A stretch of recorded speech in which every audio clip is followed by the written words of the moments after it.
Lover Says Go, LLC, 251 Bushwick. Yeah, well, you're using a million names for that one, so give me the name you're going to be using. Lover Says Go, LLC. All right. Lover Says All Go. right. That's the LLC. Number eight. Lover Says Go, number 8. And the address? 251 Bushwick Avenue. 251 Bushwick Avenue. Okay, what's next? That's it. 103 Havermeyer, number 16, 251 Bushwick. Mike, oh my goodness. Number 8. What are we going to do? Okay. Summer's What's coming. the LLC for 103 Havermeyer, Mike? It's going to be Lover Says Go. That's 251 Bushwick. What's 103 Havermeyer? 103, that's Vabe First, LLC. Okay. Doing business as Havermeyer. Havermeyer. That's funny. We'll pick on it later. All right. Who thinks they were after Mike Kelly? Who was after Mike Kelly on this call? Okay, there we go. It is, go for it. Lawyer name or applicant name. Go for it. The applicant name is Threes Brewing. Our lawyer name is Elke Hoffman. I don't know if she's on the line or not yet. Lawyer is Elke. She better be showing up. She's got a lot of crap on here today. What's the I hope she's here. 113 Franklin Street. 113 Franklin. What number is that, Tom? Is it 113 or 133? It's 113. 113 Franklin. Okay, because on the agenda it's the wrong address, so we have to make sure that What number is the wrong address? What number is it though? 15. 15. Okay, 15. And then what's the LLC? Threefold Holdings. Threefold, one word. Holdings LLC. Thank you. And your name? Joshua Stileman. Okay. And you're the owner? I'm one of them indeed. One of the owners. Okay. Joshua. And Mike Mikos, who's our manager, is on the line as well. Okay. And Joshua. Joshua is Joshua, right? And what's the last name? Stileman. Stylman. Thank you. And then you're with Mike, right? Indeed. Yep. Okay. You're the manager, right? Correct. Gotcha. Yeah, and Jared Cohen, our COO, may hop in. I know he's bathing his kids right now. As he should. An Yes. evening bath. Okay, after Joshua, who was next? I think that was us. Okay, hold on one second. Okay, lawyer or owner or applicant? The applicant was 99 Franklin Bar LLC. Okay, 99. It's on 99 Franklin, right? That's the address, right? Yep. Yes. And your LLC is 99 Franklin Bar? Yeah. Okay, 99 Franklin Bar. That's number one, Rob, and I'm sure there's plenty of public members here. Yep. And then who's your lawyer? Stacy Weiss. Stacy Weiss. And then James, your name is James? Yes. Yeah. Okay. Owner? Yeah, I'm one of the owners. Okay. I have Spencer. And then the gentleman next to you also owner or just fan? I'm an owner as well, Spencer Compton. Got it, Spencer. So James and Spencer here for 99 Franklin. Yes. Yep. You know if your attorney's coming to represent you tonight, you guys doing it yourselves? I don't believe so. It's just us. Okay. They charge you more when they show up. Good call. Oh, good. We save some money then. See what happens though. All right. That's Yeah, 99. but we get to hear a lot of my lawyer didn't tell me to do that. I know. It's fun. Let's see what happens. Maybe they got good games. All right. Next. Who was next? Who thinks they were next? I think I was next. I was pretty early. All right. Let's go. This is Lawyer David. name. Elke Hoffman. Elke. This is David from Other Half Brewing. And then we got, what's the address? Waterfront. Yeah, it's the waterfront. Special permits number 4, Rob. Oh, this is by Domino Park. Got it. Yep. I Domino don't know Park. how I got a number 4 on it, but it's special permits. Got a special permit. This is Other Half, right? This is David, right? Yeah. Oh, he's Yes, sir. Other Half. David's the owner. What number is this? Tom, you saying this is a special permit? This doesn't have a number. It's the bottom of the list, it's under previously postponed. It's the last thing. Got it. Previously. It's number 4 on that list. Got it. Number 4 on that list. Got it. That should be fun. Is Elkie coming with you today, David, or you're by yourself today? She'll be here. I had a Okay. call with her at like 3:30. Her and Zara will be on. Oh, you and Zara. Got it. Okay.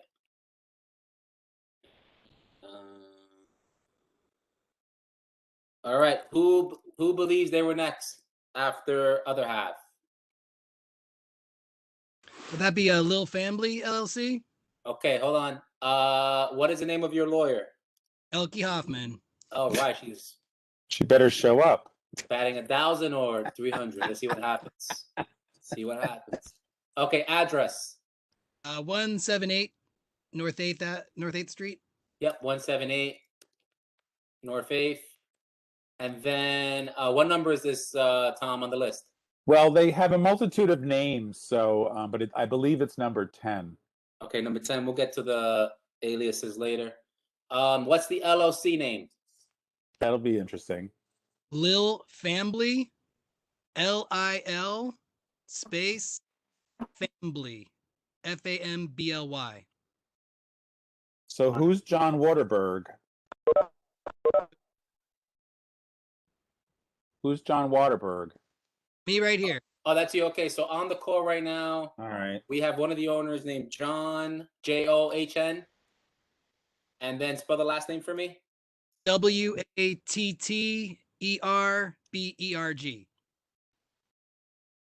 And then next to you, owner or fan or friend? Owner. All three. All three, yeah, go for it. Owner, what's the name? Melissa Klein? Fine. Yeah. Got it. Melissa Klein. Just you two for this one, right? Yep. And then Elkie, she shows up, right? Okay. All right.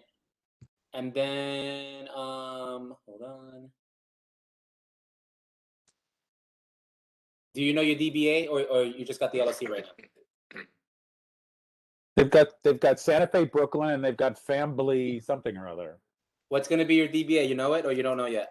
Santa Fe BK. Santa. That sounds very. Wasn't there used to be another Santa Fe in On 69th Street in Manhattan. Also on Union. on Union, right? Isn't right? And wasn't there another one I thought on Grand Street at one time? I don't know. All right. Union. Move along. Move Union. along. That's what it was, right? Okay. Moving along. Okay. Who believes they were after 178 North 8th? I'll start picking people in a second. But if you feel like you came after them, say your piece. Hi, Sushion Jones was 14th. I don't know what that Excuse means. me? I don't know what that means either. Yeah. I think If you came on the call and you saw a bunch of faces, then you probably came last. If you came on the call and only saw like Mike Kelly, Melissa Klein, then you saw a couple of other folks, then you probably feel like you're next. Who is that person? Okay, so we got a lot of people on this call. I'm gonna just start picking people at this point. I'm gonna do it one more time because I want to be fair. Right off the top, it's Mike Kelly. Then it was Joshua. Then it was James Collins and Spencer. And it was David from Other Half. And then the fun John and Melissa. They're almost one. They're right next to her on that one screen. And then after that, who wants to go next? Okay. Boom. Lauren Carroll. Okay, go for it. Lawyer's name. Heather Kirk. Okay, let me put Heather. Address of the place? 97 North 10th Street. 7 North 10th. What number is this on the list, Tom Burrows? God only knows. I don't have a name yet. Oh, what's the name? LLC? The name of the I business. think it might be Yep, Sushi yep. on Wife. I think it might be Sushi Sushi on on Wife. Wife, but that's a great mystery right now. So Yes, you're correct. Number Sushi. 14. Got it. Number Sushi on 14. Wife, number 14. Thank you. This is gonna be a hell of a meeting. Got it. Okay. I thought this other guy owned Sushi on Wife. Derek Feldman. out of 17 applicants, we only have 7 so far. So We're doing great. It feels amazing. we could do a lot of no shows. You know, We'll be here to midnight. we have no committee members. We have like you, Bogdan, and Tommy. Tommy's man. walking down the. It's- Tommy's it's- strolling down the street. 6:24. Arthur is going to join us. Hello. Yeah, Hello, it's- everybody. it's early. Good evening. You It's said early that still. the other. You said that the other night, Bogdan, and he never showed up. And then okay, wait. Let me finish. Sorry, guys. He's not telling me the truth, Tom. Let me. Hold on. Go ahead, Rob. All right, thank you. Stand by, everyone, please. I know there's silence, so there's an urge to talk, but stand by. Please don't talk yet. Okay, then there's the yellow C that's right here. Yep. And then this is Sushi on. Is Derek coming on this call today from Sushi on? No, but Heather will join us. Okay, and then what's your name? Lauren Carroll. And then what is your role? I'm the COO. Got it. Okay, cool. Yeah, just the CEO of this one, or the one on the Lower East Side as well. Yes, all the Sushi on Jones and Uchu. Okay. Congrats to you. Michelin you. star. Yes, very, very grateful. They don't give those out easily, you know. So, Rob, do we have everybody? Because there's a lot of, Oh, give me 6:26. I'm trying to get it by your 6:30 marker. Hold on. Sushi on Wife. And then the one talking to me is Lauren Carroll, who is the COO. Right? Thumbs up? Yep. Okay. COO. Gotcha. Okay, who's after Sushi on Wife? Who's after that? Who came on the call after her? Anyone has an application? They're doing liquor license today? Savannah Suites seems to be on the screen. I don't remember them getting called, and I don't know who. There's a lot of other people, so you know. Okay, who came next on the call after Heather? No, after Lauren from Sushi on Wife. You just saw her face. Go for it. Adam Powell. Okay, here we go. There we go. Adam Powell, are you the attorney? I'm a representative. Representative, got it. Okay. Lawyer slash, I'm going to say lawyer slash rep. Okay. Savannah's Sweets Bakery and Bistro. Stand by. All right, so there's 2 windows I see for Savannah Suites. So. Okay, what address is that? 241 Cook Street. 13, number 13, Bob. 241 Cook Street. Hmm. Number 13. What's the LLC name? Savannah's Sweets Bakery and Bistro. Make it longer. Make that name longer. Perfect. Bistro. Yeah, another bakery that wants a full liquor. I mean, it's on Cook Street. Let's see what's cooking. Let's see It's what's on the corner of Bogart, also known as 11 Bogart Street. I know what you're at. I've been there. I've been around there. All right, boom. All right. What's the DBA? Did you Very similar as Savannah Sweets Bakery and Bistro. Simon, you hear me? No confusing what's going on in that spot. No. And the owner? Bronte Maria Toledo. Boom. Let's do it. Is on the call? I don't know, but she should be or will be. Okay. Hello. Rob? Hey. Bronte? Simon, you hear me? Yes, Bronte. Oh, How are it you? says Savannah Suites. Okay. Re-edit your name and put your actual name. Okay. Got you. That was smart though, because now we know you're from Savannah Suites. Anyone else? Is this y'all 2 from Savannah Suites? That's it? Rob, you hear me?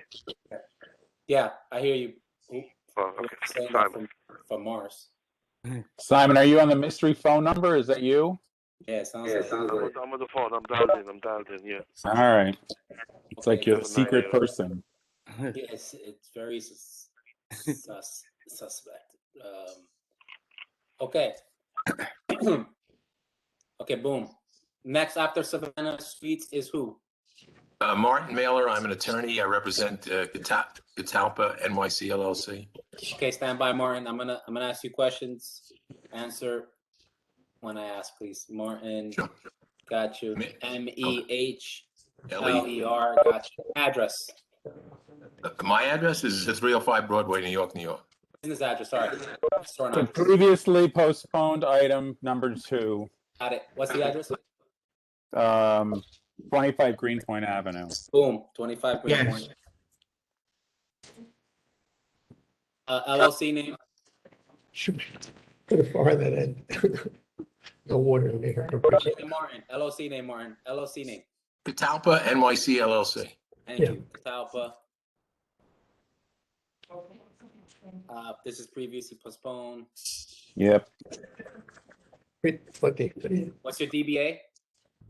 It's going to be called Catalpa, I believe. They're on the principals are also on the line here. They're all on. That too. What's okay? The owners. Who are the owners?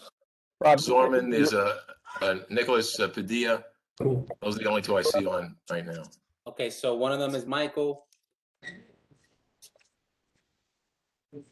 Michael, where's Michael? Say something, Michael. Hello, Where you at? I'm right here. You on video? Rob, what are you doing with their names? Are you making sure we call them when it's their turn or something? I got a list. I got a list going. We're gonna have a really good meet. I know, but hopefully if they have an application, their names are on it. So They are. They are. I want to make sure that they're on video because then there's like too much time on Catalpa last month. If we're going to spend as much time on them again this month. funny. And then you said someone else used for Michael, right? Michael and who else? Mr. Padilla, the Nicholas Padilla. Nicholas Padilla, where you at? There he is. Gotcha. Now I remember. I'm getting PTSD. Because Rob, Catalpa's going to be one of your 500-foot questionnaire people. Let's do it. There's a few of them here who has got the 500 going on. All right, thank you, y'all. Moving on. After Martin Miller, who is next? Where's the Levy people?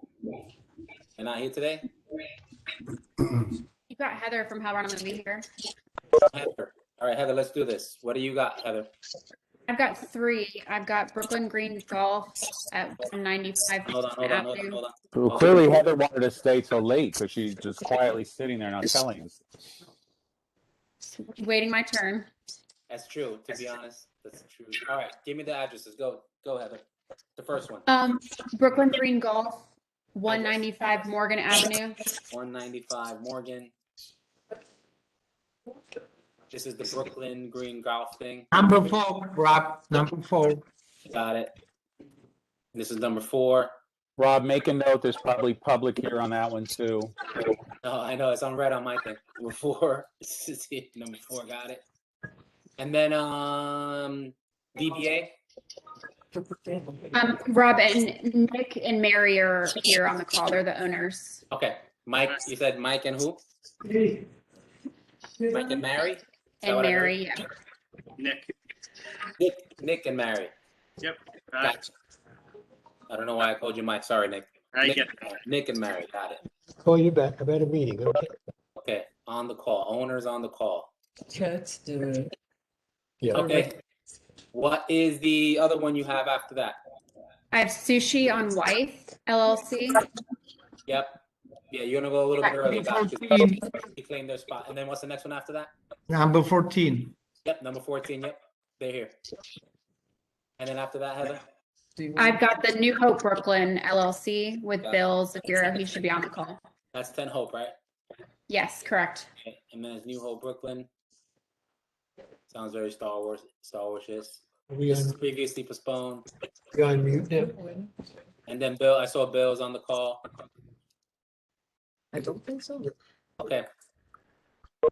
That's all you got, right? Brooklyn Green Golf, New Hope Brooklyn, and Sushi on Wife.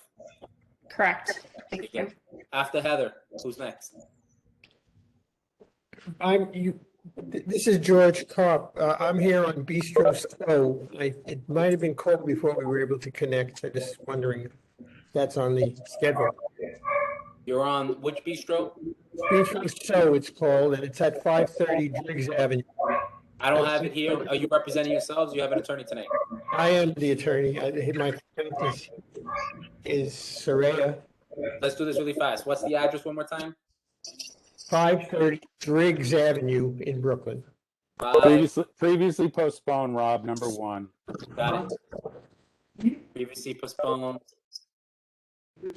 Number 1. And then what's your name again, sir? George Karp, K-A-R-P. Gotcha. And then what's the LLC one more time? Sorry, one more time. Bistro So, S-O Corp. Gotcha. You're all set. And then who's next to you? That's, introduce yourself. Yes, hi, I'm Mrs. D'Antonio. The owner? Yes. Owner. Gotcha. One more time with the name, owner. One more time. First name and last name. First name. Soraya, Soraya. What is it? What is Z? with an S. With an S, the other way. Apologies. That's It's fine. great offense. The Z and the S. And the last name? D'Antonio. Gotcha. Okay, after Soraya, after these folks, who came next? Is that it? No, I'm here. Gustavo Sabagal. Gustavo. Where is your face, Gustavo? I just saw your face and you clicked. He's right there. Right here. Boom, there it is. Sorry. Gustavo, lawyer, rep, or owner? Rep for 2 different places. Okay, hold on. Gustavo. Okay, give me the first establishment address. Eric Rositis, is that you? Okay. Gustavo, say it just one more time. It's 130 Grand Street, space C. 130 Grand Street. And what's the name of the LLC? 17, number 17. Got Valencia you. Cafe, Wine and Tapas. Sorry, man. One more time. Sorry. Valencia Cafe, Wine and Tapas. What's the DBA? No DBA. No BA. Okay, none yet. Okay. And then is the owner here? He is. He's on the call as well. What's the name of the owner? Julio. Julio. Rob, that's just a wine and beer. Yep. I'm flagging it for wine and beer. And that's number 17 on the list, right? Yep. You. Okay, then Gustavo, you said you had someone else, right, Gustavo? I do. Okay, what's the other person? It's Don Pancho Villa Restaurant, LTD. Yeah, they've been open for Number 5, Rob, number 5. Yeah, they're going to be trying to change something, Rob. So we got to make sure you keep an eye on it. I got some committee members who had texted me about this spot that they were satisfied. All right. What's the address of Don Pancho's? 189 Borinquen Place. Yeah, 189 Borinquen. Borinquen. It opens up to it opens up to And what's the technical LLC again? Don Pancho Villa Restaurant, LTD. Yeah. And then it's just Pancho. And then is the owner here with you? So he's actually having trouble connecting. Okay. He's trying. I'm texting with him. He's trying every which way to connect. But he can't. All right. So if I need to get him on the phone, I can. Yeah, I mean, it's going to be a second, so have him keep trying. It's going to be a minute before we get to you. And those are the two you have. You have 130 Grand Street, 189 Borinquen, Don Pancho, and Melissa Wine and Tapas. And you're set, right? Yep. After my man Gustavo, who's next? Alyssa Yowie, I'm here for EBS LLC. Okay, hold on. Lawyer. Number 7, Rob. Number 7. Number 7. I'm the attorney. Where is my? Okay, what's the address? 182 North 8th Street. What's the name of the LLC? EBS LLC. And the DBA? EBS Brewing Company. And the owner's here? Yes. What's the name of the owner?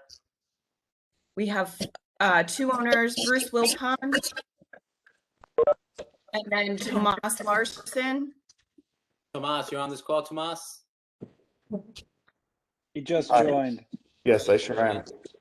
Okay. And then I have the general manager and the head brewer. Okay, when we get to y'all, we're all rallied together. Okay, but you're gonna rep them and on this, right? Yes, I am. Okay. All right. And I got your name right there. There's the spelling of it. There it is. All right. Who's after Ebbs? Anyone else? Anybody else? Anybody here for liquor business? Once or twice? Set. Back to the chair, Tom Burrows. No, Rob, now we got to figure out who's here on which item. I got it. I got the cross reference. Who's here? All right. So how many? Because all right. So who's here from the committee? I've got myself, Right. Rob, Mhm. Ogden, Tommy, Yep. Simon, Arthur, Eric, Julia. Who else is out there? I don't know if you said Gina Barrows. James. Too. What? Gina. Barrows. Gina is here. This is here. Gina's here. Hang on. Gina's here. I see James. Anybody I didn't get from the board or the committee? I mean, we definitely have quorum. No, I just want to make sure I know who's here because you got to get And- credit. and- and then Santi, but Santi's not on the committee, but Santi's here. 7, 8, 9, 10. So there's 10 from the Facto. committee. So then I'll let the board office figure out who's here from the rest of the board because I have no time. Sante's here for sure from the I have board. no time for that. Okay. I think Sante's here for maybe Frank. 99 I at know what he's 113. I know what he's doing. All right, so number 1 on our hit parade, everybody, is Mr. Kelly Havenmeyer. Okay, this is a corporate change for Buffet Wait, First did LLC. we get materials from you? Let's see. Yes. All right, everybody, we have a Community Board 1 application that was completed. And there's photographs and all right, so go, Mike, I've got whatever you sent me. I only have one item from you, so you can walk us through it. So go. Okay, so this is a corporate change for Buffet First LLC. They're at 103 Havenmeyer. They've been open and operating since 2016. They're removing 2 of the owners, Andrea Alari and Andrea Alessandri, and adding Fabio Sologetto and Monia Sologetto. Fabio is the brother-in-law of the current owner, Alessandro Trezza, who is staying on. Whoever's And not, Monia, okay, sorry. Whoever's not speaking, please mute your microphone. That walking sound is really annoying. How do you do that? and Mona is the current owner's wife. All That's right, so about it. I've got Alessandro Trezza as owner, Alessandro Trezza as manager, Mike Kelly's the lawyer. Additional owners are Fabio Sologetto, Monia Sologetto. Sologetto. So Yes. they're the ones being added Correct. or removed. They're being added. Andrea Alari and Andrea Alessandri are being removed. Are those names written anywhere on the application or not? No. Okay. All right, they're gonna pass the scrutiny of the SLA. You have no They're on- connections to blah blah blah blah blah kind of thing. No, they're on 3 other licenses with Alessandro Trezza. All right. Have everybody, okay, you filled in the boxes very nicely. Okay, nothing's outside. So nothing's changing except the human beings. That is correct. Does anybody know this place? Yeah, they're still doing that open streets, right? They're like, aren't they right off of Hope? Yes. Right? Yeah. It's nice. It's fancy. All right, so there's no TV screens or live music in their open street space? I ain't that type of joint. No. No. I have to ask the question because we're getting No. more. All right. Is the application signed? Excuse me? Is the application signed? Because usually Mike forget to sign. No, it's Don't- not. you all guys were sent the same thing I was sent. So let me go back to that page. The signature page is not here. You see? But if you know that, just tell them that. You do this thing where you like want us to chase it. You know that it's not there. You make him go check it. Just tell him it's not there. Mike, you make me dig through this whole thingy to see. right. Oh, there's no signature page. I'll send it in tomorrow. I think it was sent in You can see separately. he's smiling. He knew that it wasn't there. I believe it was sent in separately, but I can send it again. Well, let me look in my secret little folder, because I have a secret little folder I keep all this crap in. So let's see. No, I don't. Oh, wait. I've got no. You sent me the application without a signature page, and then you sent me petitions, but that's all I got. Okay. I don't see any thing And I'll else. send it in the morning. Because this is Vaba, right? Yeah. Yes. Vaba first. Yeah, I don't have the signature page, so just send that in. Yeah. Okay. Anybody? Yeah, I can make the motion to accept. Second the Okay. motion. And under the condition that Mike is gonna do that last time, that he, for the future, he's gonna submit the signature page. Warning And today. add the application. All right. So all those in favor of this corporate change, Aye. say aye. Anyone Aye. opposed? Anybody opposed? Okay. All right. So you're good on that one. Okay. So Next then one number is 2 is the signature page is there. Savannah. Wait, number 2 is Lover Says Go. Go, which was, hang on, I gotta find it. Number 8, everyone.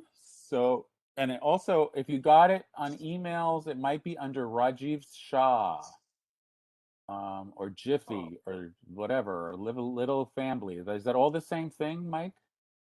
Yes. Okay, because I've got Little Family 1, Little Family 2, Jiffy petition, questionnaire for what Sorry, love not to confuse lover with the says. other I've got 3 separate questionnaires. So which one am I supposed to be using, Mike? Lover Says Go. All right, so the Little Family ones, I'm just, because I got the Little Family I don't know ones what that is. today. Little Family's not you? No. Oh, that's something separate? Okay, it's hard for me to keep track here. Okay. All right, so your application came in on May 18th. Lover Says Go, LLC, 251 Bushwick Avenue, new liquor license. Okie dokie. Go, Mike, go. The signature page is there. Well, I haven't So this gotten to is- that person. I'm on Okay. page 1. I'm looking at page 1. It says who the owner is, who the lawyer is. So is Rajiv Shah here with you? Yes, Rajiv is here. I didn't want Bogdan to get excited. Now, everybody, I'm reading the application, so I can't see the faces. So you have to do the facial, read their face, see if they're honest, We're here. You look at the hours of operation. my of the partner with me as application. well. Okay. You guys look in their eyes and see if they're good, all right? So Hours of operation, just Rajiv Shah is the owner, manager, emergency contact. But then there's a Joseph King and a Stephen Schuller are the 2 other owners. Okay, everybody? Anybody know anybody of those people? James Stewart, do you know any of those people? James? No, I don't actually. Okay. But you know Jiffy, you know Rajiv. He owns We Got. Oh yeah, of course. Yeah. He owns We Got Company at 441 Metropolitan, which has been open and operating since December of 2018 with a 4 a.m. license. He also owned Cameo and Jiffy's at 93 North 6th from 2012 to 2016. His premises was formerly Topaz, which operated. Mike. So everybody, this person formerly operated Team Cameo and We Got Company. So does anybody have any history about those 2 locations? Committee members? All right, moving along. Okay, so this was all right. So formerly. the hours, Bogdan, I'm going to read the hours page to you. Yes. Okay, every box, operation, music, kitchen, and there is no outdoor space, is 4 p.m. to 4 a.m. except that's what I am concerned. The kitchen closes at 3:30. So, No, the food prep. Yes. So that's their whatever. That's my question. 4 a.m. Okay. So this was for. Oh, go ahead, Tom. Sorry. Okay, so that's that page Bogdan was asking about. You're going to do all this stuff. You're going to follow our stipulations. You're not going to use any outdoor space. Because you have a letter of no objection, not a certificate of occupancy. You didn't notify any community. Oh, there's a signed page. Now what didn't come up? Was the 500-foot rule energized by this application? Where is that question? Yes, the 500-foot rule is triggered. So, Rob? Okay, Mike Kelly, what is the public need and where is the submitted questionnaire for the public need? Okay, so this was formerly Topaz that operated a tavern with a 4 a.m. license here from 2015 to about 6 months ago. It's a small tavern, 20 tables, 35 seats, with a 12-seat bar, background music, solid windows, no outdoor. You know, I went through what Rajiv owns. Joseph, one of the owners, also lives about a block and a half away and frequented Topaz. And he knows the neighborhood. Is one of the reasons they're opening here. He's talked to the people in the area who went to Topaz and loved the idea of the space reopening. So they have a place they can go in their neighborhood. We submitted multiple signatures of support from our block, from our building. These gentlemen are reopening a closed place that is missed in the neighborhood. They're experienced operators who run professional operations. The other owners also run places. The customer base that has been frequenting it won't have to I'm travel good. far. Good. I'm good. It is a place that used to be open before. I know that because I've been there before. It's definitely open Now, before. Can you submit though your official questionnaire that you're submitting to SLA? Yeah, please. From now on, we want those two. Okay. Your official I didn't form know that you're that. filling out. We want that. I didn't know that. Now, you've got one of those third world shacks in the street in front of the location.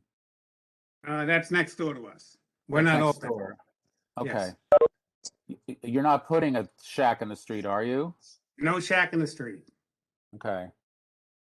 And are any of those places, because you took a photograph and everything in that block looks like abandoned, like everything's got solid steel roll down illegal gates on it, and like, is anything else open in that block? The liquor store in the corner and the Peter's Palace spot in the corner is open. They're both open. Okay, it looks pretty dismal in that photograph. It is. It is. So opening up this place will hopefully start something where other places open up. So now you're in a building that has 3 floors. Let's see, which building is yours in that little row? The red doors, which? There's a building with a red door. There's a building with a, okay, there's like a brick colored building, the gray building. We would be we're to the right of the red door. If you look at Okay. there's an old green sign with the metal gate that we Yeah. can see Topaz. So how many apartments are upstairs there? Jiffy? You know how many apartments upstairs? 6. Wow. And are those people on the signatures? We've got 4 of the 6. 4 out of the 6. All right, because I'm trying to go. It's hard scrolling through all this stuff. The ones directly above are on there too. Wow, why are there so many those are old building code violations. Okay. Wow, a lot to read here. Let's see. Wow, look at all those bars within. Oh, you only have. How many do you have within 500 feet? There's 3. The There's 3. liquor One store. of them. The liquor store is 34 feet away. No, There's a church. There's a church that's 205 feet away. How convenient is that? 205. Rob, do you know that church? Second Pentecostal Church of God, Alpha and Omega? Yeah. They've been fine because technically they don't trigger the 200-foot rule, but Topaz was never a problem for the church. Okay. Even when Okay. Topaz was Just open. making sure. That was just a bar. All right. The 500-foot is Pink Metal, BWD, Post No Bills, and Llama 222. Well, BWD is the licensee that was there before us. Okay. Basically, don't count. Okay. All right. I'm looking for the petitions. Did They you were say- sent separately. Okay, now I gotta go Yeah, find the them. owners on the call? Is the owners on the call? I have the petition if you want me to email it to you. No, hang on. I found Rajiv because it's under Rajiv I've got Jiffy petition and Rajiv Shah petition. So Jiffy's my are they- nickname. Most yeah, people but are know. they additional or are they the same? By They're the same. Okay. Because I have to, so I have a signature page with. I've got lots of signatures. Bogdan, did you see the signatures? You're speaking. There's 253 Bushwick. There's 251 Bushwick. There's 249 Bushwick. There's 255 Bushwick. It seems the immediate area. There's a couple of ringers from other neighborhoods. 90 Bushwick, McKibben Street, Montrose. So those are good signatures. Those are all Yeah, right yeah. around Raji, Jiffy, whatever. Hustled. Those are good spots. So we would like to have the questionnaire that you guys get stuck with filling out for the SLA on the 500, just so we know Okay. what you're selling. Rob, is there anybody here in the audience who wishes to comment on this applicant? Stand by. Anyone here to comment on the former Topaz? You would probably know it as that. 251 Bushwick Avenue. Anyone other than the owners? Yeah, Simon. Okay. Hello? Yes. Go ahead, Simon. Yeah, my question is that are we sure that every single neighbor knows that the close time is 4 a.m.? I'm just like, it doesn't make it really weird to me, a new application, and they agreed to 4 a.m. closing. I'm just, I don't get it. Simon, to be fair, Topaz. Well, the top of the petition says, mystery. The hours of operation will be from 4 p.m. to 4 a.m. But then why did you add outdoor space? You don't have outdoor space. They thought they were going to have it, and I explained to them about Community Board 1's. Basically, if you wanted the 4 a.m. license, that you weren't going to have any outdoor space. Okay. All right. No, I'm sorry to interrupt. Maybe I'm new to this. Simon, to your point, Simon, just so I can, there's already a bar that was open for years, and during COVID, this time that everyone was indoor, they didn't survive. The business closed. So another business is taking over with the same hours. So if you were a resident living upstairs or next door, you were already accustomed to a bar being there at 4 o'clock in the morning because it's been there for years. So it's not like there was a pharmacy there before. And the petition says till 4 a.m. And the bar had it at 4. The bar previous before had 7 days a week to 4 a.m. before. So if you live next to it or upstairs, the only difference would be that it's a new owner. But the hours, you would be used to the hours already because there was a bar already there at 4 o'clock in the morning. And the petition states 4 p.m. to 4 a.m. on it that the people signed. Correct. Okay. So, good question, because I know you knew. Good question. So, Mike, there's no outdoor space. We want. Correct. I have a question to Bob. Bob, so you don't mind that this place is going to be open on the middle of the residential area to 4 a.m. You okay with that? I don't. It's on Bushwick Avenue. If you live on Bushwick Avenue, you have to deal with traffic all day long, cars honking all day long. It's not a great. Them adding a bar with no indoor this isn't a quiet block on like Guernsey or something. This is a high intense area. You prefer these bars to be on Bushwick Avenue and not on the corner streets like McKibben or Scholes. Yeah. High intensity. I understand that. So on top of the racing car and very noisy street, we're gonna keep the bar open until 4 o'clock. The bar's already been open there for. We've already approved the license on this establishment. But that was 100 years ago. It was doing your boy's era. He moved to Florida, but it was doing Miesco's era. Miesco approved 4 o'clock in the morning. So we have to try to be fair. If there's a business there. There's tons of people to pick on tonight. There's a bar that's there to 4. Another open to 4. They're not trying to change the dynamics of Bushwick Avenue. It's not like it used to be a dry cleaners and now they want to open a bar. Then we can hit them hard. I don't even know these guys. I'm just saying there's a bar there to 4. from Bushwick Avenue, I think it's holding the consistency that a bar is going to be a bar again. That's the consistency. Okay, somebody making a motion? And I talk so much. I make the motion to approve these randoms I never met before in my life. Any seconds? Yeah, I second. James? Okay. Yep. All those in favor? Aye. Aye. Anybody opposed?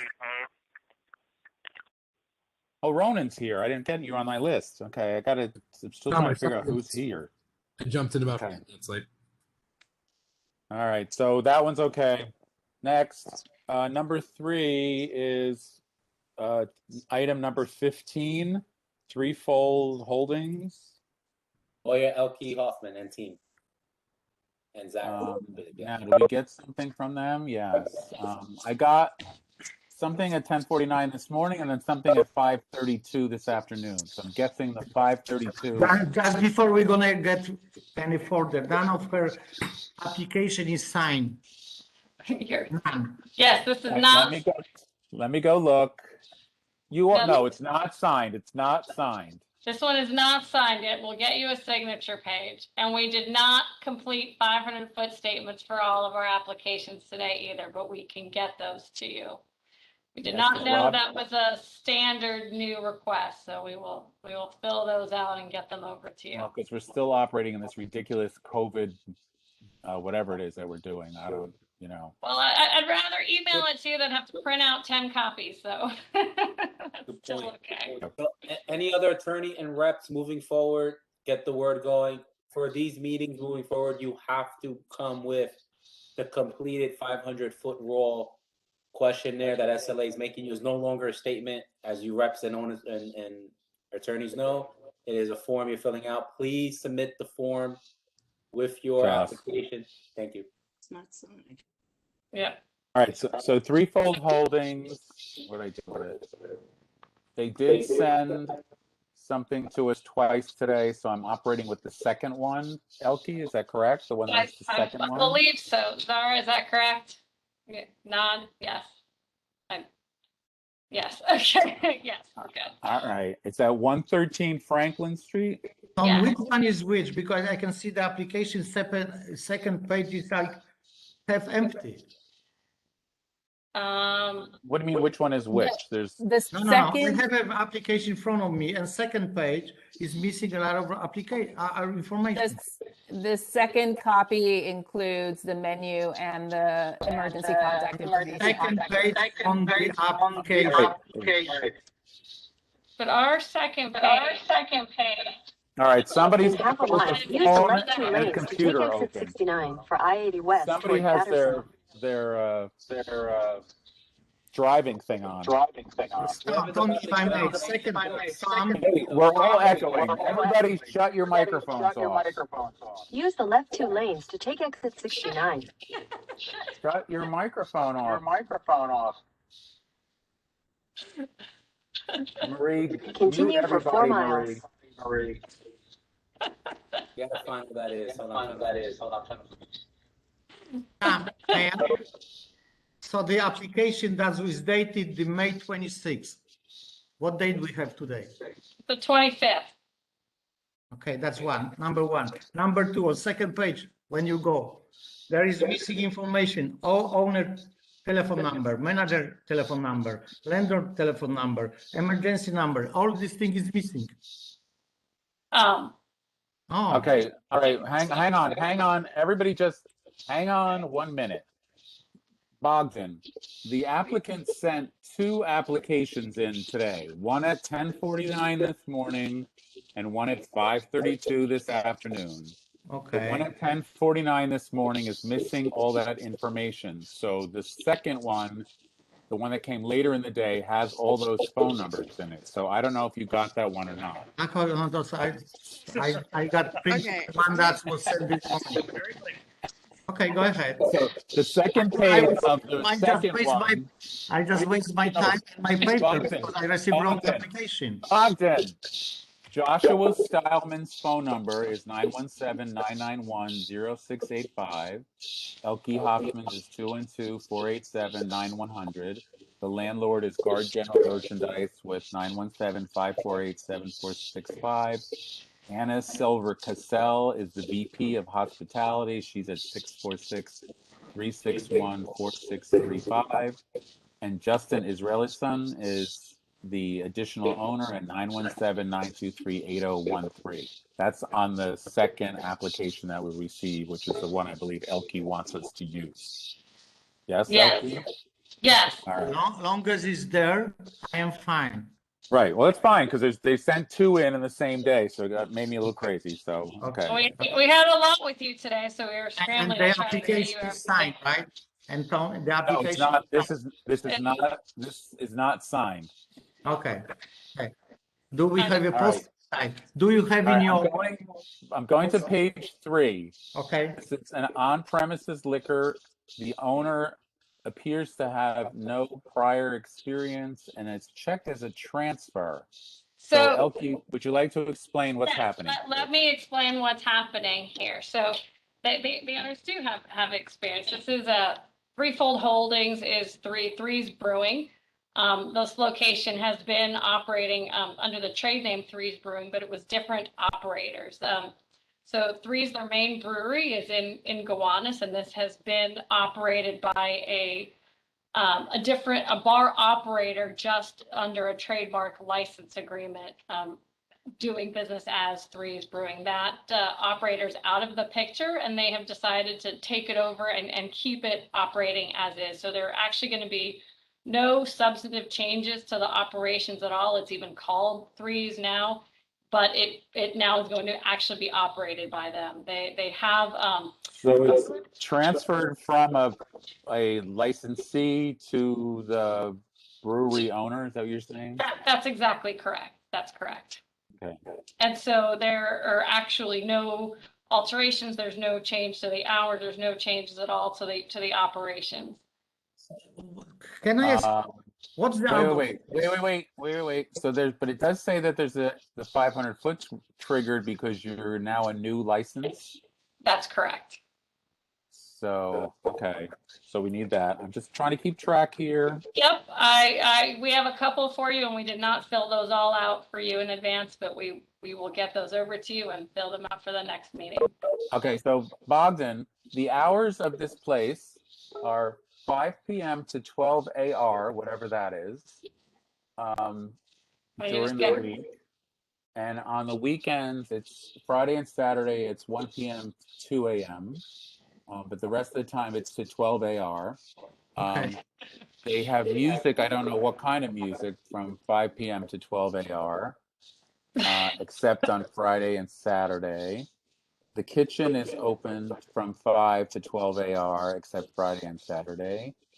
And they have outdoor space, which I don't know where that is, because I haven't gotten to that page yet. But that's open from 5 to 11 PR during the week and 1 a.m. I don't know, on Saturdays it's 12 Puerto to 1 a.m. and on Sunday it's 12 Arto to 11 PR. So I don't know what language those are supposed to be for time. Our fillable forms I have a question. have some of the text. We'll have to adjust our fillable forms to make sure you don't. I don't know what time it is to be 12 Arto. I have no idea.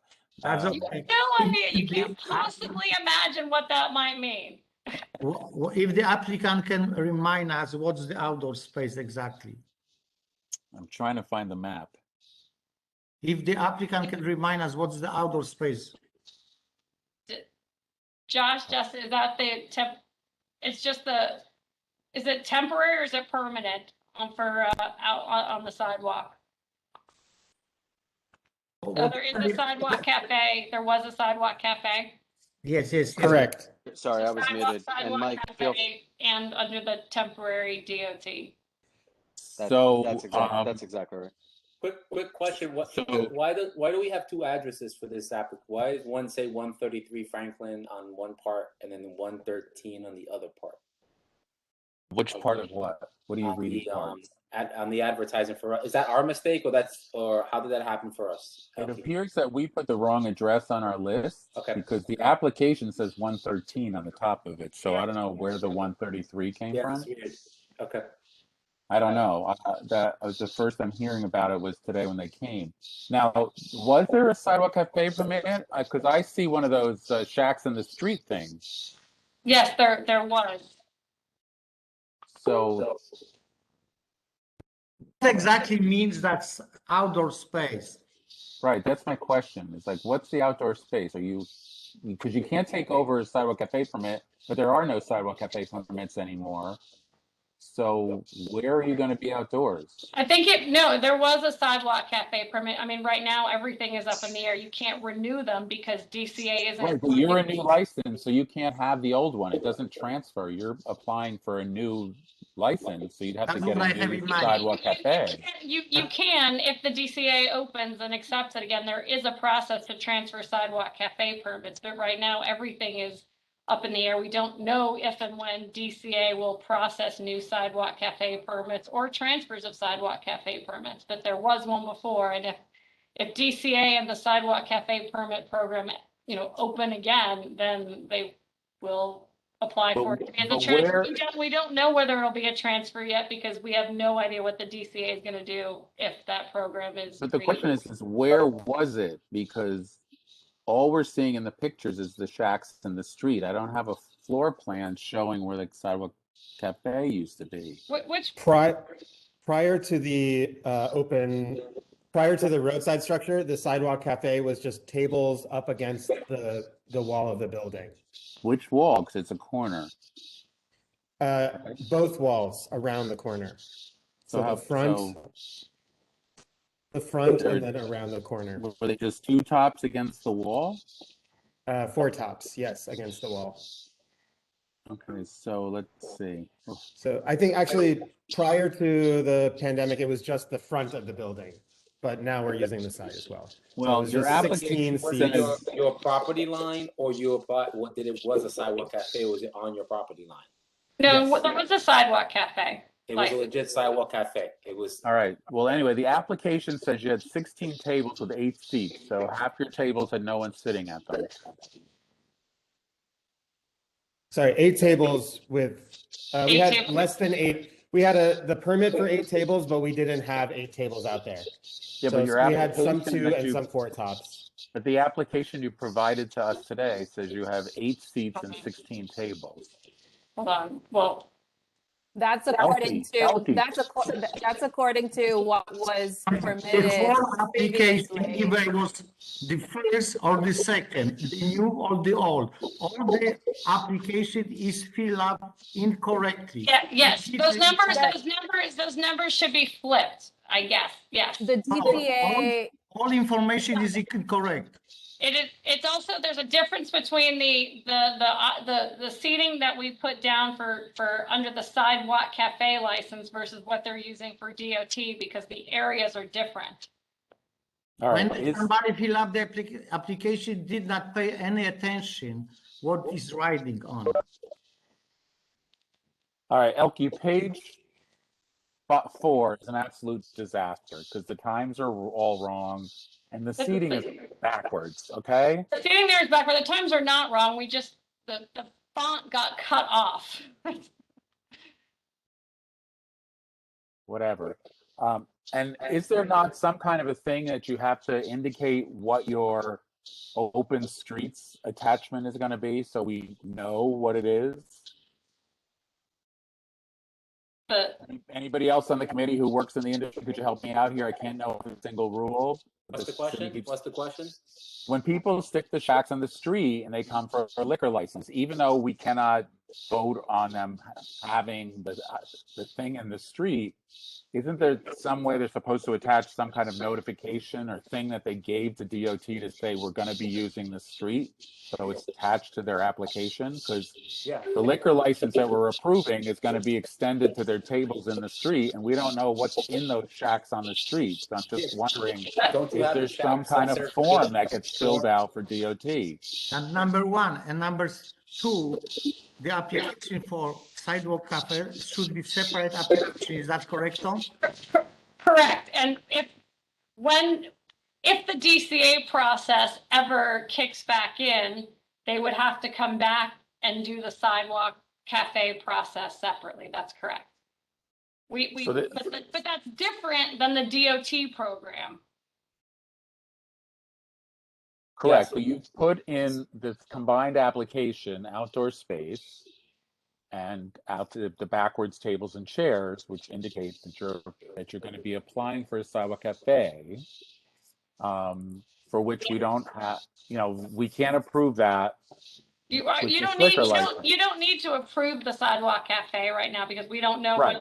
we'd have to come back for that anyway. But there is. But if we the give you a outdoor- liquor license because you wrote a little note to DOT saying we're going to be doing open streets that are building a shack in the street, then when it comes down to it, you then can write a letter or some kind of form you send to SLA saying, hey, we have a shack in the street. We're extending our liquor sales out there.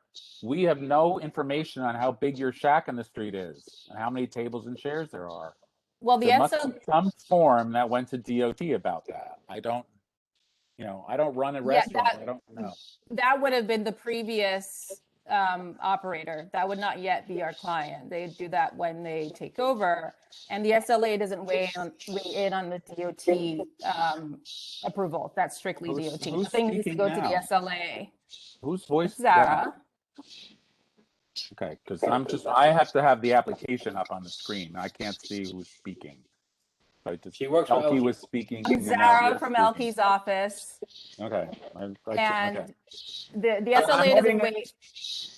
All right. My issue is you're taking over a space that has shacks in the street. You're claiming that you're not your shacks because you're a new owner, but I don't hear you saying you're tearing them down.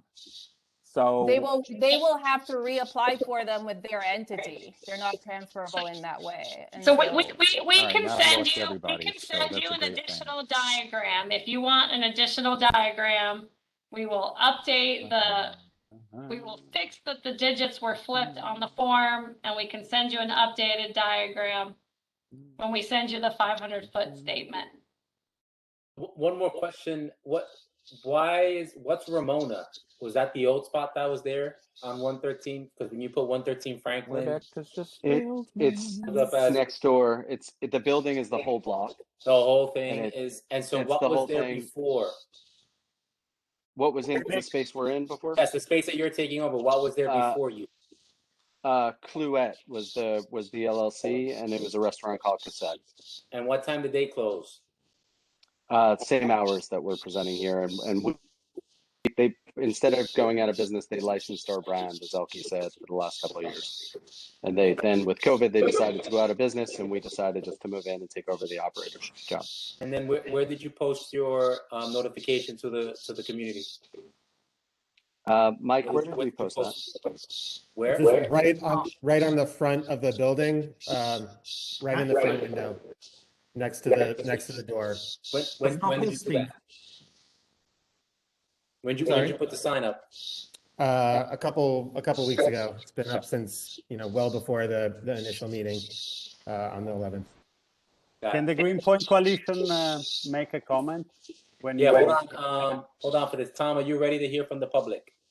I was gone for a while because my WebEx disappeared. So nothing much happened. We were just I was verifying. Now I'm trying to find out where the application went that I was reading because I had to go through everything to figure out how to get back in. I've lost the application. So let me see if I can find it.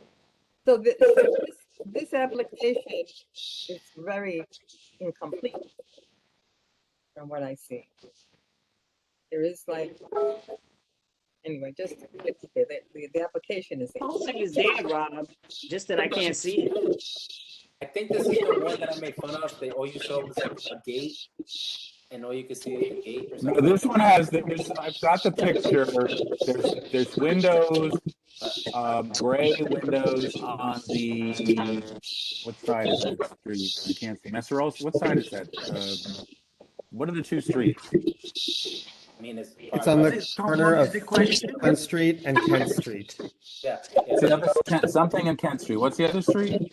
Franklin Street. And agree On possession. the Franklin side, there's a bunch of windows. And Take in out those this windows are the posting, attention residents and neighbors with the date, everything else. But there's nothing to show when it was posted. There's no newspaper next to it. There is a girl standing above it with a newspaper. Find it. Oh, there she is. Here it is. That's a Sorry. man, I believe. Yeah. But I have Sorry. It's a man with long hair. I have to zoom in on it to see what the date is, and it's like I can't see it. Most out of application and the lawyers for application know what we require for posting. Know that they have to make the posting, and put newspaper that's yeah, the gonna. newspaper's next to it, but I can't read it. The newspaper, it was posted Nobody and read that way, nobody. the newspaper is there. Thank you, No, Elkie. I see the newspaper, but I'm trying to get close enough to it to read it, and I can't. What's the front cover? Hold on, I'm trying to enlarge it on mine Please too. handle- The front cover is Please NFL just- draft preview. That was 2 days ago. The date is April 29, 2021. Let's make the Okay. playoffs. Perfect. Did you get it? All right, got it. Yeah, that's correct. The date is correct. Tom, you have people from the public that want to speak on this item. Are you ready to hear that? I'm trying to get the application straight first. No, I would like to make the motion. Oh, The applicant gonna fill out properly the application and then we go ahead. What? The application right from the beginning is filled out incorrectly. Thank you. That's agree. The application is incomplete. It's incomplete. The only thing is that the tables and seats were flipped in the seating. The date. The date, hold on, Elkie. Hold on 1 second. Hold on, Tom, because you can't see everybody. You have Bogdan. You have Gina. Gina expressed this 5 minutes ago, expressing issues with the application not being properly filled out. Or So Gina's got the Gina, Bogdan. All right. Okay, so how many people? Elkie, so first of all, doesn't feel like it's a lot. It's like one thing. But and I have issues with that. We have no idea what the shacks are, how big they are, how many tables and chairs are in the shacks. I have no idea. That's a good point about the shacks. And the Green Point Coalition is issue with that too. I'm trying to get. Tom, do you want to hear from? There's 2 members of the community that want to speak on this item. Tom Boris, have you found your application? I've been reading the application. I'm having a great time with the application. This is hilarious. Do you want to hear from the public, Tom? Yes or no? Who is here from the public, and who do they represent? And do they have do they have incorporation papers for the organization in which they represent? Okay. Because I keep hearing different every week. It's a new organization. It's like these organizations are growing like wildfire, and I don't know who they all are. All right, let's. Sante, you ready? You would like to say a few words, and you're coming as a community board member right now, or what hat would you like to wear? I'm always a community board member. I can type, so that's public. And I also a member of the community that I do represent in the community board and in the community of which I'm part. And also for the record, to answer the question, and we can ask the office, I don't know who's handling the meeting. Is it Jerry, the district manager? I believe there were some official communication that were sent from the block association. There were also some communication that were asked by the precinct about block association. Is that official, Jerry?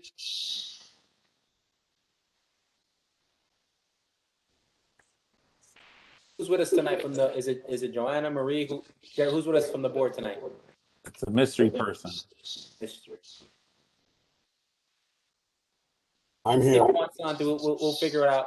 But wait, hold on. Go for it. Quickly, community board. I'm here, Rob. Oh, Jerry. Oh, sorry, Jerry. Jerry. The question was, did we receive official notice from associations about this application, Jerry? Did we get that in the email? If we did, it was sent to the committee. I don't recall. Oh, okay. I'll dig through the email, see if something was while you're talking. Thank you. Anyhow, I can make a comment about that. The comment is that, again, just a reminder to who has not done it, and I understand the structure and the confusing of the sidewalk cafe that is not in place, but in this location and all the block association which are coalesced together, incorporated or more in a more informal way, as many times that happen, but they are the community. There are over 12 active licenses within 500 foot, and I'm not counting the pending, so just go on the mapping system of the New York State Liquor Authority. Now, we have made agreement with other pending license, and what we have done it because there is not the sidewalk cafe in effect. We have strictly monitor and try to regulate the open street program. So now if we have all these 12 licenses and everybody's out there with this structure, the impact on quality of life is kind of outstanding, Could we address this particular license, please? And I'm addressing this particular license. Well, you said 12 licenses. So I'm trying to figure out what 12 licenses we're dealing with. No, within 500 feet of this license, there are 12 licenses active right now. So whatever things is done there and the structure is there, I'm assuming the structure wanted to be expanded into Can 2. And not only the table were by the wall, they were previously occupied by the sidewalk cafe. They've been actually currently now even in violation of the open street regulation in regard to how the table were disposed by the wall, to the point that the community, people with children and stroller, at time were busy, they were having really problems. So it was a safety issue and they were having problems to pass by on the sidewalk. So the community, we understand it was an existing license, but now the moment there is a reapplication, is not an existing license. There are 12 licenses within 500 foot. Those structures, the community needs to be aware of how these applicants will intend to operate and should have a voice in this regard. That's my comment. Thank you. Have you spoken to the owner? Michelli, Sante, was the sidewalk cafe, the tables against the wall, were they out at the same time as the open restaurant stuff was in the street? Yes, they were. I'm assuming, Tom, because I know it's confusing. No, wait, stop. So I don't think they're allowed to have both the sidewalk cafe and the open street stuff at the same time. Yeah, I believe, Tom, what I saw, for what I understood in this confusing mess, which they are allowed as long as they are displayed in a certain way against the wall, and maybe having just 2 chairs each table. But what happened, the chairs were mobile. So the table with the 2 chairs became the table with the 4 chairs. You know what I mean? And because we don't have this control. So this was already probably in violation of the sidewalk program, but certainly in violation of the open street program. But the point is not what open street allowed you. The point is, in light of 12 licenses within 3 blocks, the community may not want, if they want to have a license, the community may not want to have a structure there at all. And maybe that's a negotiation which has to come on into the table. That's my comment for now. Right, and I don't know how we can stop those shacks in the street, because it seems that the city and the state basically say they can just stick them there and nobody has any control over them. If you've been in the West Village lately, there's been block after block after block on both sides. You can't even get a car down the street anymore, let alone people on walking. Absolutely, and I believe unfairly, he passed this very hot ball to this committee, to the SLA committee, which is trying to grasp into how to regulate, and to the community, which is trying, me and Francois and other people, which are trying to be creative creative and make agreement. If you want to have a license and you are in violation of a 500-foot rule, because there are 12, not 3 within 500 foot, you have to make special agreement, dedicated agreement with the community, of which they have to restrict what can you do. Because we talk about here, there is an impact of COVID, does not stop the many license application. Thank you. That's Tom, all. I don't want to keep going. You have people with their hands raised. The next person to speak with their hand raised is Francois.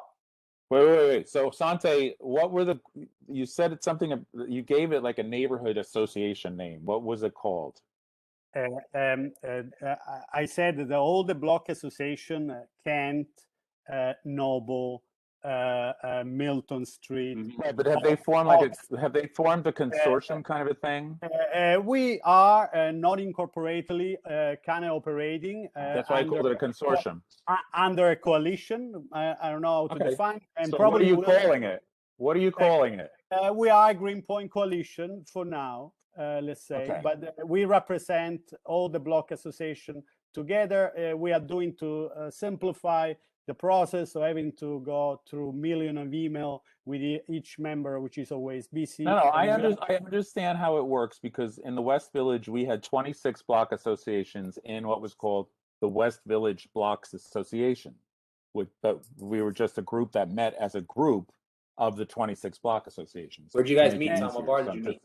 Absolutely, Tom. And to clarify, because hopefully this committee can receive this message, I believe we have certain corridors which are becoming clearly entertainment corridor. Franklin is one in Greenpoint. It's not really Manhattan Avenue. It is Franklin. So all the blocks are affected by this corridor. It doesn't matter where you are. Well, so that's what we're trying to go to Bedford Street and Carmine Street in the Village and see how unsuccessful we were in 40 years of trying to stop shacks on the street. So it's a horrible battle, let me tell you. Okay, I agree, thank you. but you okay. I don't want to stay Thank longer. you. Thank you. But the next city council. But the question I have about all those outdoor things, there's like different ones. Are they all attached to the same place? There's like tents on poles. There's plywood with a corrugated roof. Then there's like a separate like 8x8 pop-up thing. It looks like there's like 1 million seating in that around that place. I mean, there must be hundreds of seats in the street. Absolutely, Tom. I have no plan for that. There's like nothing describing it at all. Absolutely, Tom. And also, I want to let you know this finally. I'm going to close. I believe the community here has been pretty successful in a sense. I mean, it took a lot of work from many of us individuals. Has been successful in coming to dedicated agreement that at least have kind of balance. Like, for example, we have stopped like a backyard, activity, which has been a great winner for something a tremendous impact on quality of life. And we are monitoring the street and trying to be creative about that together. Thank you. Thank you, committee with the board. Thank you. Thank you. We'll probably hear from you again. Francois, go for it. You're on the mic. Hi. So everything. So Francois, your whole name, because you're on the mic. Francoise Olivas, a West and Kent Street resident, also part of the West Street Block Association, and to what Sante spoke about, the Greenpoint Coalition, which is a grassroots collective of different block associations within the community. So the first thing is just to explain a little bit about that diagram. Is the smaller shack is Ramona's, which is a bar, and then next to that starts Three's Brewing. And so it goes all the way down Franklin to Kent and then wraps around Kent. Then there's a pause because there's an active driveway, and then you have the Maman Shack. So that's there's 3 different entities wrapped around the block. So question about the 500-foot rule, just reviewing past applications, I believe there's a page where the applicant is responsible for listing all of the premises that are within the 500 feet. Did the applicant do that? They give us the SLA map, and I have to keep scrolling through the application because we're dealing with this whatever, so hang on. And when we're at the live meetings, this stuff lays in front of us and it's not scrolling. But we do get the the SLA page with all the little dots on it saying where they all are. So I don't know. I just, I think that within kind of like a 5 to 6 block radius of Greenpoint and Franklin, and I'm happy to, kind of do this on my own time and work with the SLA committee. I think we really we need know, to. we all know how many Okay. bars there are. You don't have to convince me that there's a lot of bars. The problem is I have been living in New York City for like 50 years, and we've had this same issue in neighborhoods all over. The SLA is just going to keep giving out licenses until we figure out a way to get them to stop. That's why there's now a 500-foot questionnaire that the applicants have to fill out that we're now requesting a copy of to see what they described as their public need for having to open another bar within 500 feet. But Brad Hoylman tried to get legislation to strengthen what public need meant, and that went nowhere in the state legislature. So it's really this vague descriptor that the SLA can do whatever they want with. So Now, again, I'll remind you that not only is this a transfer, but this is a transfer with the same trade name, and nothing is going to be different from what has been there for the last couple of years. I'm gonna have to disagree with you, because what I do think is different is the reaction. wait. We're not having cross discussions. Francois, you get to say what it is you have. Okay. Either So you're I in think favor that of this license or you're against the license, and then you say why you're against it. That's all you So have I'm to against this until there's Okay. enough community outreach done. Because there was the sidewalk cafe as well as the outdoor structure. This is a very traveled path to the Franklin playground from all the buildings at the very end of Franklin. And so you can't pass it. So I kind of feel like it's the sidewalk cafe or the outdoor structure. Pick a lane. And then I would also ask that the owners reach out and really work with the community, because the amount of litter that was all over the waterfront this past year was disgusting. Sometimes local canners would fill an entire van filled with cans, and a lot of them came from 3 Brewing. I get it, you stop by, you want to go to the waterfront to hang out and drink, but people just leave the cans by the waterfront. And a lot of, our local trash pickup groups would go and clean it up, but it really shouldn't be the responsibility of the community. So I just would ask that the owners figure out a way to help kind of recycle within the community.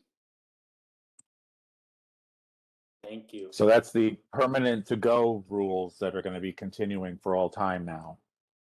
Eric, you have your hand raised, Eric.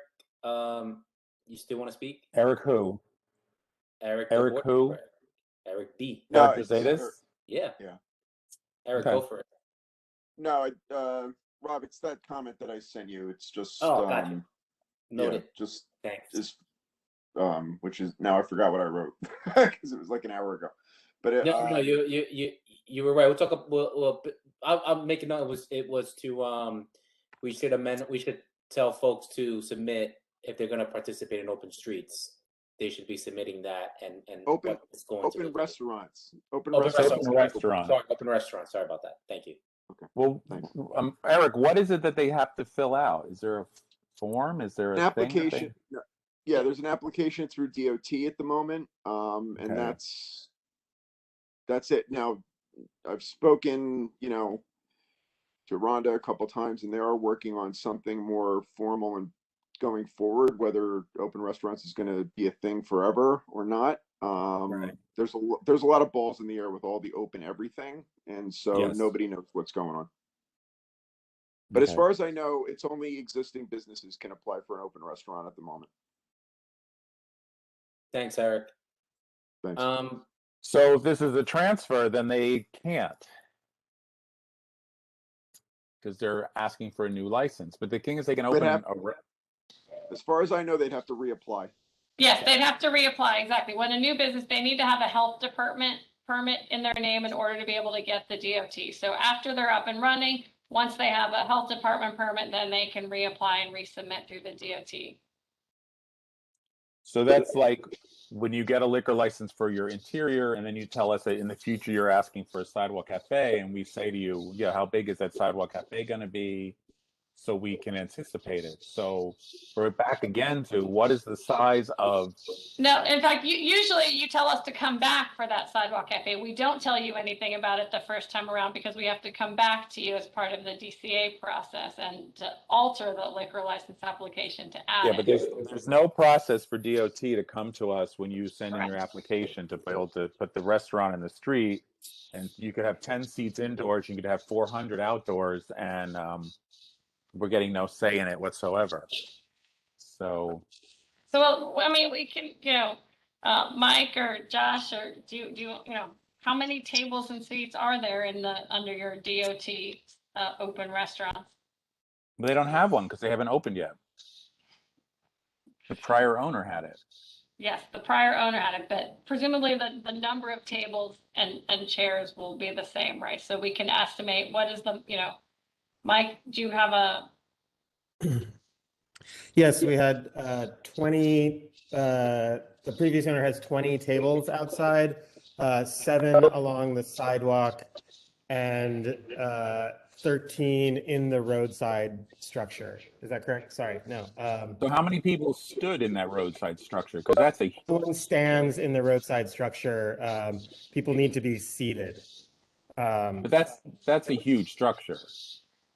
Yeah, but the tables are spaced out 6 feet inside of the structure. So in the structure, in that long structure, which is about 60 feet long, there are 7 tables out there. So there's a total of 15 tables outside. Right, but now 7 that in the we're roadside getting- structure, 7 against the wall, and then 1 inside of the smaller structure around the corner. But how do you establish the capacity for those structures now that we're lifting the percentage capacity allowances, Well, they still have to be distanced. So there's a capacity, and you list the capacity restrictions, but people still have to be seated 6 feet away, right, from people not in your party. Yes. Is that true? I thought everything was getting lifted July 1st or something. It's going to be, No, I think the distancing is not. The capacity restrictions are, which is sort of, there are some people who aren't going to be able to go back to their capacity because they don't have the room for their capacity. But I think the 6 feet, I think, is still in play. But then the rules are changing. I might be wrong about that too. right. So that's the fear. So Elkie is right here, not the social distance. Tom, this one, we've been on this for about 30, 40 minutes. We have Well, I'll make a motion that we deny the application. I didn't even finish my sentence. Based on the community opposition to it, the incompleteness of the application, the unknown numbers of what's going to go in the street, the history of the numbers of littering and the sidewalk, I'm making a motion that we do not recommend that it be approved by the SLA. Does anyone second that motion? Second from, I saw a hand raised. Julia. Second from Julia Foster. All those in favor? Aye. Aye. I can't see the hand count because It looks like everyone. Everyone? Okay. Just board members, please. Yep. Okay. So we're going to recommend to the full board that they recommend to the SLA not to approve the application for this new license. Next. Okay. Next up is still, okay, number 4. Okay, we'll stay with you because you're Rob, pick up the easy one now. 99 Franklin. This is Isn't it? hard one. 99 Pick up the easy one. Hi. That's Hello. us. Hi. Wait, is Elkie representing you for this? No, Stacy Weiss. Stacy Weiss. Stacy Weiss. Thanks, you guys. Yeah, That's correct. She's not here. We'll give Elkie a break for a second. All right. I have lots and lots of stuff on 99 Franklin. Okay. I've got application, I have a deficiency letter, I have notice, I have, I don't know why this other stuff is in here. Then there's a letter from residents.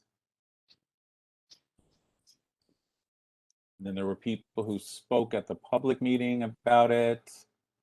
So I'm sure there's people that are speaking tonight about it. So, yeah. So let me find the application.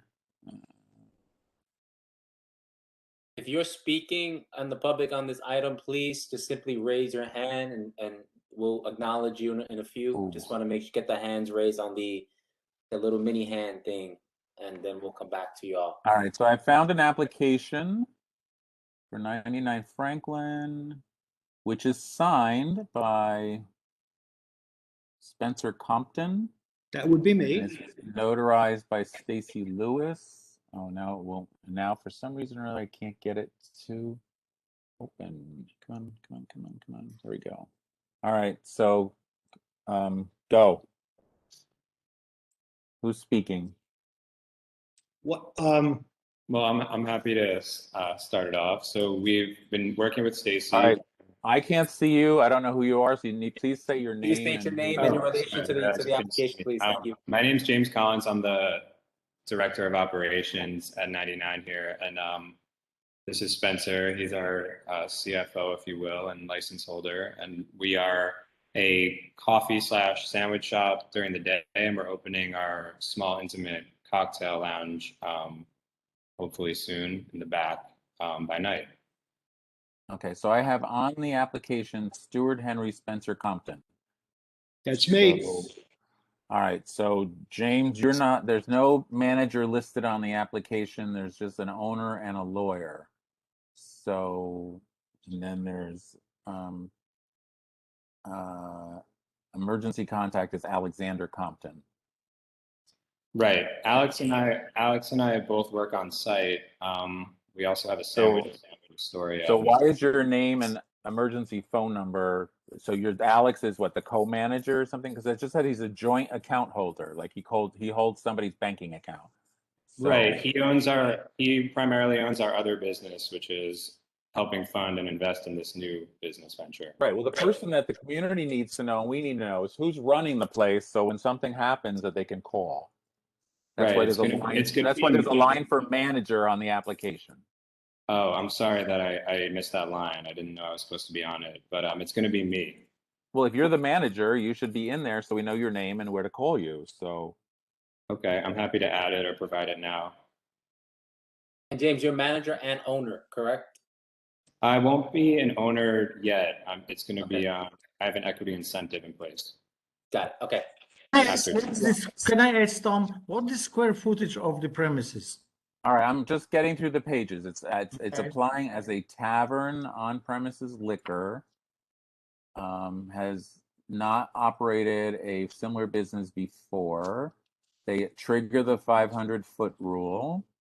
They want to be open Monday through Thursday, 5 p.m. to 12 a.m. Sunday through Thursday, and then Friday and Saturday, 5 p.m. to 2 a.m. They want to have music, I don't know what kind. The kitchen's open till 10 p.m. They say there's no outdoor space. The capacity, there's the C of O says they can have 37. They're going to have 32 seats and a stand-up bar with 22 people standing at the bar. So it must be a really long bar. So somehow they're going to reduce that. Somehow they're going to have 32 seats and 22 standing people in a space that only holds 37. So they're up to 54. So I don't know how that works with the fire department. So their capacity is over their C of O capacity. They're not appearing to have any outdoor space. 4 floors and a cellar. Oh, and it says here they notified the Noble Street Block Association and Mr. Drucker, the Oak Street Neighborhood Association and Ms. Berti, the Milton Street Block Association, Ms. Hernandez, and Franklin Street, Ms. Hicks. Now you're asking square footage. Tom, that's when well, you looking. How does the conversation go? What's the square Wait, footage? Rob, wait, My Bogdan, bad. Rob is speaking. Hang on. Sorry. Go ahead, Rob. Really quick, how do those conversation goes with all of those block associations around you? I believe my lawyer reached out to them. She had some experience in the neighborhood, so she had their contacts. So we don't know. So Brogdon, you were asking me square footage. Where would I? And what is behind the wide wall? Oh wait, you're looking Oh, at that's the bar. now. Where are you getting white walls? There's a cafe in the front and in the back behind the wall. Is the bar. Picture, you have to go there to see that. I'm sorry? Again, it's from the premises because the application said 37 people. What's the square footage of the premises? I don't see that anywhere in the application. I think perhaps they can answer. What is your figure, more or less? Sir, what do you think? How many square footage do you have? How much? I think it's around 600 to 800 would be my estimate. I'd have to measure. No way. No way. You count in the ceiling? There's no way it's 608 feet. No way. No. I know how the story is because I was before there when it was a clothing store, so I know what the square footage is. Please find out. Okay, I'll get the exact figure. Since you know. Hang on. So there's an email. There's an email that's attached to the application, which is sent from SL Weiss attorney to L. Drucker, Eddie Studios, E.M. Hernandez, Andrea Hicks from Miss Weiss, which says, "Good afternoon, Noble Street Block Association, Oak Street Neighborhood Association, Milton Street Block Association, Franklin Street. My client is applying for an on-premises liquor. I've attached the poster for your convenience with the information about the upcoming meeting on May 11th. I don't know what that was. Oh, that was the community board public meeting. Sorry. If you have any questions, you can call me at X phone number. Please acknowledge receipt of this email. There's no response. It's just she sent an email out on April 30th to those 4 block associations. So Rob, is there anybody in the audience that is from any of those organizations that wishes, that's here that eventually will want to speak? Let's go around. And are they familiar with Mr. Drucker, Ms. Aberti, Ms. Hernandez, and Ms. Hicks? Let's kick it off as always with Machelli. Go for it, Dante. So I believe my name was also on that list, but more names were listed. No, I'm reading the email, Sante. It's to 4 people. It's not. You're not there. You are not listed. About the email. Now, let me clarify, Tom. Let me clarify. Least Sante, attached to their application, which they're presenting to us about their community outreach, is a 1-page email that only lists those 4 names. There's nothing in their application indicating they reached out to you. If you want to tell me that they did, go right ahead. But I'm just telling you what I'm reading in their application. I agree. I'm sticking. I agree, Tom. Okay? I agree with you. They did not reach out to me, but my name was sent probably by community board together with other name, but they reached Elizabeth Hernandez from Milton Street. I was listed together with Hernandez for the Milton Street.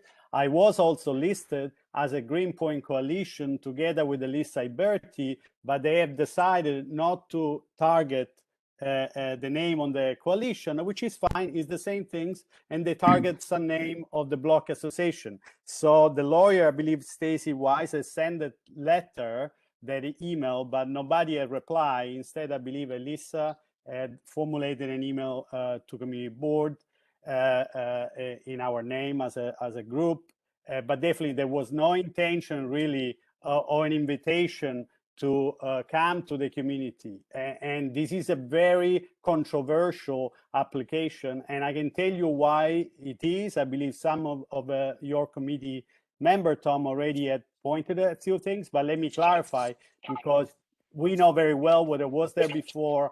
We know very well what the size of the space. We know how there was a letter of deficiency because even the original application was misleading, and you don't make a mistake, it wasn't a full place. There is other 2 existing coffee place, and we opened another coffee place during the pandemic to put in competition, to go in competition with other 2 small businesses, which they don't even have a liquor license to deal with. And then in the evening, you want to open a speakeasy in a 380 square feet space, and they are currently I heard from some neighbor, I am not verified, so that they were building some kind of deck. There was wood that was going in the backyard. So this is what I hear. And again, is the same, is half block from the other applicant. So we are still within that 13, 12 license, active license within the 500 foot. So once again, this was a small woman's store that during the pandemic could not survive. And we open in a space such so small, a place where we want to even have music.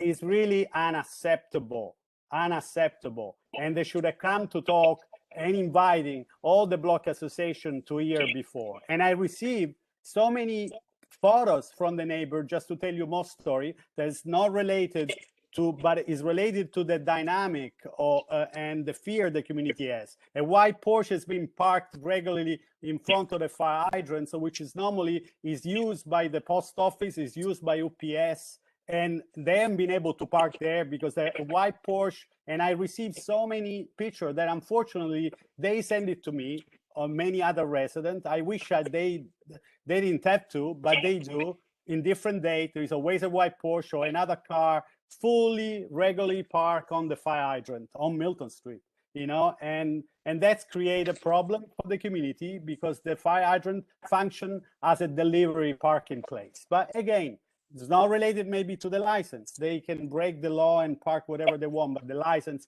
it's a major issue. There is even not the ability to run a restaurant. There is no space for a kitchen. So where is the kitchen? I really question, because I know the space very well. The person that owned the store, a woman clothing store, a manufacturer, a creative designer had to leave because he couldn't sustain that during the COVID. And I know the space very well. I've been there so many times. There is the kitchen. There is not the possibility to have a second restroom because the restroom that is there is so tiny. There is no restroom, double restroom for the disabled. Where is that restroom? So, and the Green Pointer has reported, Tom, finally, the Green Pointer has reported a misleading I'm sorry, you article. can't speak at this time. Okay. I appreciate your concern, and obviously I'm happy to answer everybody's questions. I'm sorry. James, you can't talk at this time. When people are speaking, they have to speak, and then you speak to the chair. Go for Understood. it. Sorry. Go for it, Santa. And also there was an article, because the community was confused. There was an article on the Green Pointer, which should be corrected. It was misleading. He said it was another local business. I know the business, somehow the owner, I know the owner. I don't know who they are. Nothing against that. It's only against a license there, really a liquor license in that location. But the business is no local business here. They had a store in a skateboard store, I'm assuming, in Queens, which is completely different district. There's nothing, is even not in Brooklyn, you know. So I don't know what it was our local business to do with that. So, but, and there is a white wall, the community, it's a secret, was behind this tile sliding door. They community, they can't even know, you know. And definitely the place is being closed as a cafeteria all this week and not even open, because you can generate really business as a cafeteria. You're really going to rely on having a legal license over the weekend with the music. And that's something we are against, and as a community. That's all. Okay, I am so confused. Skateboard shop, cafeteria, Porsche parked at a fire hydrant. We have more speakers. I'm just trying to focus on the application. So you're against it, Sante, because you don't run. There's already 12 bars within 500 feet. Yes. It's too small to really be a restaurant. There's no place for a kitchen or for ADA compliant restroom, correct? You have some concern about exactly what it is that they're opening because of some mysterious white wall that everybody keeps referring to. And I've had complaints about the way the notice was put way down at the bottom of the window behind a plant so that nobody could see what exactly it was saying. So there was some question about that. I've had other people say it's an incredibly small space to really operate a restaurant in. That then there was some concern about using the rear space for a commercial food operation. There seems to be a lot of, and then there is the deficiency letter that was from the State Liquor Authority that was 8 items in the deficiency, questioning things such as the notice, what kind of the establishment only has 1 restroom, so they're requesting a waive the 2 restroom rule. The C of O is for 37. Like I said, the application shows 54. There was some question about who exactly the landlord was. So there was that deficiency letter. So the Porsche and the skateboard shop really have nothing to do with. These are the issues that I think you've raised, Mr. Michelli, regarding this particular applicant. So Rob, who's next? Next up is Francois. Hey, can you hear me? Yeah. Okay, so I think the first thing I think is just to kind of go back to the DOB application. When they were building out the establishment, it said that there were going to be no changes to the type of business that was there. And I think as we heard, this was a woman-owned retail shop. So I think that kind of needs to be looked at, because I think that was very misleading to the community. As I've said before on the Women's Issues Committee and at the Economic Development Committee, as well as this meeting, we lost a lot of our women-owned businesses on Franklin. Yes, okay, we need to focus on this applicant. I've heard this thing about women's business now for months. It's ingrained in my brain. I know the argument. I can make it. So then also that there's been no signage posted in the window whatsoever. There's been no outreach to the Friends of American Playground, which is right there. It's just difficult to pass through right now, the way it is. So I think, that the establishment could do some outreach to see what they can do to be a part of the community. And I think, my understanding from people on the block is that there is going to be outdoor. So I just think that needs to be very clarified. And also the 500. Do you mean open restaurant outdoor? I mean shack in the street outdoor, or? No, backyard outdoor. Well, that's not. I don't think They it's in their already C of built a O. shack. They already built a shack on the street, Tom. There is already a shack on the street. I don't know if the outdoor is in their C of O, because their C of O is for 37 and they've already got up to 54 indoors. And you cannot have, the total number has to be who's out in your backyard and indoors. So 37 has to apply to both the indoor space and the outdoor space. The premises has a back door, a backyard? I don't think so. No, it does have a backyard. You know? There's no outdoor space listed. That was the question to the application. The application has no outdoor space listed on it. No, I am sending the That's question. correct. Don't the premises has a backyard? Yes or no? Is there a backyard behind that building? Yes, but we did not apply to serve liquor out there. No, my question was different. Wasn't suitable. Those premises, do you have access from the premises? Oh, yes. To the backyard? Access, yes. Thank you. Yeah, there's a public hallway. Yeah, there is a backyard. There is a door to the backyard. So, yeah, that's a mystery. It's Francois, go ahead. backyard. It's not suitable to serve out there. It's just dirt. It's a raw space where we had some rodents back there that we had to do some work to keep them out. We worked with an exterminator who gave us some recommendations, but we did not apply to serve out there at this time. In the future, we would love to apply to serve out there, but it's not ready at the moment. And the deck that's been put up is actually rodent proofing. Anyway, Francois, are you finished? Yeah, I mean, I just think that there needs to be a lot more community outreach. I think it's what's happening on Franklin right now. We just need, I think, an overall look at the effect it's having from an environmental standpoint and to local residents. I agree, and we're happy to do that. And we've actually done already a couple garbage pickups on the block with our staff, because we've noticed a lot of littering in the area, especially with people going to establishments and hanging out outside. So we're happy. We're new to the community, and we'd love to get involved as much as we can, for sure. And I wasn't aware of the American playground community that you mentioned, but I'm definitely going to look into it. James, I tell you, I know it's hard to do this. You have to let a public speaker speak, and then you could address those items when you're appointed by the chair or myself. So stand by. I know it's a little weird, but we don't like crosstalk. We don't like you talking to friends. It's easier to control in a room, not over the thing. So I apologize, it's a but that's challenge. the process. No, it's a challenge. We get it. We get it. We get it. Understand. Francois, were you done anything else? I mean, I just think that we need to have a community conversation. I would just ask that the board denies this liquor license until there is true community outreach done and we can come to, a place of compromise. To you. Next up is Bogdan. Go for it. Yes, I have a question to committee members. You are 100% against the restaurant, or you try to negotiate it something like the hours of operation or the way that they're gonna operate? What do you have in mind exactly?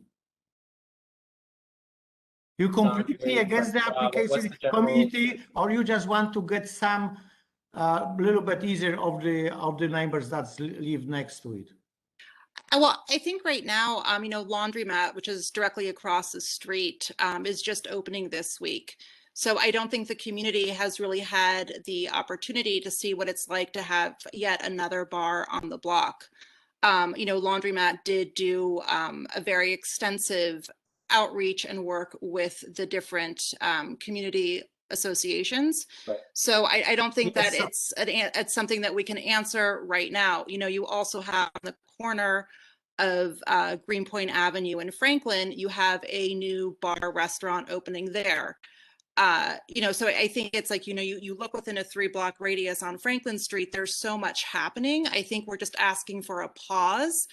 They have the coffee shop, they have the sandwiches. I know that. They shouldn't, if they're reliant to survive on a liquor license, I don't want to go into the economic part of it, but I just think we're asking for a pause until we start to really understand with the 2 new bars opening on the block, what that looks like. So actually it doesn't make a sense for to read you because you're absolutely against that. So what makes the sense to go to you, to convince you that they're going to be okay, they're going to be fine, they're going to be perfect neighbors if you are totally against? Good point. Hold on, Bob, we have two more speakers who have their hands raised. Ronan, go for it. So just to jump quickly in on something Francois mentioned, just because there are 3 other bars in the area should not exclude somebody else from having that opportunity. The other thing is that's already something that's I don't think that's a viable reason to prevent somebody else to come in. It's really just the other thing. Well, the thing is, right now, there's 12 bars within 500 feet, and the state of New York wants to have a public need for any bars more than 3 within 500 feet. And there's now a questionnaire that the SLA is requiring that they fill out, which I don't have in front of me. But one thing I'm sure the SLA wants to see is that there's been community outreach of some shape or form. So I agree with that. I'm more saying that I don't think that's reason to put a pause on somebody else's application. That's my yeah, we understood for sure.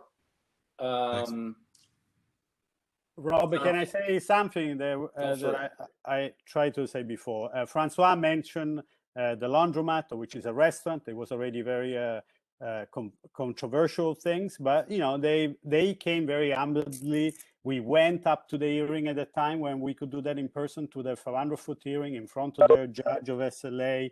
But whatever, we made an agreement. You remember we signed it at the time in front of all the SLA committee.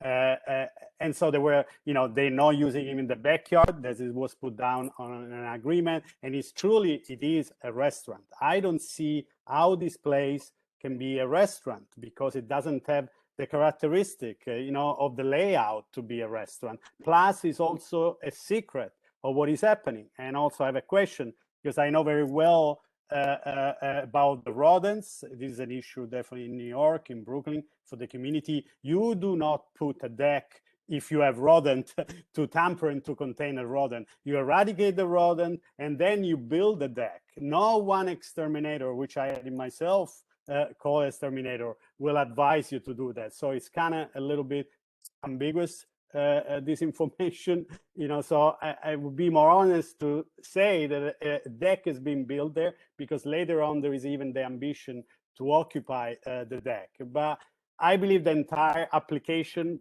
that's why there was a letter of deficiency, was misleading, was not correct from the beginning, and it was a common knowledge here. There was a very verbal community that had a role many times in the history of other applicants in this community. And anybody tried not to get to the community because they knew there was going to be some answer and some request of certain type. Thank you.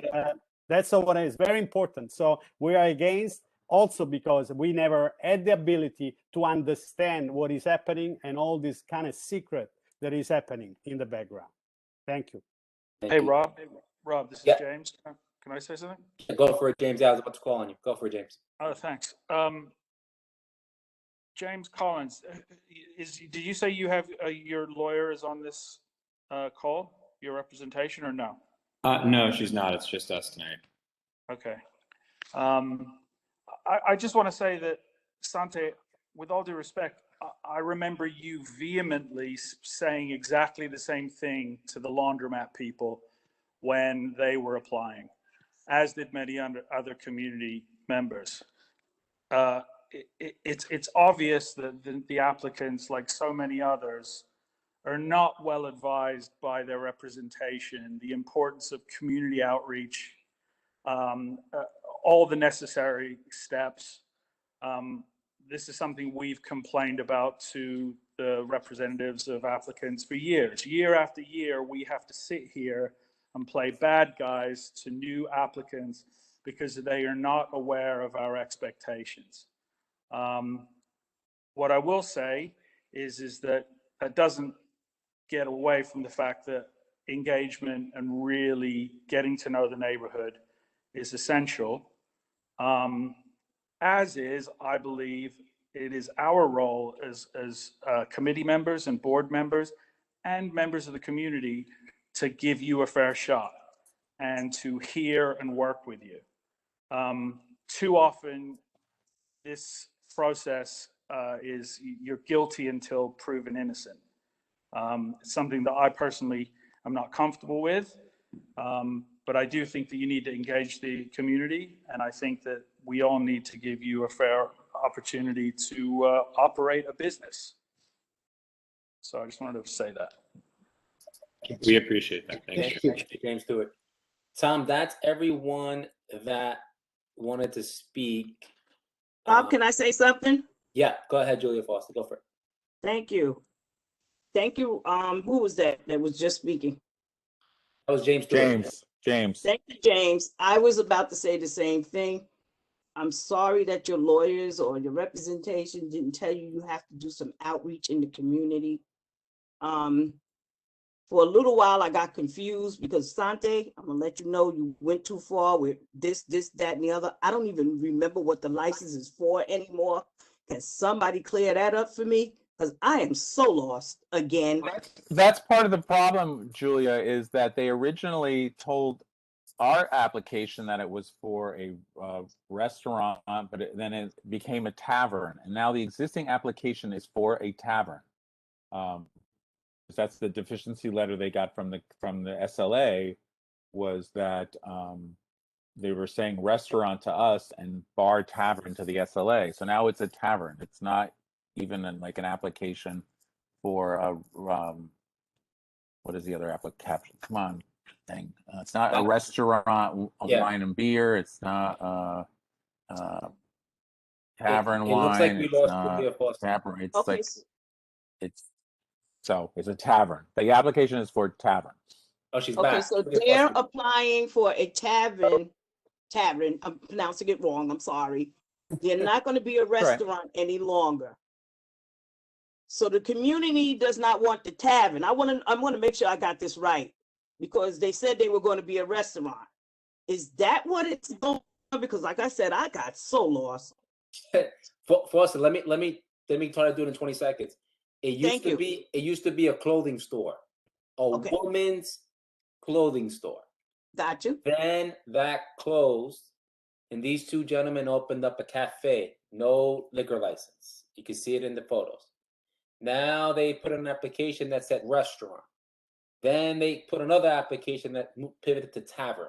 So current before you for the last 30 minutes is a small establishment that wants to be a tavern that has an outside shack in front of it, which is the street shack already out there. And so that's what we've been debating for the last 30 minutes or so. I hope that helps. Okay. Okay. Thank you, Rob. I hope that helps you. Okay. That helped me a whole lot. Okay. So we're working And for on any them community trying to board get a members. permit to have a tavern. That's So the there's- bottom line. all We're right, no so longer this- dealing with the restaurant or the clothing No, store, it's or any gonna be other bar. objects that have come before us. Correct. It's moving from clothing store, cafe, to bar. Thank you. The Tom Boroughs. Please And reach out to the community. we have questions about the application's completeness and accuracy. We need to get the 500-foot questionnaire that's going to be submitted to the SLA. Yep. There needs to be outreach to the community. And there needs to be a correction in the numbers of seats and chairs and tables that's going on. And we want to have the DOT application for the, whatever it's called, it's in the street, because that's going to be attached to whatever this is. And whatever the license, if there is a license, will then automatically be extended to whatever it is that's in the street. So there's a lot of missing pieces here. So, Rob, you want to do your little speech? Yeah. James Collins, do you want to do a postponement, do some work, try to get these lists done, and Work with the community. Do you can, and then maybe I think there is a fairness that we want to do, give you a fair shot to do that. To do that, you have to ask for postponement, or do you want us to go for a vote now? Up to you, James Collins. Well, regarding the 4 things missing, I understand there are some adjustments that need to be made to the seating. Because it was a small space, it was a little hard to configure the build out, all while trying to apply for the liquor license, which created a little confusion. What the numbers you read me are not correct. It's in fact a very small, intimate, low jazz music cocktail bar that we're trying to open that closes at 12 or 2.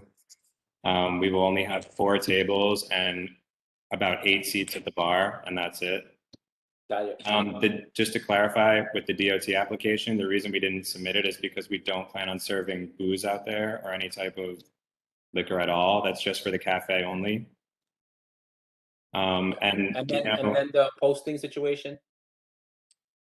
The posting situation, we were an open business, so we didn't want it to obstruct our aesthetic. We did put it in the corner. We have a big glass window. We weren't trying to hide it. We were happy to show it. We had all our stuff posted during build up, but we did open our cafe and it has been operating. And we didn't want it to deter from our menu, which we have posted in the window as well. So just a little explanation there. Do you want us to vote today, or do you want to postpone this item? What would you like us to do? It's up to you.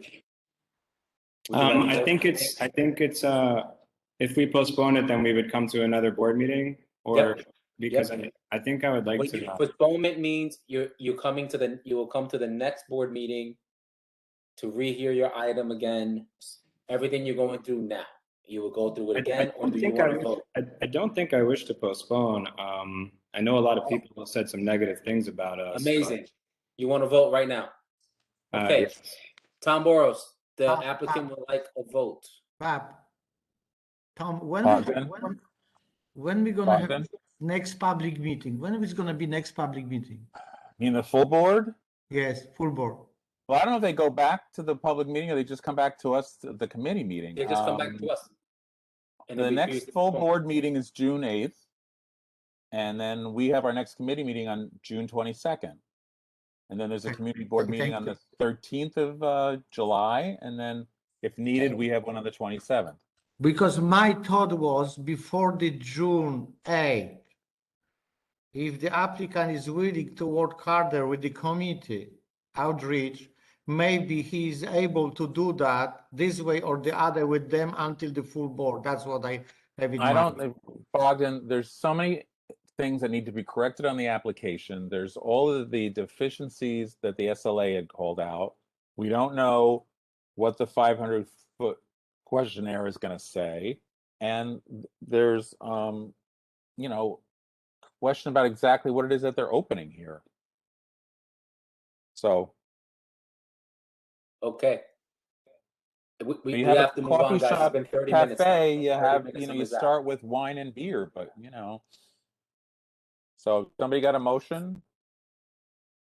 Maybe we can suggest them that they're gonna change for the beginning. Okay, Bogdan, we have at least 15 more things to get through. So I can't make any more. Guys. They We have came to without move their on. lawyer. Is there a Their motion lawyer's on the not floor here. for Tom?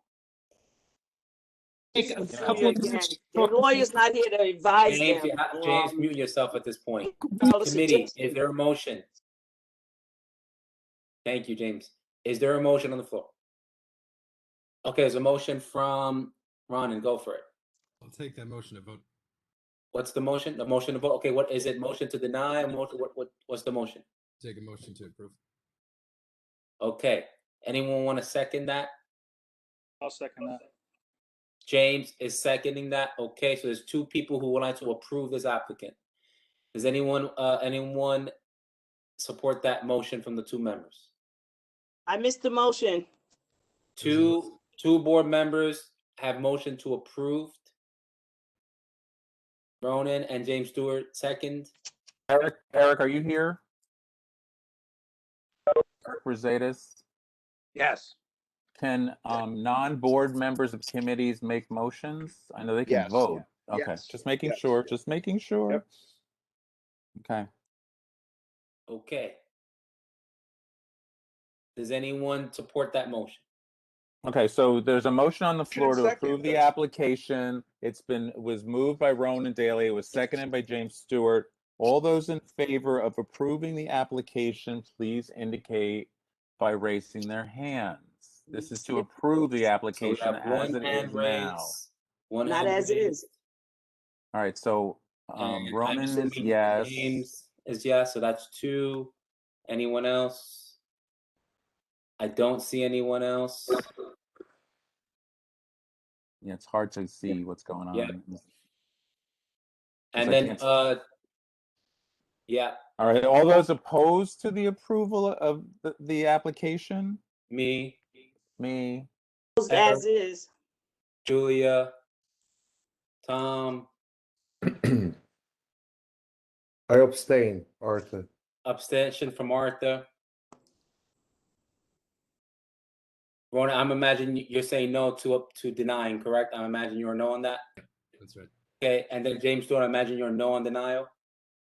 All right, so Eric's got his hand up. I can't see what Arthur's abstaining. Arthur's abstaining. Bogdan, what are you doing? Bogdan Okay. is with us. He's a no. He's with right. this motion. Gina's got her hand up. Bogdan's got her hand up. Yep. I That's can't see anybody else. 2, 3, 4, 5. So 5 yeses to the no. And who then else is James, here? and then James and Rona, you guys are no, right?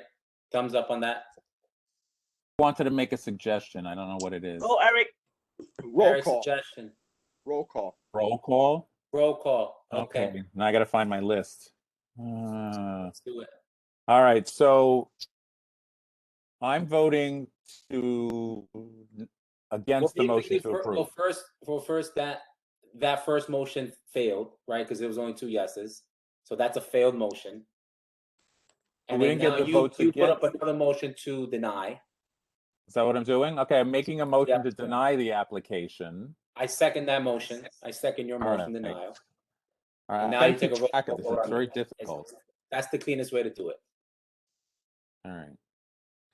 And then you got to All right. So now it's a motion to deny. So Tom Burrows says yes to the motion to deny. Rob Solano says yes to the motion to deny. Bogdan? Yes. Tommy still here or not? Tommy is off the streets of Bushwick, not on this call. All right. Simon Actually, Weigler. Oh, does Simon vote? He's a board member who's attending. Does he count as a voter or no? Okay. No. Arthur? He's first, Arthur? no, he's first vice chair. So is Arthur Bruce abstains. Arthur abstains. Okay. Eric? Eric? Yes. Yes. To Okay. motion. Julia? Julia? Yes to disapprove. Yep. Okay. Okay. Yes. James? James? No. James a no. Gina? Yes. Okay. James, yes. Ronan? No. He's a no. Okay, so what do we, and is there anybody else here on the committee? Anyone else? Is there any committee members I didn't get? I think So you Rob, got what did that end up being? two no's, one abstentions, and the rest were yes. So it's 6 yes, 2 Yeah. no's, 1 abstention. Yeah. Counting right? And then let's get the detailed denials. You got that list, right? Of the reasons? The reasons, right? I've been writing a lot of stuff down. I'll have to decipher it from the Okay. WebEx tomorrow. Yeah, okay. It's very challenging to do this, let me tell you. All right, so essentially, we voted to recommend to the full board, to recommend to the SLA to not approve the application. Yep. All right? Okay, so As now fair as we move can on. make it. We asked the applicant to postpone, wanted to vote, got to vote. All right, applicant, thank you All so right, much. oh no, did I freeze again? Thank you. Oh, damn it. Okay, next is, we're back to Elke And WebEx crash. Hoffman. Do you want to do 178 North 8th? I feel like the still Santa Fe here? one is easy. Tom, do you hear me? This is Simon. Yes. Tom? Simon, we hear you, Simon. Simon, we hear you.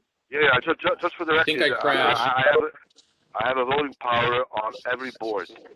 I'm the first vice chair. Oh, did you want to entertain that option on this motion, or just wanted to notify? No, us? I want to vote no. Okay, thank you, Simon. Appreciate it. Okay, so it's again Elke. It's 178 North 8th. Go for it, y'all. Right. Okay, so I guess we start first. This is an application for a restaurant to be located at 178 North 8th Street, and that's just off of, I believe that's Bedford. This application is for, and I'll list off the hours for you. Because actually, let me practice. Our forms made fillable, and so in converting the form from fillable to flattened, so it's easier for you guys to see, it cut off some of the cells. And so when it says 11 p.m., it cut off part of the M, and so it looks like an R, which is the same thing that happened with the previous application. It's not inaccurate. It's 11 p.m. and not 11 AR. Trying to fit the detail into the little box can be a little tricky. So I will go and correct that on all our forms so we don't have that going forward. So the application, and I will let the applicants kind of speak to their concept and what they have planned. But the hours of operation will be 8 a.m. until 1 a.m. And that's everyone out Monday through Saturday, and Sunday 8 a.m. until 12. They won't be open for on-premises consumption at 8 a.m. They plan to have a takeout window where you can go and order to go. They do have a backyard space, and they will agree to your regular stipulated hours. The applicants together have been working in the food and beverage industry for over 15 years. I'll let them speak to you about their experience a little bit. There was a previous establishment at this location. It was licensed as a restaurant since 2016. And so even though it's a new application, because they're not purchasing the assets of the business, it was previously licensed. It is subject to the 500-foot rule. There are about 8 licenses within 500 feet. We did not prepare the form because we didn't know that this is now required, but we can certainly, we have to prepare that anyway, so we'll prepare that and get that over to you. Mr. Solano? Sorry, there's a Rob? little bit of feedback. Yep. WebEx threw me out for a while, so I don't even know what you're doing. Okay, so as I had you- on my list that the golf course was supposed to be next, so I don't know No, what the you next one is we went to 178 North 8th by Elkie. And there, because I had number 5 as being the other half brewery. it's Elkie. It's the same law firm. We're trying to do an easy one first, so we did 178. It's still Elkie, so I'm trying to do the easy one, which is Well, Elkie is the same as who? They Elkie also does other half brewery, the Domino thing. Oh, It's the same firm. All right. Okay. I would say, and all you missed was she was breaking down the hours of operation and about to toss it to hear from the ownership about what's going on in this establishment on Yeah, but what 178. establishment are we talking about? 178 North 8th Santa Fe, little family. Okay. All right, the one with multiple names. Okay. Yes, like multiple. Yep. I gotta why find don't their file. This is a perfect segue because we can toss it over to the owners. Yes, Melissa and John.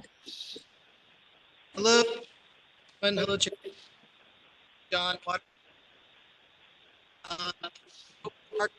is to Southwest food from New Mexico to Brooklyn because the traditional, and so we're gonna them until 4 p.m. And then we'll close for an hour and then open and do dinner service from 5 p.m. kitchen closing. Talk on Sundays, and we do hope to have our outdoor backyard space, but it's going to be a very intimate, romantic type of environment. As 11 and here many of the boards, conferences and stuff. Yeah. We're seeking the liquor because the margarita cuisine, all of based on very specific, and the heat of margarita, and it's a beautiful. So we're hoping to. Is everyone hearing them, or they're coming out choppy? Is that just Coming out choppy. Coming out choppy. Yeah, they're coming out. Okay. Every other word. You guys are breaking up. I heard margarita and New Mexico. Those are the 2 words that I heard. Those are the most important words. Can you hear us now?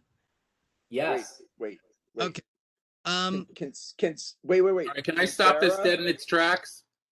I'm going to stop this dead in its tracks. Your certificate of occupancy for your location is something like the number I have is. Let me get it. Hang on.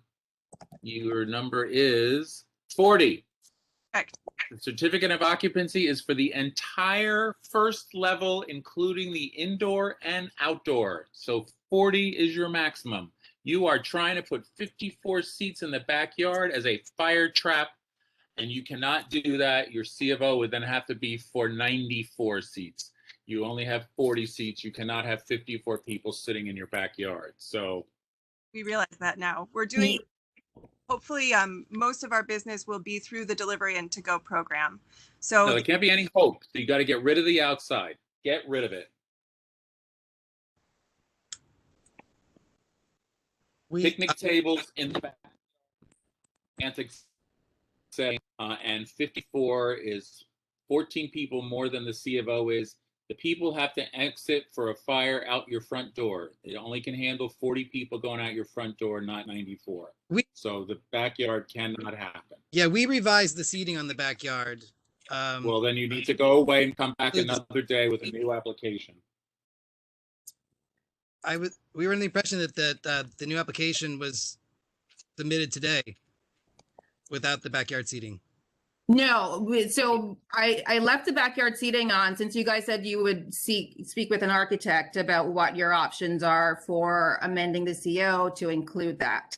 If the committee is asking that you remove that until you've done that, we can do that. No, there's no outdoor space. There's no amending until they do that. That's not, No, I mean, I'm referring to. That's too slick for me. That's like, hey, let's get a license and then we'll come back in 2 years. Oh, sorry, we opened the backyard. We didn't tell you. No, I'm saying to remove it from the application as you asked, so that we'll come back if they once they get a CO to correct the numbers. But then they're not going to get 54 in that backyard. It's a fire trap. They actually have 2 exits. So there are 2 storefronts. If you look at the floor plan, there are 2 storefronts that are connected with an interior door. So they do actually have 2 means of egress. And so once they get that correction, that probably would be very easily resolved in terms of their numbers. The standard as of right occupancy for storefronts is 74. This is a little bit of an older CO.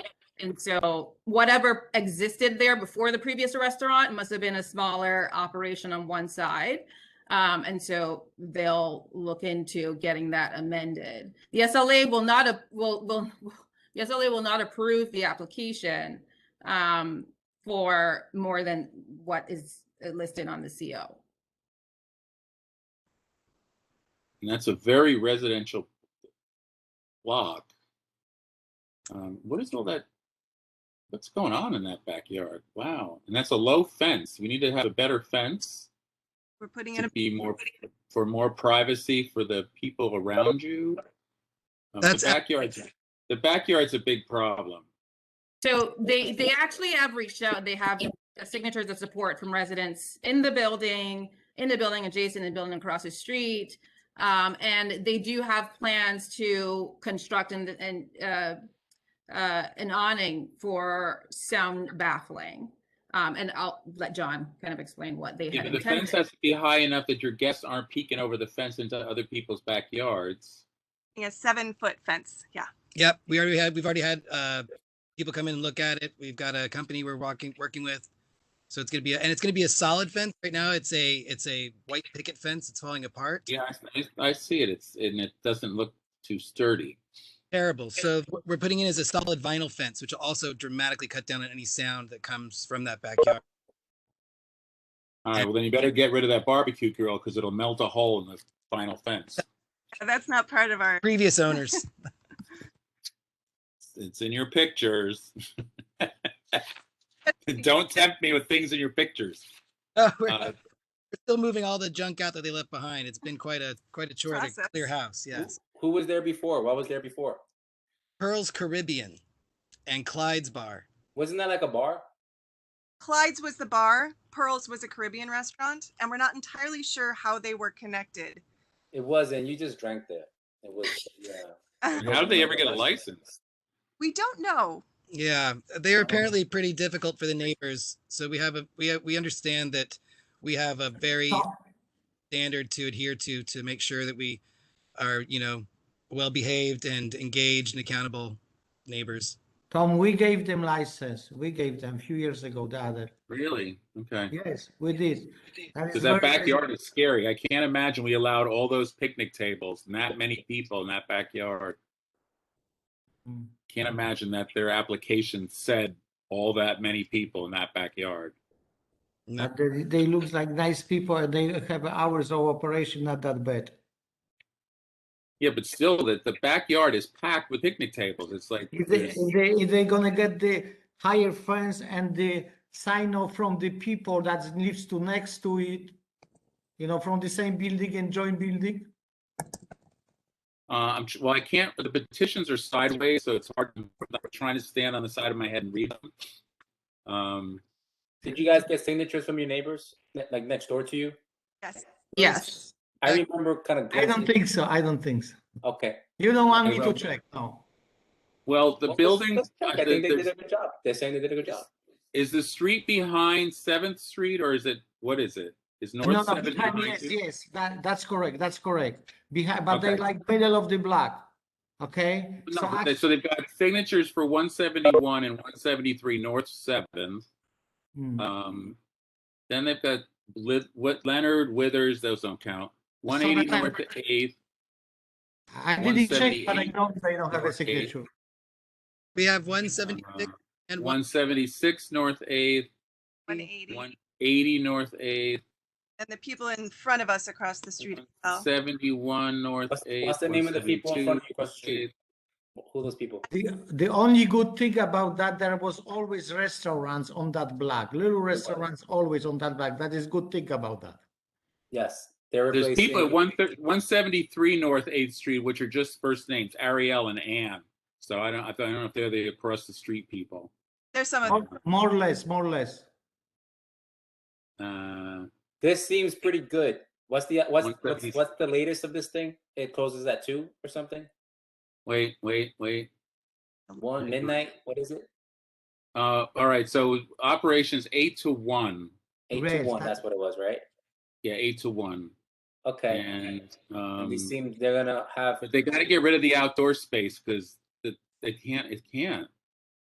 But okay, I am against the I agree with outdoor space. But this neighborhood, especially this block, is used to that because between Bedford, between 7 and 8, all the restaurants have a backyard, so the people are used to that. I know, but the thing is, the certificate of occupancy is for 40 people. So we have They to have take care of 35 it. Hey, people we got a in the lot of restaurant background noise. and 54 people in the backyard. If we take care of that, the rest for me is okay. Okay, because Fine without the backyard, but there's 23 tables back there. took Yeah, that it's- out. We you need to do a new application removing the outdoors. Because you're almost over your C of O with your interior. You have 10 people at the bar, 35 people sitting. That's 45 people indoors with a C of O for 40. The SLA is going to give you like a notice of deficiency. Like this is not possible. You can't. That's an outdating Outdated floor floor plan. plan. Yeah, that's not the one we tried to submit. We have another one where there's no seating in the back and there's only 32 seats in the 2 spaces. All right. Well, that was the second application I got today. I didn't even look at the first one. This was number 2. So do you need I to may have, fix? I spoke with Melissa today about that, and I probably missed her email with the updated diagram. But I did try to amend the interiors, and I figured that we'd address the outdoor space when we got here. I mean, either way, this is gonna get cleaned up at Albany Yes, SLA, it right? has to. The SLA will not approve for more than 40, and generally it Right includes now you have 99. staff. Yes. Okay, I want to make a motion to approve pending motion to approve with SLA's I fix to second. your I to second. your clarity of your Yes. situation. Motion. Wait. Rob? Yes. Rob. It triggers the 500-foot rule, so they're going to have to give us their 500-foot. You will get question. the Yeah, 500, motion. you will get the They have to 500 foot in the morning. Please submit the They're 500. saying they're getting a new fence, so they need to somehow, New fence, how high the fence. fence is gonna be? You have to indicate how high the fence is gonna be. 7 feet. 8 feet. But we go for 8 feet, but 8 Nice 8 feet fence. Shakes. There's a lot of shakes in the heads. Talk to our guy about Of course, there's going to be no outdoor, so they have plenty of time to get a new fence. Plenty of time. Now, are you going to do a new application removing the outdoor and get it to us, or what? Yes, we can do that. I can get that to you tomorrow. Well, because that's what we recommend for the full board to approve is what the final application is. So you need to correct that. Is there any other mistakes anybody noticed? That is easy to do. So you got to get rid of Okay. outdoor space in the hours, outdoor space in the occupancy.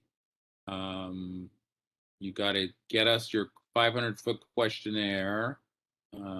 give us, A somebody tell me diagram showing no outdoor what the seats. fence is going to be. All right, so Rob, go make your full motion now, Rob. Everything Tom said, motion to approve, second, Ronan? Yes, I was second. Second, Bogdan, sorry, Ronan. Bogdan, got All it. those in favor of the approval contingent on them meeting these requirements? Aye. Aye. Any opposed? You got no Any option. abstentions? Wait, did you say there was one, Rob? Nope, none, no, Okay. Any abstentions? none in the chat. All right, so this is a conditional recommendation of conditional approval. Right now, if you get me all this stuff, then it changes to recommendation of approval. So you need to get all that stuff together. Okay? Next meeting. Great job, y'all. Thank you very much. You all have a wonderful night. Good luck, New Mexico All right. leaders.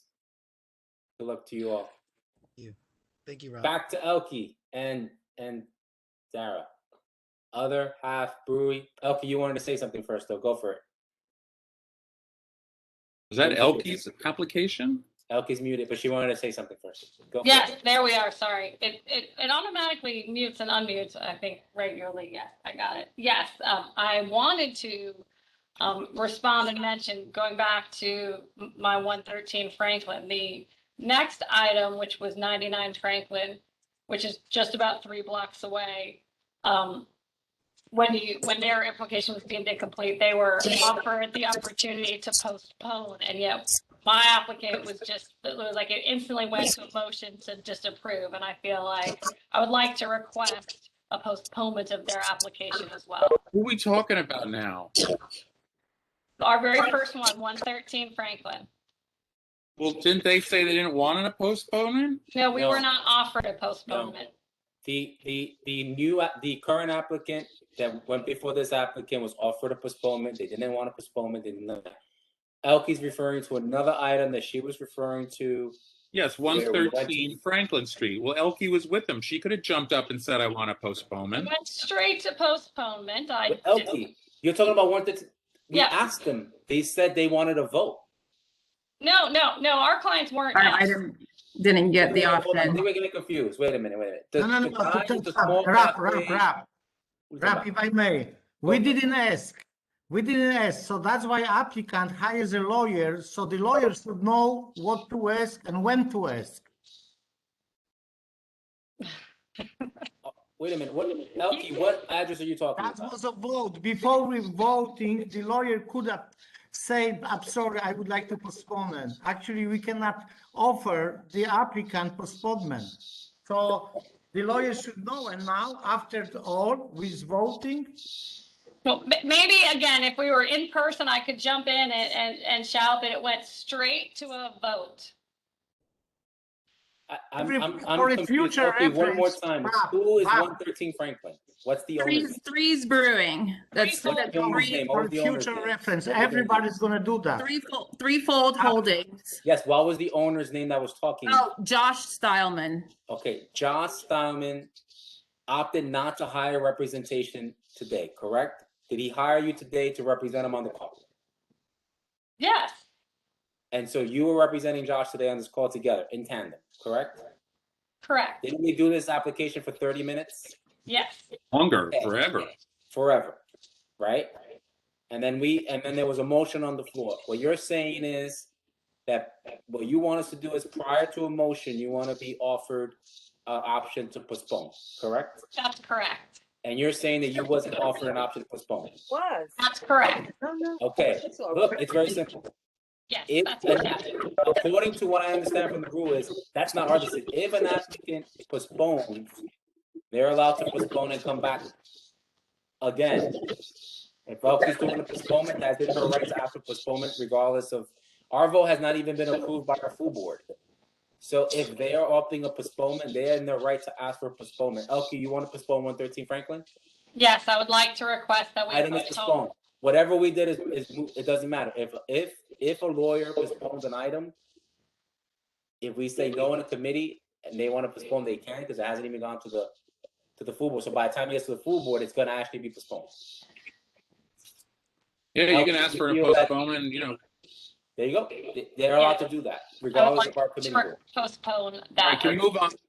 The attorneys asked, I guess the applicant fled the room.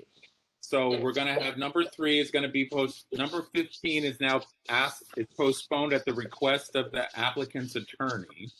Yes, thank you very much. Tom. Now that's been fair now.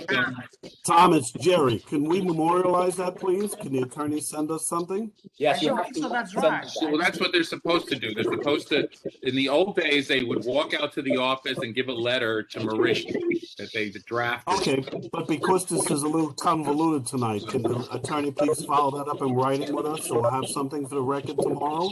Yeah, anybody who asks for postponement has got to do something in writing to the office so that it's on record. So I will be happy to confirm that to the committee. Thank you, Council. Just so this doesn't happen again, if you want a postponement and you don't like where it's going, you can step in and say, I would like to postpone this item. In the future, I will. Okay, let's go to your next Have an one. announcement to any other lawyer that's on here. Any other lawyer representative, if you want a postponement, let us go through a whole vote. Don't let us speak for 30 minutes. If you don't like the way it's going to go, just step in and ask for postponement. You can see for 30 minutes that is not going well. You can use your judgment and jump in and go, hey, maybe we'll postpone this. All right, let's go. And all your representatives, please know that. All right, other half view. oh my God. Okay, so I will explain what this application is because this is not one of your typical applications. So Other Half Brewing has already submitted an application to open a farm brewery branch office at this location. So they are also a brewery over in Gowanus. A farm brewery that produces New York State products can open a branch office. And I'm a lot of feedback. I can't hear you. I'm sorry. I'm trying to get closer to the speaker. Tom, I'm sorry. We're talking about 113 Franklin. No, we're talking about the mini golf now, 87 River Street. On special permits, number 5 of previously postponed, Bogdan. Got it? It's for temporary permits. Normally, temporary permits that can be issued 4 times for a location. This location is asking for a certain number of weekends, which Elke will remind us of how many weekends that's going to be, which is, I think it's like 21 permits. It's 21 permits, yeah. Because they're over the number of 4, and I don't like temporary permits, they're presenting to us so we all know what they're doing, so we just keep an eye on them. Okay, that's all. Yeah, so under sort of the SLA's COVID policy, they have allowed applicants to get more than the 4 with the consent of the community board, and up to 21. That's the max that the liquor authority will issue. So this is a location where they are going to operate a beer garden ancillary to a mini golf facility, and it's a not-for-profit, essentially run by 2 trees. We have applied for a branch office of the brewery, which doesn't require community board approval, but under that branch office, they're limited to New York State products, and so that's an exemption that they're allowed as a brewery. Because the SLA is taking a significant amount of time, we're hoping to apply for the 21 to bridge the gap so that they can start to open a little bit earlier, using those 21 one-day permits while the other application is already pending. But it's going to take a while. The SLA is going to take a couple But of Elke, isn't the golf course with the beer garden just until the site gets built? Yes. This is just for the season. This is Right, is so- relatively short term. Yeah, so what are you bridging to? Well, to the rest of the summer, because there's only 21 permits here, and through the fall, they'll run it through the fall. I think David, what's the target end date through October? I think through October, yes. Through October.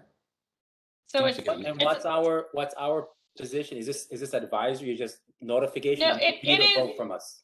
Yeah, well, it's a little bit vague because this is a sort of a newish policy to the SLA, but their position is they will issue more than 4 up to 21 permits with the approval of the community board. So I actually think it's more than advisory with respect to You need our temporary. approval. Okay. What happens when your 21 runs out? You have to come back again? No, if the branch office has been approved by them, they'll be able to operate as a branch office, which is, again, they're limited to serving New York State products. If they have not been approved for Do that they yet, serve then- in their office or they serve in the golf course? no, it's called, the term is a branch office, but they can operate at their branch office. And that's the SLA's term, is a branch office. And what And you're it can saying is, Elkie, for that part, you don't come back to us for that part. Exactly. We That's don't the come back for procedure that part. part. And if the 21 days are done, they can't come back and get 21 more. Then if the application's not ready, then they have to stop operating for a while. All right, I want to take. But their descriptive of branch office is operating the beer garden. The beer garden is the branch office. Correct. Okay, it's just weird. I'm like, you're showing me pictures of an office building No, with glass and doors in it, and I'm like, are they going indoors? I thought they were going to be a beer garden. No. The SLA's term for all of the activities that are done at a branch of a farm manufacturer is branch office. Although you can have a tasting room and a bar at your branch office. I know, but you're showing a picture of 223 Kent North First, which is like a coffee shop, and I'm like, what does that have to do with the beer garden? That's a picture of the notice that you asked us to provide evidence of notifying the public of. Okay, I thought that was your branch office you're opening. That's on the branch office is like a piece of land. It's an empty parking lot. That glass thing, I thought, oh, they have an office there now. How nice. We All have right. a hand raised. Sorry, guys. Boston, go for it. Yes, I would like to make a motion to approve the application. I second it. I second that motion. All those in Tom favor? second. Aye. Anybody against? Anybody abstaining? None in the chat. Okay, none cool. in the video. All right, great. Thank you very much. Wonderful things. All right, Elkie Firm. Thank you. Thank I know, you. it's torture. Okay, so now we're up to number we're up to number 7, I think. Heather for Sushi on Wife. Sushi on Wife. Number 14. Okay, Heather, go Sushi on for it. Wife. Hi, everyone. Sushi on Wythe. I think Lauren is here as well. Okay, great. Yeah, she's on the screen. So quickly for you guys, Sushi on Wythe, this is 97 North 10th Street. They applied, were approved by the community board, approved by the SLA back in 2018. Same method of operation, same stipulations, nothing has changed. What happened was they got conditionally approved. National Grid gave them a very hard time. They couldn't get gas installed, so we had to delay their activation. They couldn't open. Then COVID hit and constructions went to a standstill. So because of that, we passed our approval period. The SLA gave us 24 months. We couldn't activate the license, so that's why we're back before you guys again. Unrelated to this applicant, but on the gas, this was a major issue. Rob, can you get closer to your mic? How about now? Can you hear me now? That's good. That's better. This was a major issue for a lot of businesses in North Brooklyn. The gas company decided not to give anyone new gas lines. Some were able to pivot to electrical and some couldn't and just couldn't open. No, This they was were a problem extorting us with a gas line. So just want to. Did we really approve this 2 years ago? I remember this. Yes. For 3 o'clock in the morning? Yes, and there were questions about No, wait, I was asking the committee. Hang on. Rob, do you remember I what remember Sushi on Web because they have another one in Lower East Side. And I went to go check But I'm not sure if that was 3 o'clock in the morning, because the hours of operation is until 3 a.m. I don't think so. I remember us having an argument about this, about why we wanted to give them to 3 instead of the typical 2. And I thought that this was a while ago. I thought my memory was because of the location that we felt like it was okay to have it to 3. That was but I don't know all the details. Maybe you guys, I think Derek was here that day. I think he's the other owner of you guys, but I don't remember the whole story. But that's easily fixed if you show us the old application, Heather, from what we This is a copy of the old application. Oh, there you go. And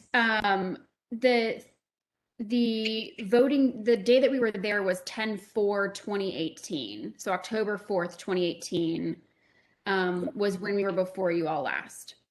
Yeah, well, I don't have the whole community board's office in my house right now, so sorry.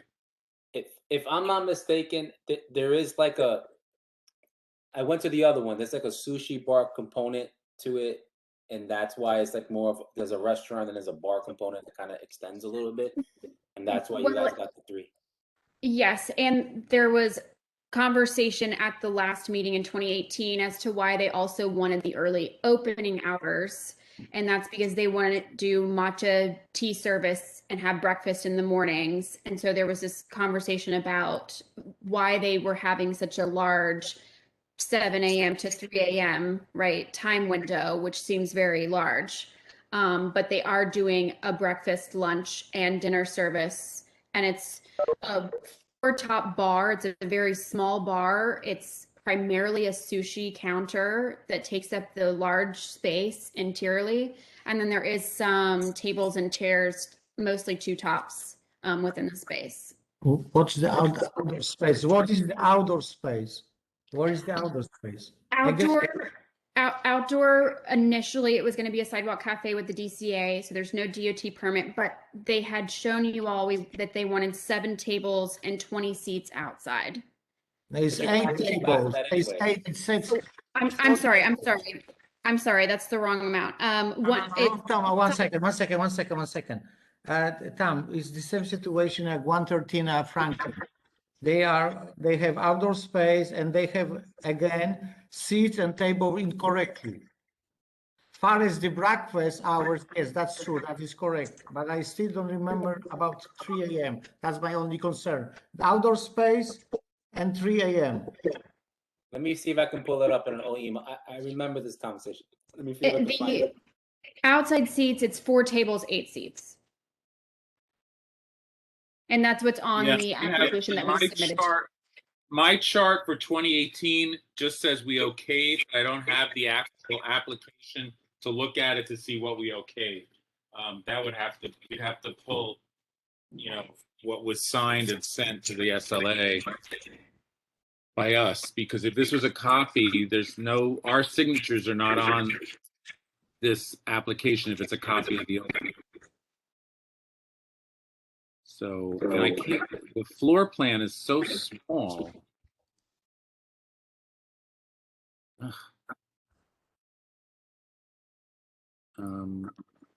Is there an outdoor space now or not? Lauren, you run the other one too. What do you need that extra hour? Is that other venue going to 3 o'clock in the morning? You're on mute. Typical Williamsburg rules 2 o'clock for restaurants. Do you need that 2 to 3? Is that like events or something you guys are doing? I'm not sure. We do serve sushi late through COVID. Obviously, we've closed quite early. We're predominantly food and sushi, which can happen when people are leaving the hotels. I think the previous conversations were to have a later night affordable food option, which was why the application was requested until 3. But a majority of our guests do live in the Williamsburg neighborhood, which was why 3 years ago it was a really good idea, and thankfully it still is. But yes, we will serve food until late, and hopefully with beverage. Okay. I don't have the old application, and we need the 500 foot questionnaire, because it's another 500 footer, and I don't know what to do with that outdoor. You've got sidewalk cafe, 4 tables, 8 seats. There are no sidewalk cafes being you can't approved. even do that now, right? Because there is no sidewalk cafe. There are no sidewalk and cafes. You're gonna have to come back anyway to do that. So, but it's on the application. So I'm like, so can we take that part off because we can't talk about that anyway. And you're gonna have to come back to do sidewalk, right? Yeah, I mean, that's perfectly fine. This was how it was approved before, which is why I didn't want to change anything for you all, but we're happy to take that off. And then once the DCA comes back to life, come back to you guys. We would be coming back for the DCA component anyway, so that's perfectly fine. Okay. The DCA comes, the DCWP, but they're not doing it. But what are you going to be doing? DOT also? No roadway. You guys are not doing the DOT. Okay, I'm not doing the shacks. Now, okay. So across the street is a warehouse and a hotel. Yep. because you don't have any signatures from immediately adjacent to you. Does anybody live next to you? There's no residences on that in that area. There's a warehouse across the street, but then there's residences down the block. And then you're in a like a 2-story building. What's in the? You're in that garage on the left end. What's in the rest of that building? The center offices, and then vacant, and then what's that? There's a chocolate store. There's a yoga shop that closed, a barber shop closed, and then there's a coffee shop down the street. Wasn't JJ's there? And JJ's closed too. A lot of things closed. Yeah, there was a lot of things that closed in this building. Yeah. It was a rough COVID for that building. Mm-hmm. So people from the hotels are going to be coming there at 2:00 in the morning to eat sushi. Is that what you were saying? We do serve food quite late. No, my question was very specific. People from the hotels come to your place at 2:00 to eat sushi. Not that you serve food quite late. It was people from hotels come to your location at 2:00. I went to law school too. No, I did not. No, not recently. In our neighborhoods, regulars normally we get a lot of locals who come in at 10:30. It's normally a 1-hour seating, but they stay for 2 or longer. We do an 11 and a midnight seating in our West Village location normally. Obviously, that's been quite different. We don't have the luxury of being close to hotels at our other 3 locations, so it is mostly residents. So we're hoping that. So they can all be out of there by 2:00. Yes.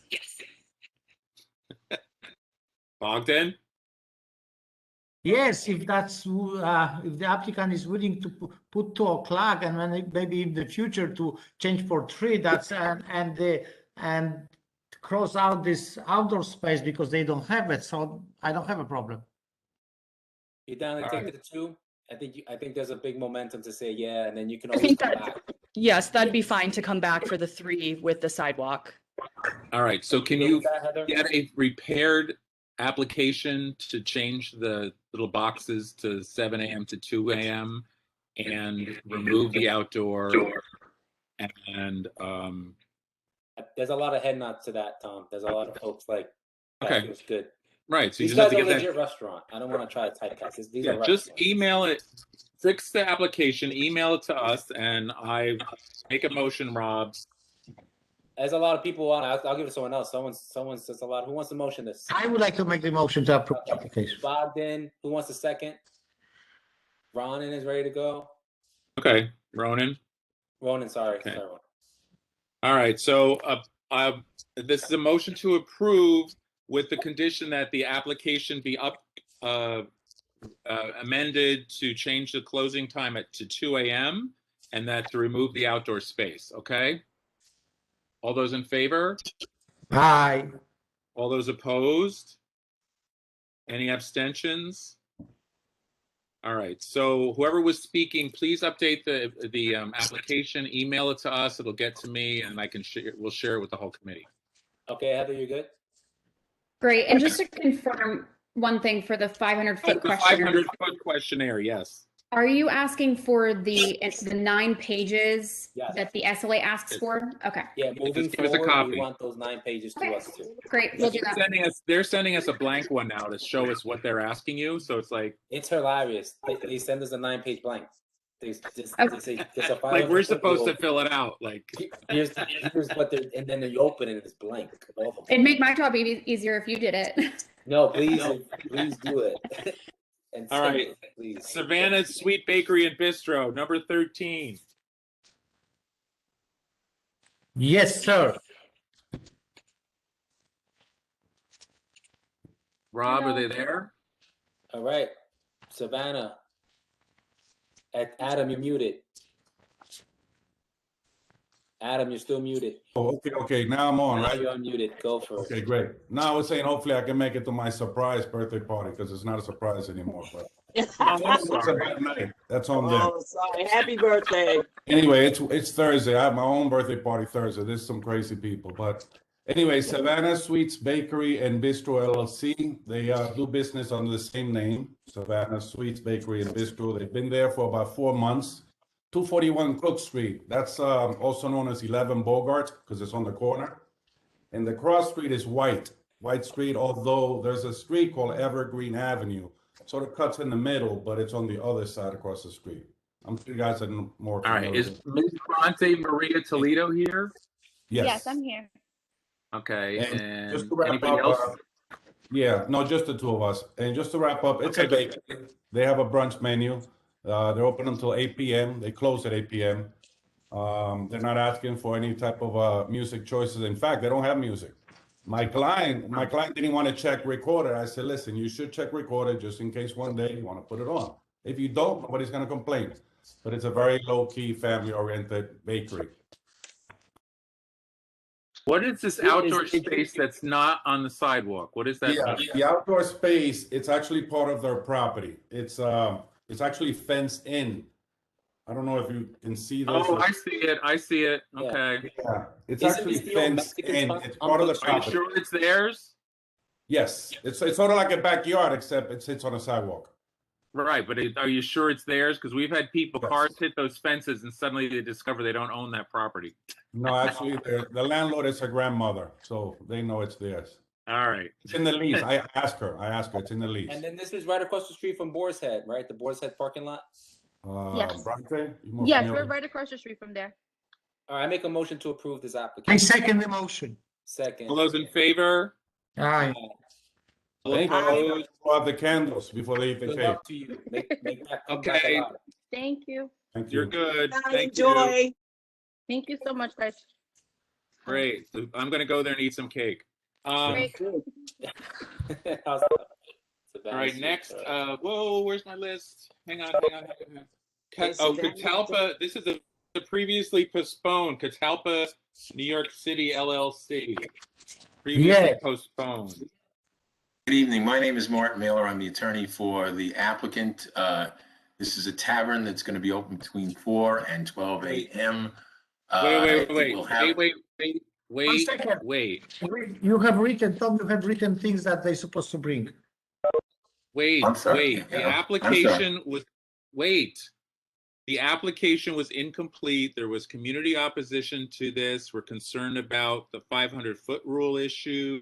There was no prior restaurant or bar at that location. We need a menu. We need an architectural plan. We need a backyard plan. We need contextual photos. We want no live music. We need a completion of this SLA 500-foot rule questionnaire. All of that was supplied on May 18th to the license bureau, to your licensing. Okay, so now I got to find it. What is the May name of this 18th. place? Catalpa. Well, you don't know how I file. I'm sorry. I'm an old person. I don't know how to do this stuff. So I have an I'm older than you. application.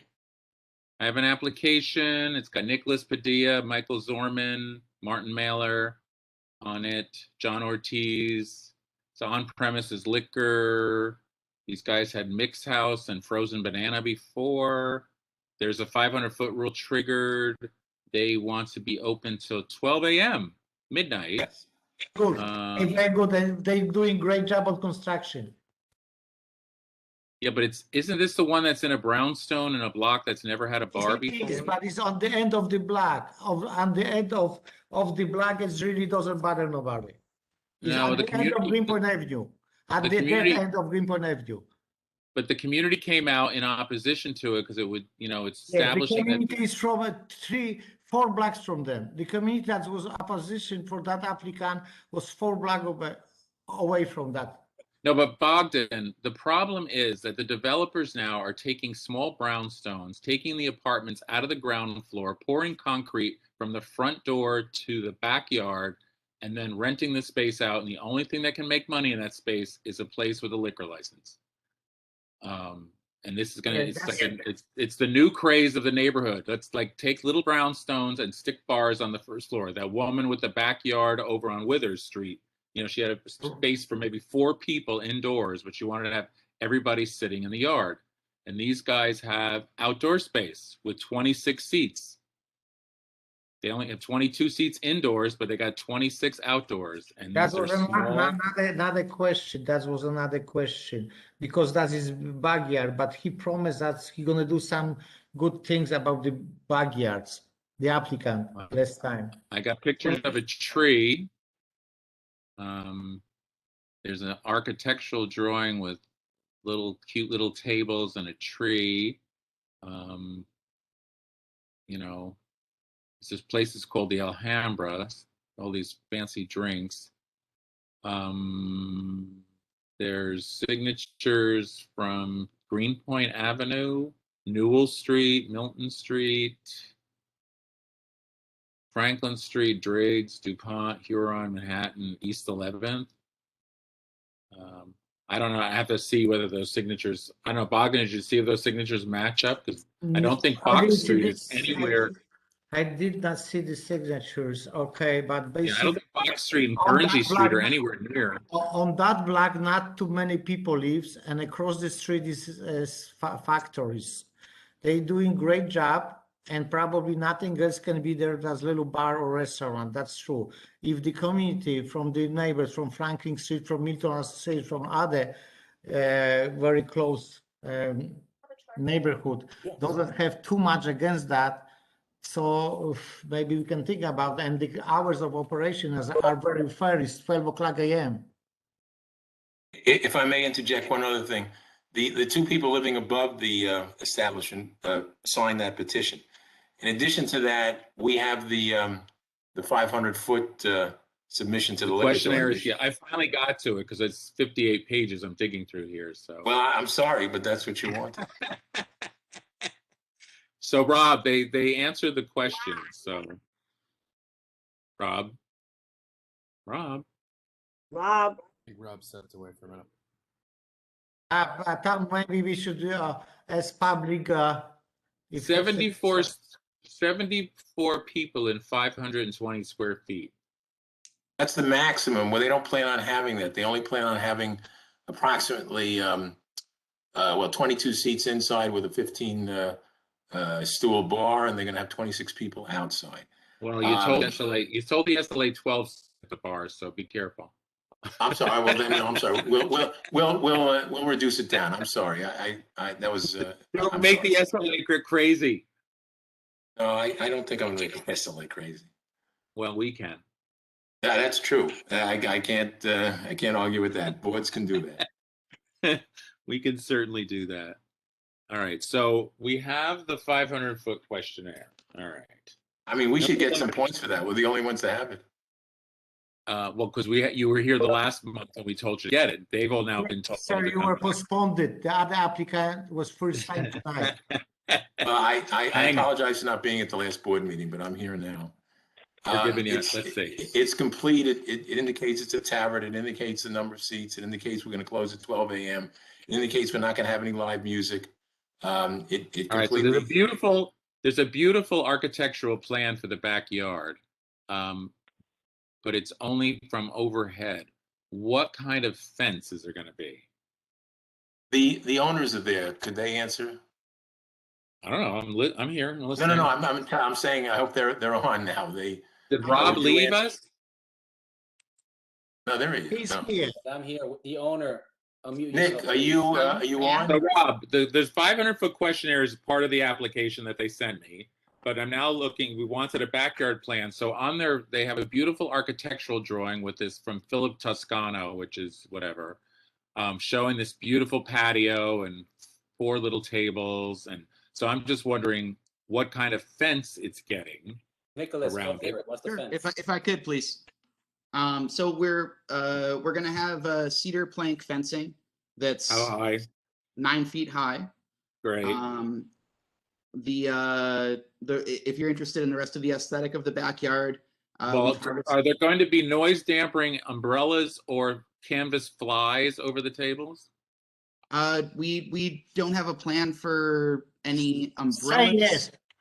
Just say you will do that. Umbrellas. We want We umbrellas. absolutely can do that if that's something that's required. Umbrellas keep the noise at the table. It doesn't go flying up into the air. Sure. You know? They will comply with that. You can make that a condition. It's easy. I don't own the umbrella company. I'm not getting a kickback, but canvas umbrellas over the table will keep the noise to the level of the backyard, not fly to the neighbors. So sure, it's a great thing. That's All right. doable, and we will do it. You gave us contextual photos. And then do we have a menu? That was the other thing we asked for. Yes, there's a Menu lovely is there. menu. They haven't figured out how much they can stiff to people in the neighborhood yet for their alcohol. They just put dollar signs with X's next to them, but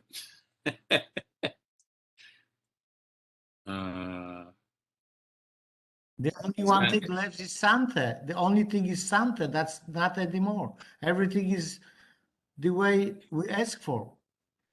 yes. So, Rob, is there anybody here to speak on this item that you noticed? Yes, Sante Machado, go for it. Okay. Wait, so applicant, are you, anything else you want to add to your submission? It's complete. It has everything you want, and we are closing early, and we're not considered a late night spot. We're not going to have any live music, and we're just going to have background music. We're going to have a damper on the music itself, and we just want to be a friendly neighborhood tavern. All right. So speakers. Okay, Sante, go for it. Yes, I mean, well, maybe you don't remember, and also Bogdan, you spoke like if it was in the middle of nowhere. I have to object, you know, against the statement. I have to say, first is on Greenpoint Avenue. It's next to the entrance of Transmitter Park. Just a reminder, exactly what Tom was saying. It wasn't this location wasn't a bar before, and now it's going to be. It was a residence. Unfortunately, this is going to happen to other upcoming storefront in this. They're not brownstone, but they were originally brickstone. There were some brownstone stone element probably originally there. And one of the things we're pointing that, you know, they were exceeding the number of the allowed license within 400 foot. So we're not mentioning that. So that's an issue. Then there's also to say that there is going to be a restaurant and a bar in the development, and the backyard, Bogdan. There are going to be several people residing in the development which is not completed, you know, and Friends of Transmitter Park had made negotiation, a battle against that building, that development, you know, years ago.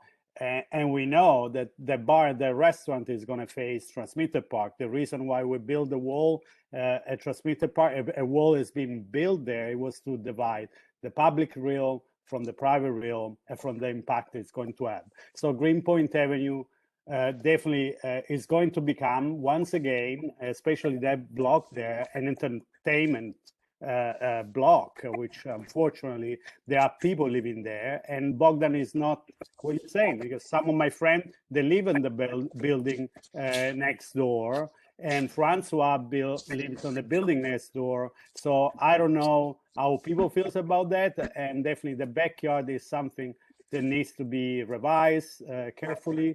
I know there is no now live music, but is there DJ music? We have raised concern about, there was a raised platform, was going to be a stage there. They were concerned about the partner of Catalpa, which has been running a bar in the neighborhood, which, you know, definitely had a live venue with music. So these were a very reasonable concern. That's the heart of our neighborhood. Is not in the middle of nowhere, you know. And to be honest, the coalition, Bogdan, has been expanding, and we said that early, outside of the boundary of the block of Franklin, and West Street Block Association is there on West. Literally, that's cornering Greenpoint Avenue. So there is still a known factor there, and I want to put that in evidence and correct your statement. Okay, you're right, absolutely right. But what I try to say, whatever we asked the applicant to do it, he did it. He cut the hours of operation. Even at the outdoor space, he is allowed to have hours of operation in Thursday, Friday, and Saturday until 1. He put until 12, even on Thursday, put up to 11. So what I try to say, he did his good fare, whatever he good, he do really make his the neighborhood that can be satisfied. I'm not saying yes or no, but basically what I try to say, the applicant did his part, whatever we asked him for. Yes, I didn't see that. What I'm trying to say also, the only things didn't happen, and maybe our opposition, because there were so many unknown things there, and definitely the fact that it was postponed and the applicant is here tonight is because the community had fair question. Otherwise, I wouldn't have been here tonight. But he didn't reach out back to the community. Yes, he has collected some signature, but we had made clear that there is an organization, a group which has a direct reach into the community. And some people can sign a piece of paper without really being aware. We are able to address that to our community in a more direct way. I wish you would have contacted us. We're not against generally restaurant. We're definitely against the overproliferation of bars, and the mapping of SLA proved that we should have that concern, you know. And I'm May looking I at address that? I'm looking at the floor plan. There seems to be the floor plan is more set up for tables and booths. I don't see any platform any longer. There's a bunch of there's booths, there's tables, there's small tables, there's one big booth, but I don't see any space anymore for there to be a platform or a performance space in the floor plan that's been submitted with the application. And the backyard, you're keeping a big tree in the backyard, I see, and you're putting up a good sized fence. If you just do the noise dampening canvas umbrellas, yeah, that big tree, make sure it's healthy, because you don't want it like you do all that work and it falls down. We've had an arborist over twice. Well, there is a 10-story building there also at the back. Look, I didn't see this latest plan. I wish Nick would have go back with us with this improvement. I had a question, and I know he felt but a confrontation last time.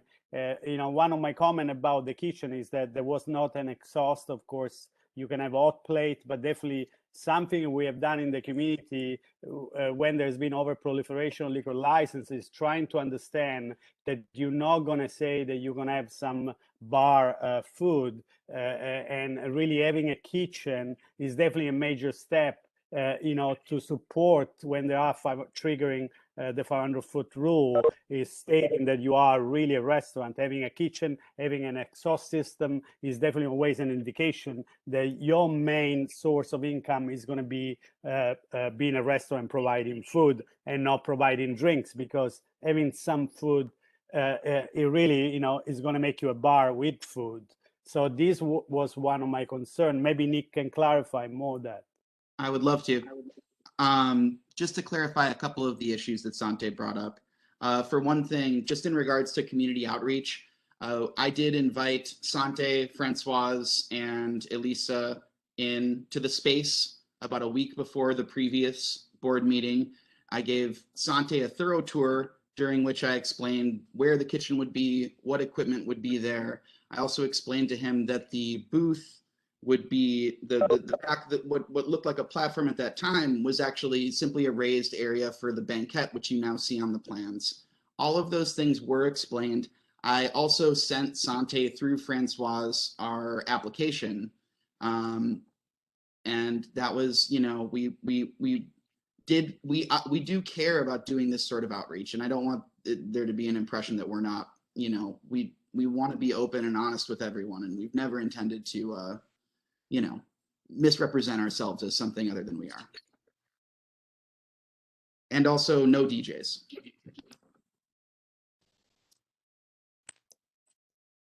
I see the kitchen in the back. I don't know anything about how kitchens get set. It's not like a big super duper full-fledged, you know, major, because, you know.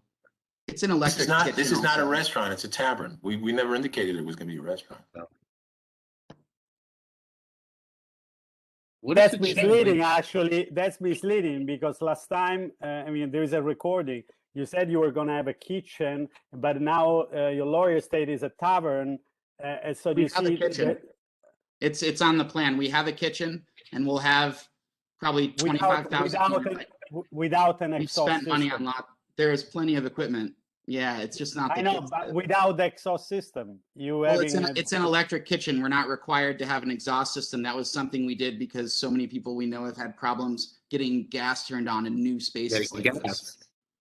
But Right. your lawyer just stated now this is a tavern, it's not a restaurant. So That was this what our is- application stated as well. Stated that since the beginning. No one ever said this was Yeah. a restaurant. No one said this was going to be like a, like Kate seats at the that's bar and misleading. Well, that was the All whole right, point. are there other speakers, Rob? Rob? Nobody has their hand raised. Rob? I'm back. Oh God, I disappeared again. Damn it. You did. Rob's there. Back.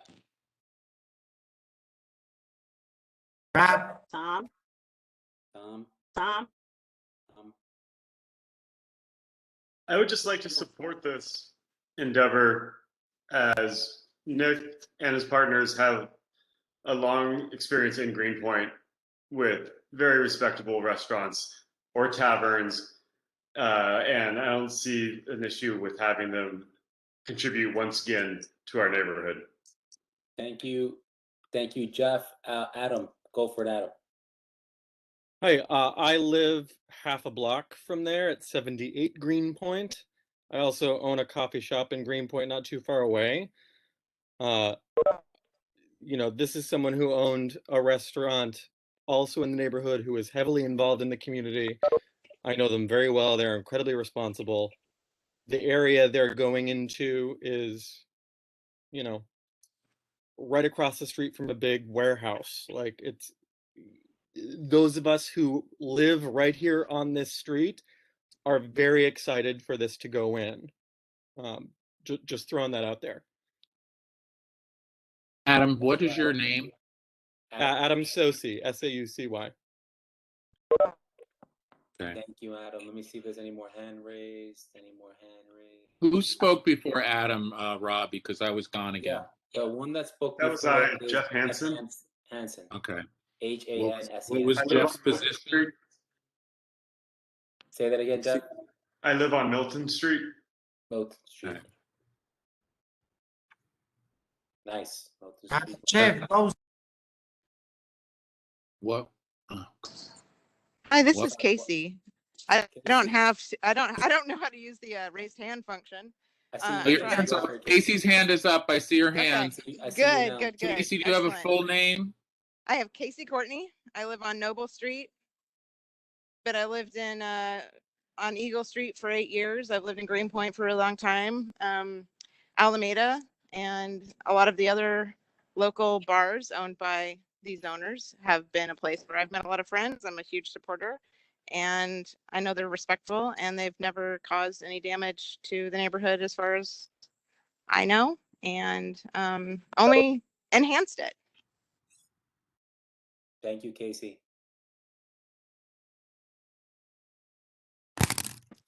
Tom, I'm trying to see if I see anyone else.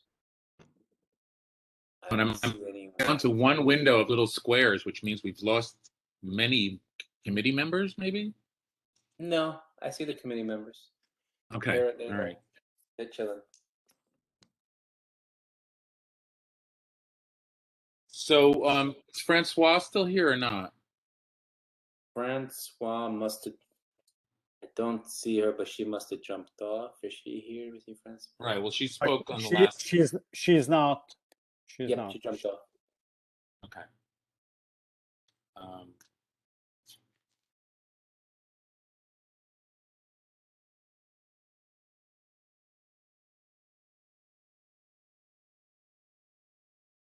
Did we fix page 4?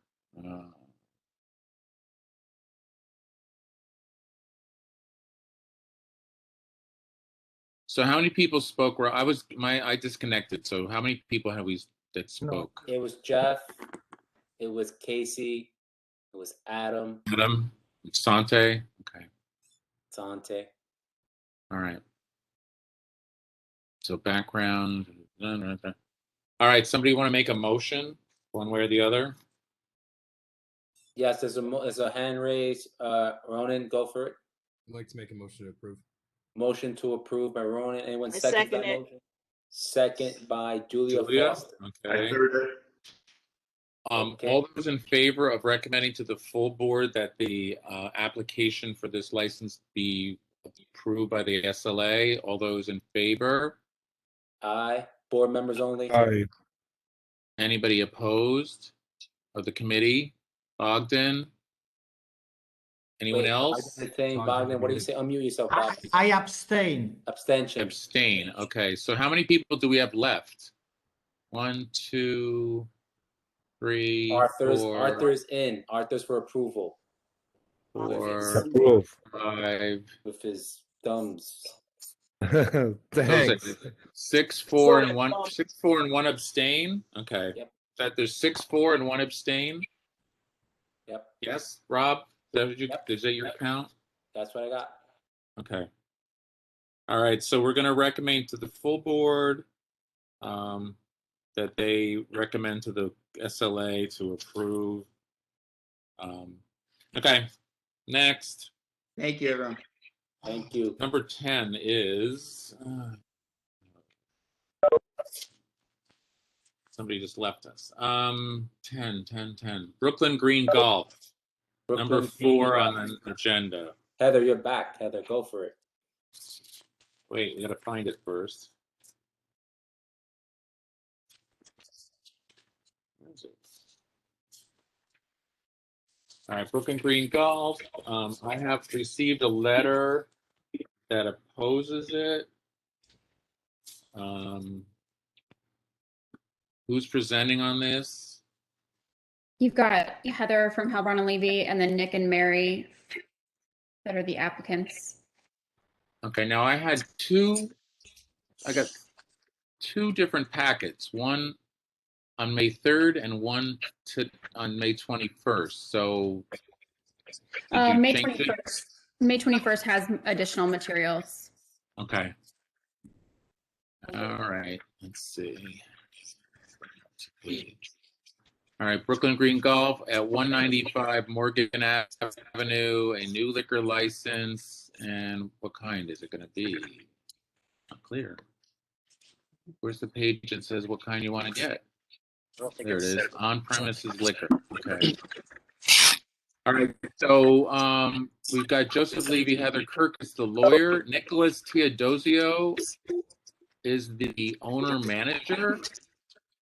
And the landlord is Shlomo Karpin. So who's here with you, Heather?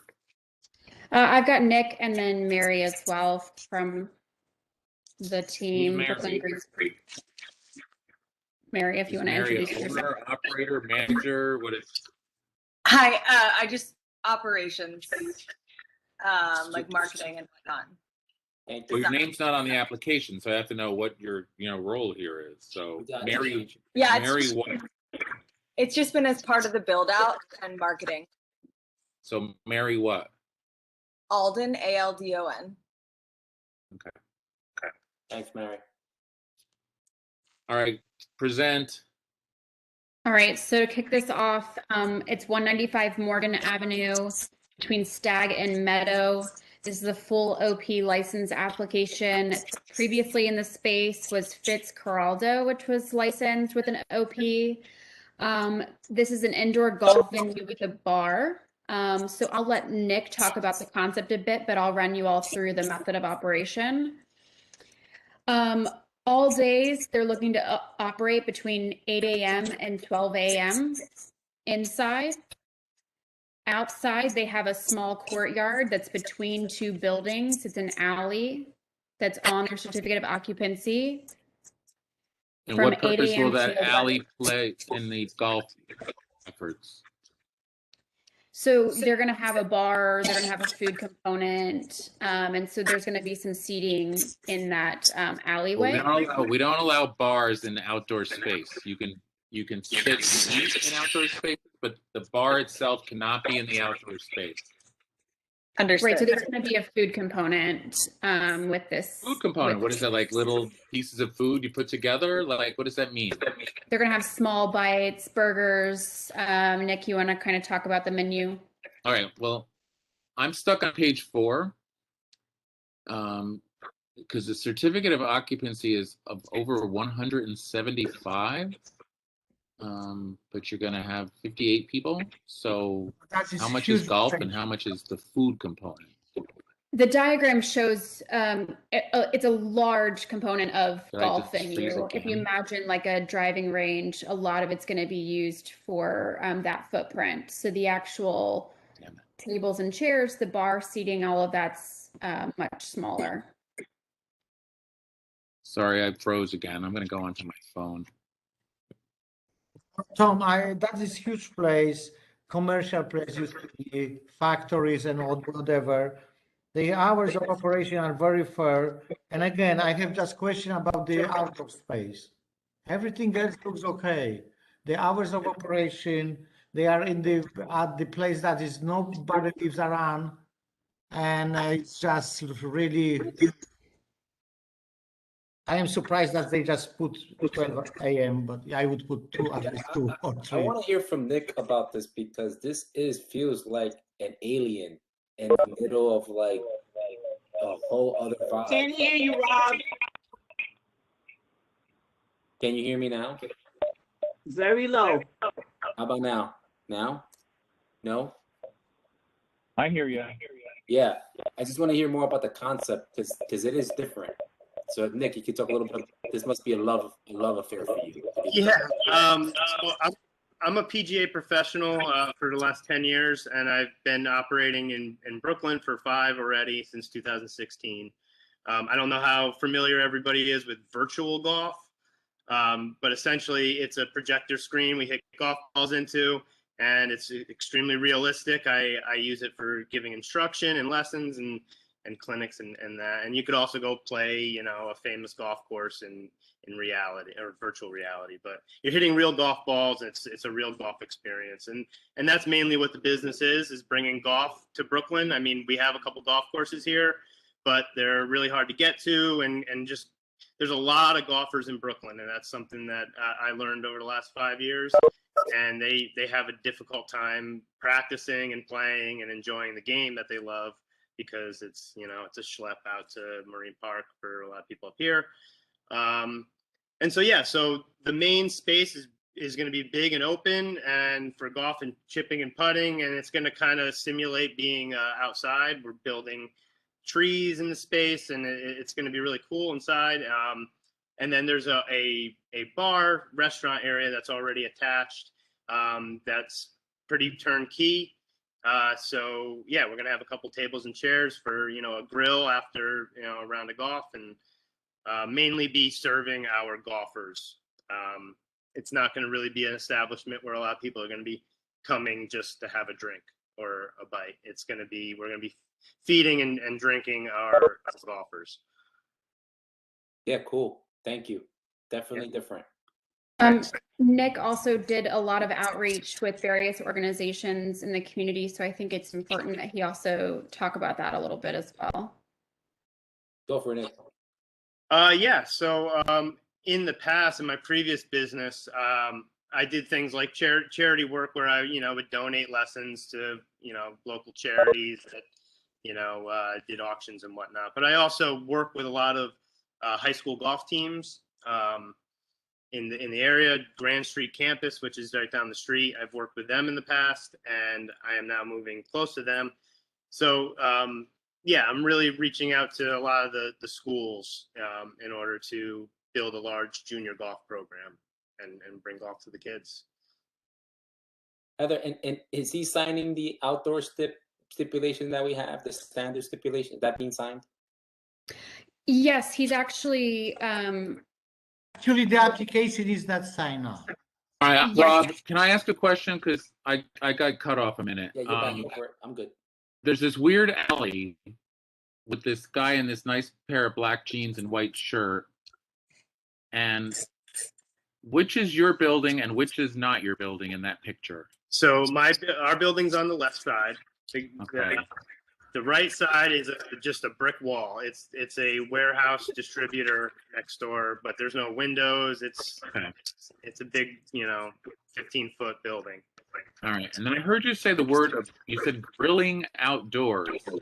No. we're gonna have a grill. We have a full kitchen, and we're gonna do small food, but we're not gonna do any food outside. Okay, 'cause I don't want you to have like a barbecue grill with a No. 20-pound propane tank exploding in that alley. No. That we don't need. Now, I'm trying to get back to the application to see if you signed the page or not. I'm working my way there. I like all these pictures of the little golfers. They're kind of interesting. We also, Nick reached out to Nick's Alliance about hiring.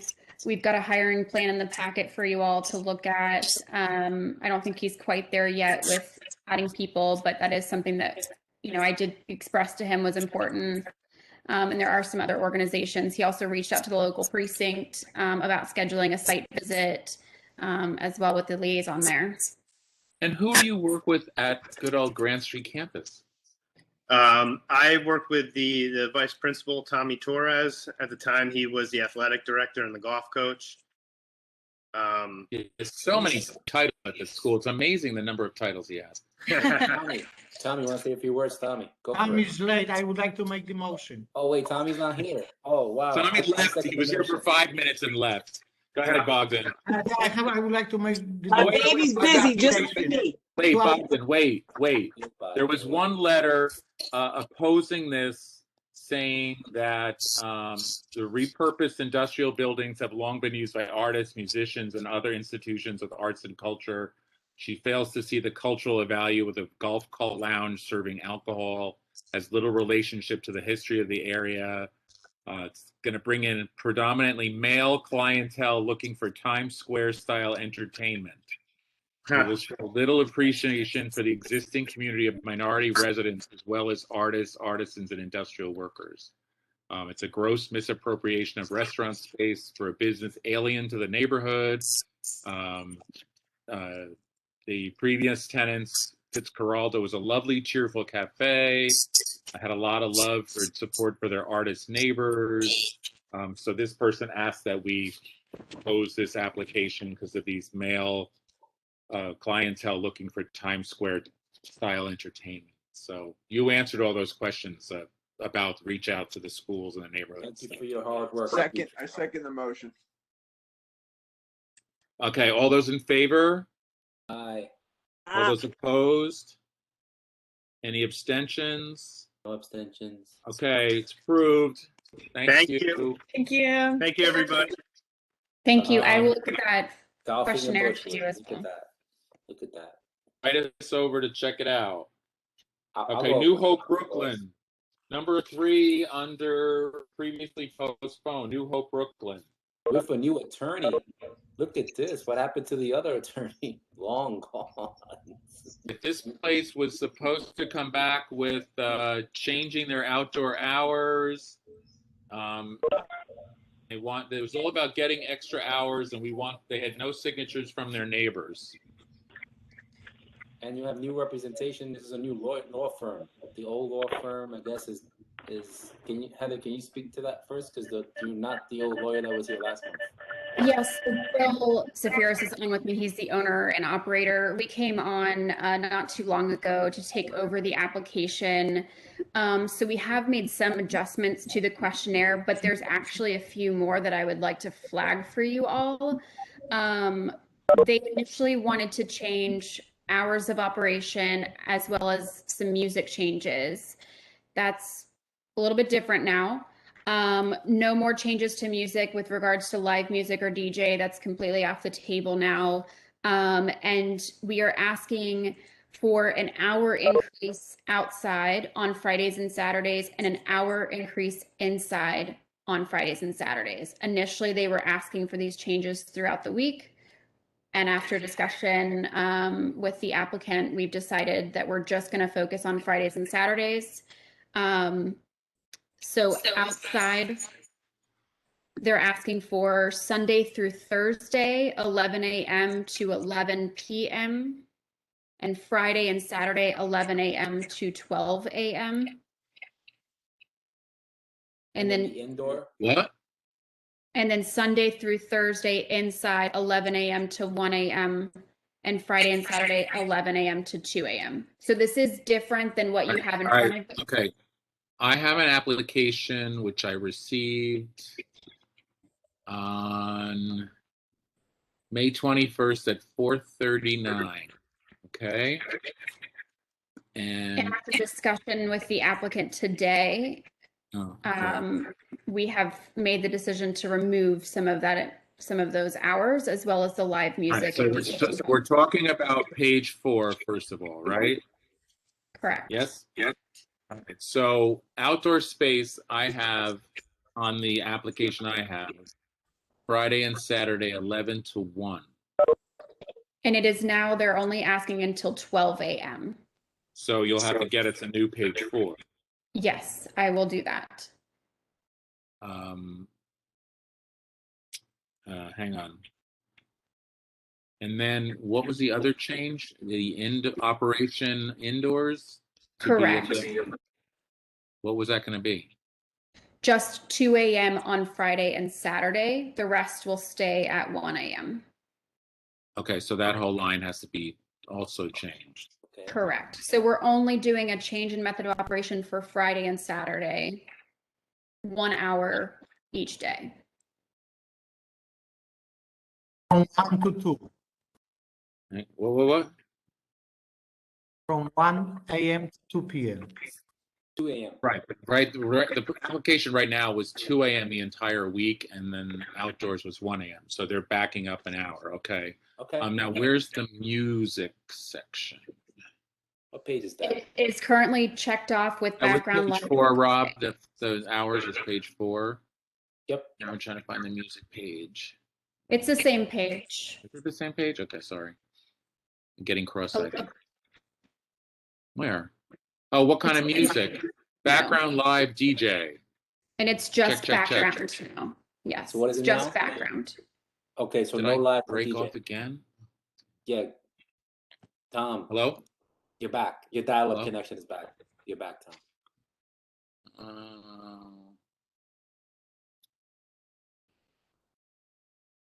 I'm gonna get Tom Wi-Fi. That's his birthday gift.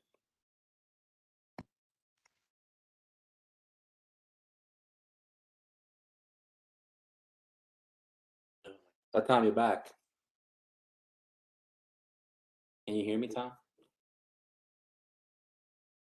Your face is frozen. Hey. Gina, are you still here? Yeah, everyone's here except Tom.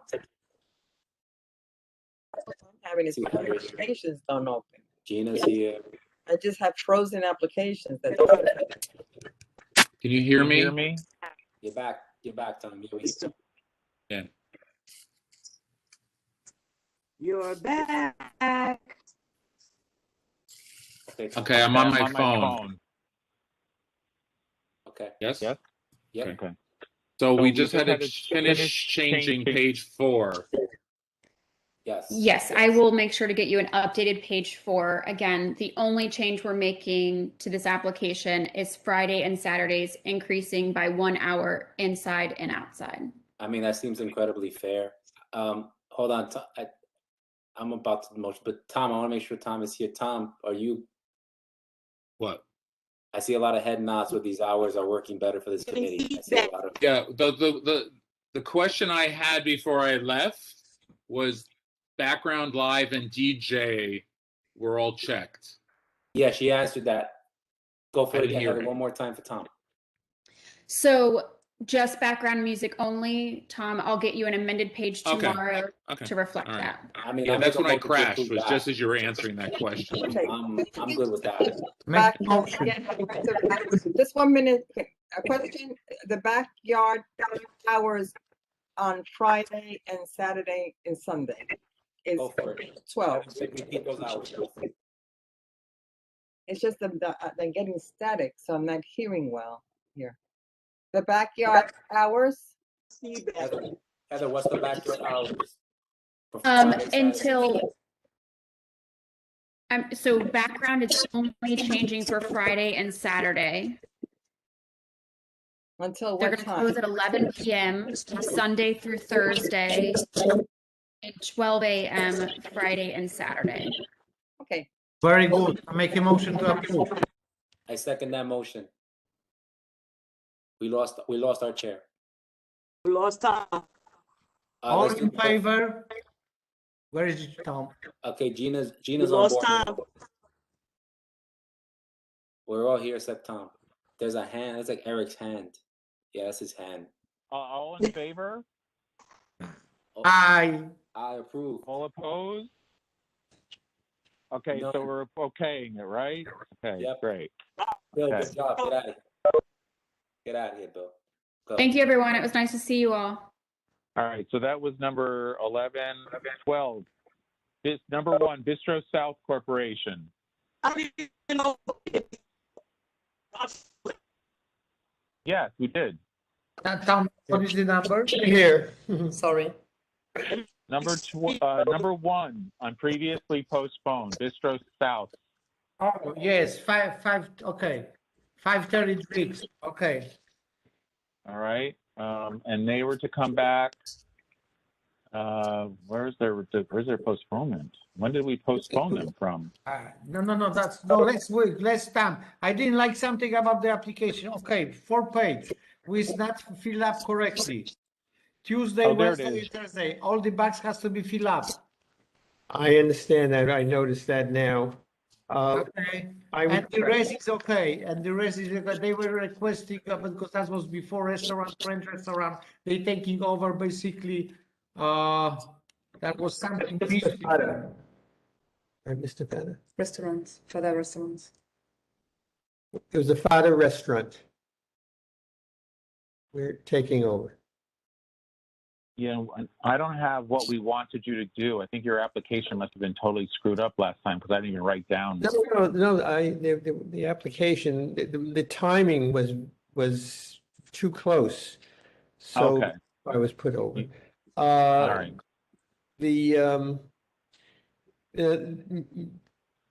Surveyor D'Antonio, I'm sorry, is the principal, and she's with me now. And she was for 13 years owner of Pate and Traditions on Havemeyer Street, which she just recently gave up because of problems with the continuation of the lease. So she's going to devote her energy. The restaurant is going to be in style and food of the way Pate was run. It'd be it's a bigger restaurant. It might have a larger menu, but from what I understand, her reputation in the community over there was excellent. That she had no problems with any issues from the community or from the liquor authority or anything like that. Now there she did have wine and beer. This is a full liquor. What was the address of the other establishment in Havemeyer? 59 Havemeyer. 52 Havemeyer Street. 59 Havemeyer? 52, sorry. Yeah. 52.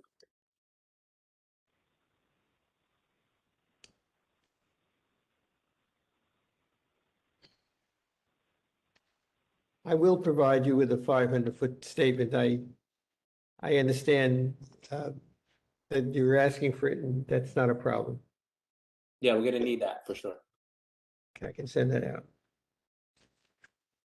What else did we need? Because I recall the restaurant, but I don't remember what we were asking the applicant for. Hang on. Okay. Only I think so. I think they brought Bogdan. Am I still Yes. there? Or I get muted again. I believe they asked for the postponement without even coming to the meeting. They were not ready. They just asked, and they just never were there. They had asked Marie. I responded. Okay, so basically, I don't have any problem. The hours of operation are good, and they have to just fill up the boxes for Tuesday, Wednesday, and Thursday, and then when it's the kitchen, they have to just fill up the boxes. Yes, and again, the question again is applied to outdoor space. What's the outdoor space? Well, the outdoor space there is between the front. There's a front area and there's a back area. The front area is on Driggs, and the back goes towards Bedford. There's a space in between, perhaps Ray might describe the yard. That's been on North 8. You mean on North? Yes, we're on North 8. It's We this call space behind the restaurant, right? That exactly. is right. Okay, I know the place. Okay. Okay, but there is how many people is there? So the boxes again is not filled up. Whatever is outside, how many tables you have and how many seats you have. The boxes is not filled up. Well, from what I understand, that the front area and the garden has been indicated on some document that it's 62 people between, doesn't just say how many people get on each area. But Not there. We don't mind that. No, physically you have to tell us, because actually your space, outdoor space, the one on North 8th Street is like a backyard. Just Right. the access from the side and from the inside. Right. Right. So you just have to tell us how many tables you have and how many seats you have. Well, I will provide that you'll have that tomorrow also. Page 4 is an absolute disaster. All right, that'll fix it up. Sorry. Absolute disaster. Okay, not a problem. Well, no, but you're saying you're going to fix it by tomorrow. You should have had it. Came a month ago, asked for a postponement. It should have been ready by now. Every box should every box should. All right, keep interrupting me. It's fine. I can go to a motion really fast. But Tom, what I can see, they hire a lawyer and he did a lousy job, and now they fill up the application by themselves. You can see that the application was filled out by themselves. Well, yeah. So it needs to be fixed. So Yes. And also, please, sir. Right. It's not just the numbers of the seating is not just for outside, also by the bar and by the indoor. You just indicated how many people you have, 74, but you did not fill up the boxes, how many people you have inside and outside. Right. Please. That'll be corrected, and I apologize for that. That's okay. No, but when is it going to be corrected? It's like the meeting was tonight. No, until 6 o'clock a.m. until tomorrow. Before 6 a.m. you're gonna get it. By 6 p.m. tomorrow. But what are we correcting? We need a list. Page 4, to put the details of page 4, the seating and also. Okay, let's be really okay. Page 4. Look at page 4. You have to fill in every single box of the hours. Okay. Not arrows. There's no arrows putting through, okay? Every box has to be filled with the exact hours in it, okay? And when it says kitchen, those boxes has to be either cross every each box or has to be filled up. And when you have occupancy, you have just 74 and 74. Number of seats inside and outside. Every box has to be filled up. Okay. Number of tables and the number of seats. Yes, and indoors and outdoors. And we have to come back to page number 2. Who is the manager? Look, it's me, the owner. Okay, so you can put just again you're the owner and the manager. You just can put again your name. Yes. My name again. Okay. Yes. Thank you. Yep. Just so, because this is what gets voted on by the board and gets sent to the SLA. And so whatever it goes in your application has to match what you're asking us for. And so we have to be clear on it. Now, I'm trying to, is there pictures of the outdoor space here? I'm looking through your pictures. I don't see an outdoor space. I see the front, but I don't see the back. I thought there was a picture. In the middle. It's in the middle. It's sort of covered over. It's hard to really. But it's not really outdoors. That's a roof, isn't it? Isn't that a glass roof? There's a little roof, yes. But it's not like enclosed. It's not closed. It's just like a plexi. That's like a canopy over the backyard. Yes.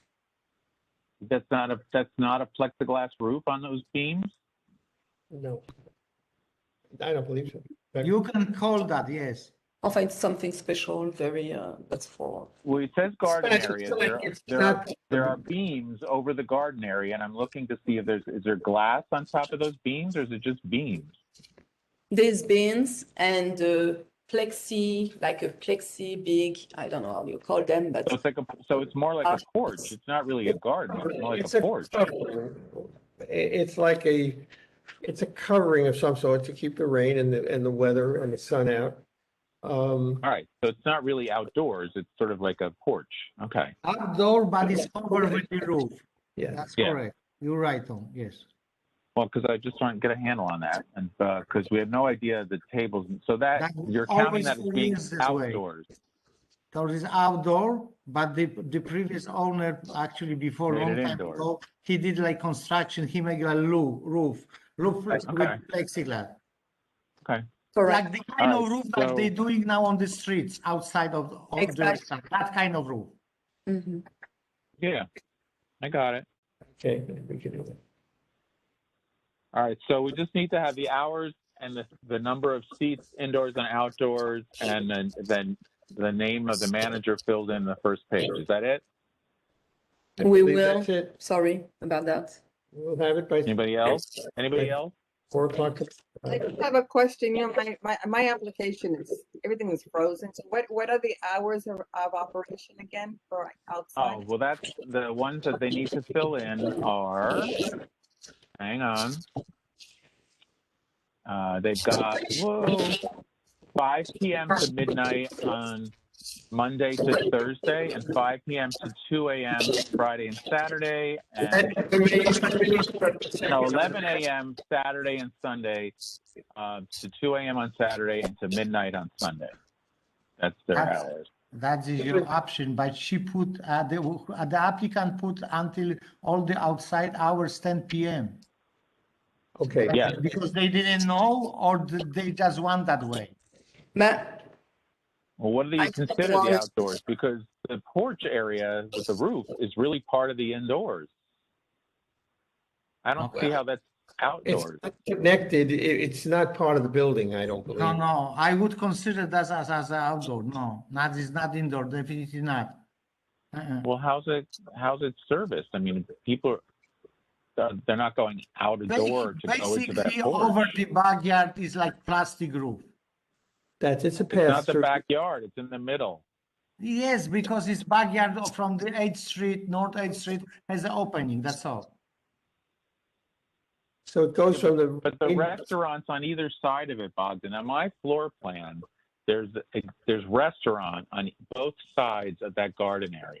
That's So right. if I was inside the restaurant, it would be kind of weird to close the garden area and then have people have to finagle their way around that garden area to get to the No, back that's- part of the restaurant. I'm And then- assuming that whole space is going to be open all the same time. The only Yes. outdoor area that they're closing at 10 o'clock is that little fenced-in space out front, I guess.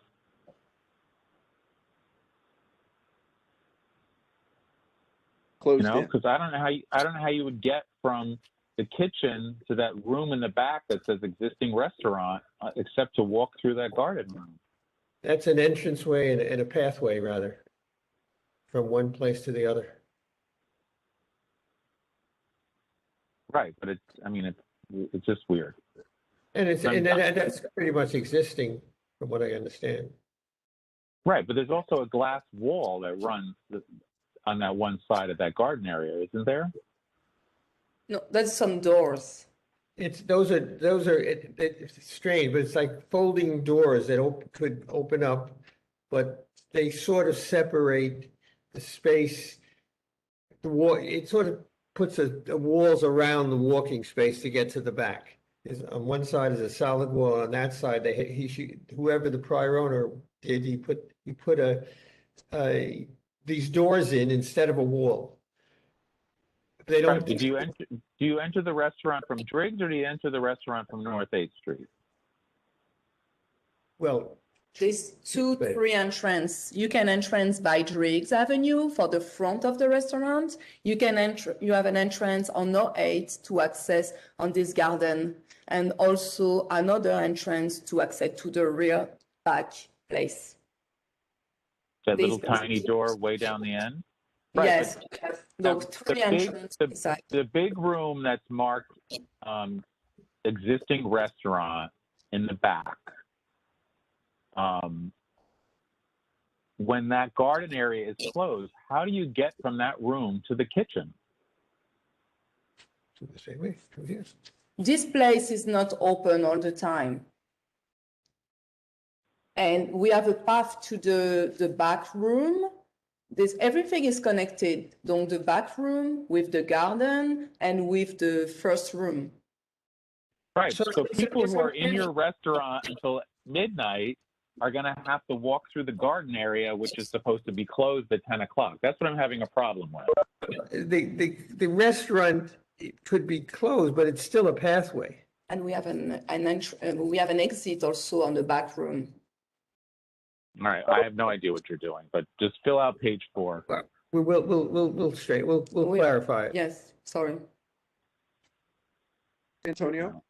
Yes. Did you also operate Pâté Edition on Havemeyer? Mhm. Okay. So for those of you that are not aware of that restaurant, this is an excellent owner that has been in the neighborhood for a long time and one of my favorite restaurants. And so I don't think we have to worry too much about problems with this operator. This is a really good operator for our neighborhood. I just want to say that.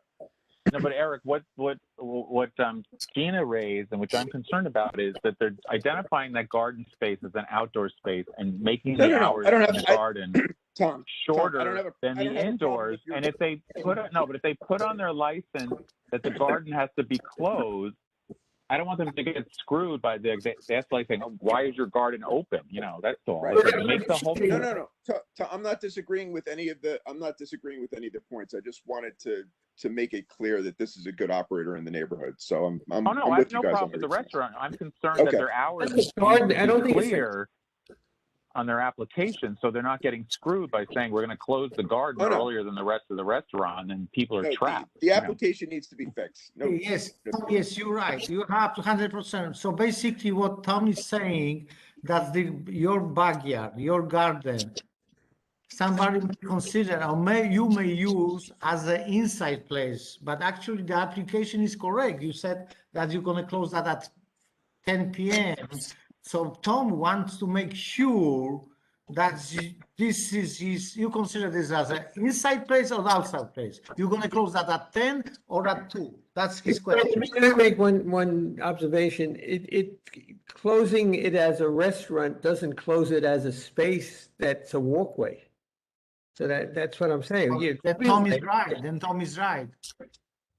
Okay, I just want Tom to, is we're right. going to have to clear out all these tables and chairs to make it a walkway. It's kind of weird. That's all. It's where it's a walkway now, and when the restaurant's there, it's still a walkway. All right.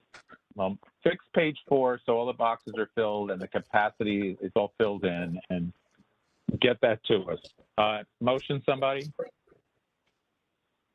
Bogdan. Motion to approve. Make motion to approve the application. You got a motion by Bogdan, second by Eric. Eric. Okay. All those in favor? Aye. Aye. All those opposed? Any abstentions? No. Okay, then we will make a recommendation to the full board to approve this. Okay, number 13 is. Thank you. Good luck. Thank you. Thank you. Thanks a lot. Eric's a chef. I lost so my this list. is Good food. It's good food. 13 is Valencia's Cafe Wine and Tapas. Number 17 on our new list.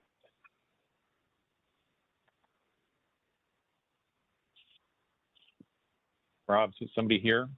Yeah, let's go, Gustavo. Go for it. Okay. Who?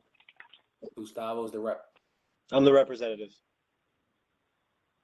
All right, we Can should you have guys see flagged this? this one earlier. I don't have an application. Is it under, what name is the application under? Valencia's Cafe Wine and Tapas. Because I'm in my file and I don't have anything. Did you email the board the application? I did. I can forward it again. When did you email it to us? I don't have it too. If somebody has it, Hold on. anybody from the committee have the application? Bob, do you have? I don't have it. I don't have one either. I couldn't find Eric. Do you have? Okay, Eric, I'm gonna anyone? hit forward right now. Eric, by any chance, do you have the application? He's looking. He's looking for. It's licenses bko1@cbnyc.com, right? Yep, that's it. Yeah. Oh, all the way back in April 12th, we got it. So it's probably for our prior meeting. No, this is the first meeting. I just forwarded it again. I don't recall that's where they were before. No. Oh no, they got their notice. They got their posting notice back in April. Yeah, there's nothing else in my mail from them. So I just hit forward again on the email. So you should have Okay, everything there. well, while we sort that out, do we want to go to 189 Borinquen Plaza? Do we have Wait. that So one? next, wait. What was next? Wait. What were we up to? 14, 13, 14. Hang on. So the next one, you were right, was Don Pacho Villa. Yeah, we all have that on our email, right? Hang Everyone's on. heading on in that, so we have that, so we could do that and then come back to this one. Same Hang rep. on. It's same Gustavo. He's the rep. What is it? I don't have Don Pacho. Do you have Don Pacho? 189 Borinquen Place, Don Pancho. I don't have anything in my file. I saw Ronan had Eric B. You have it, Bogdan. I don't have it. I have on my list, but I don't have the application. When did you send this one, Gustavo? Right at the same time I sent over the Valencia Cafe. When did you do that? Today. You sent it today. What time? Today? 5 p.m. 5 p.m. Oh, well, if nobody was in the office to get it,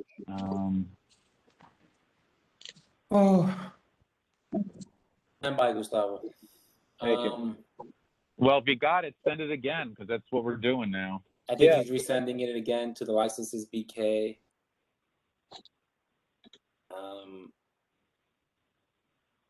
How do we get it if it gets to license BK? Do we get that forwarded to us? But Rob, who's forwarding it from there?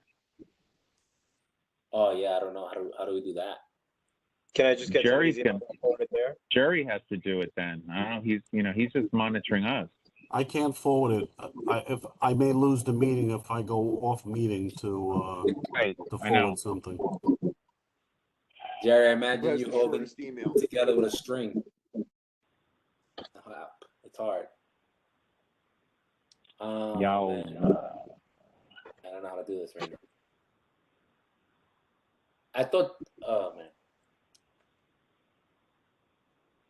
I don't see it in my email from before. I don't have it either.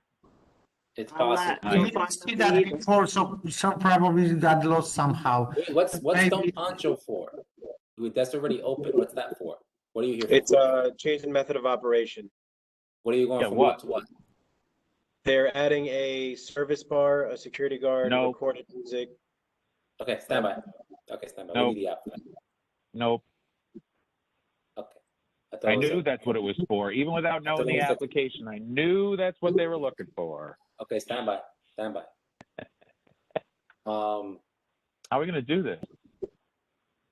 I don't know.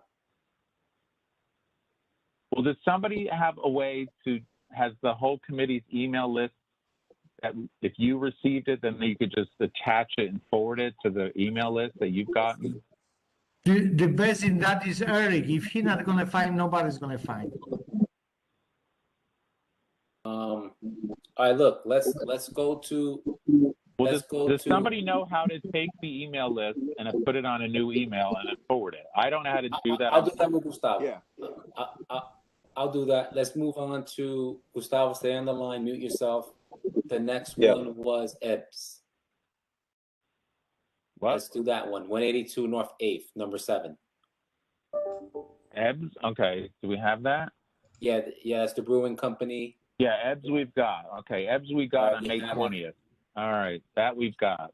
Let's go to a prepared applicant. Let's do this one, and then we can come back to see if you can find his email.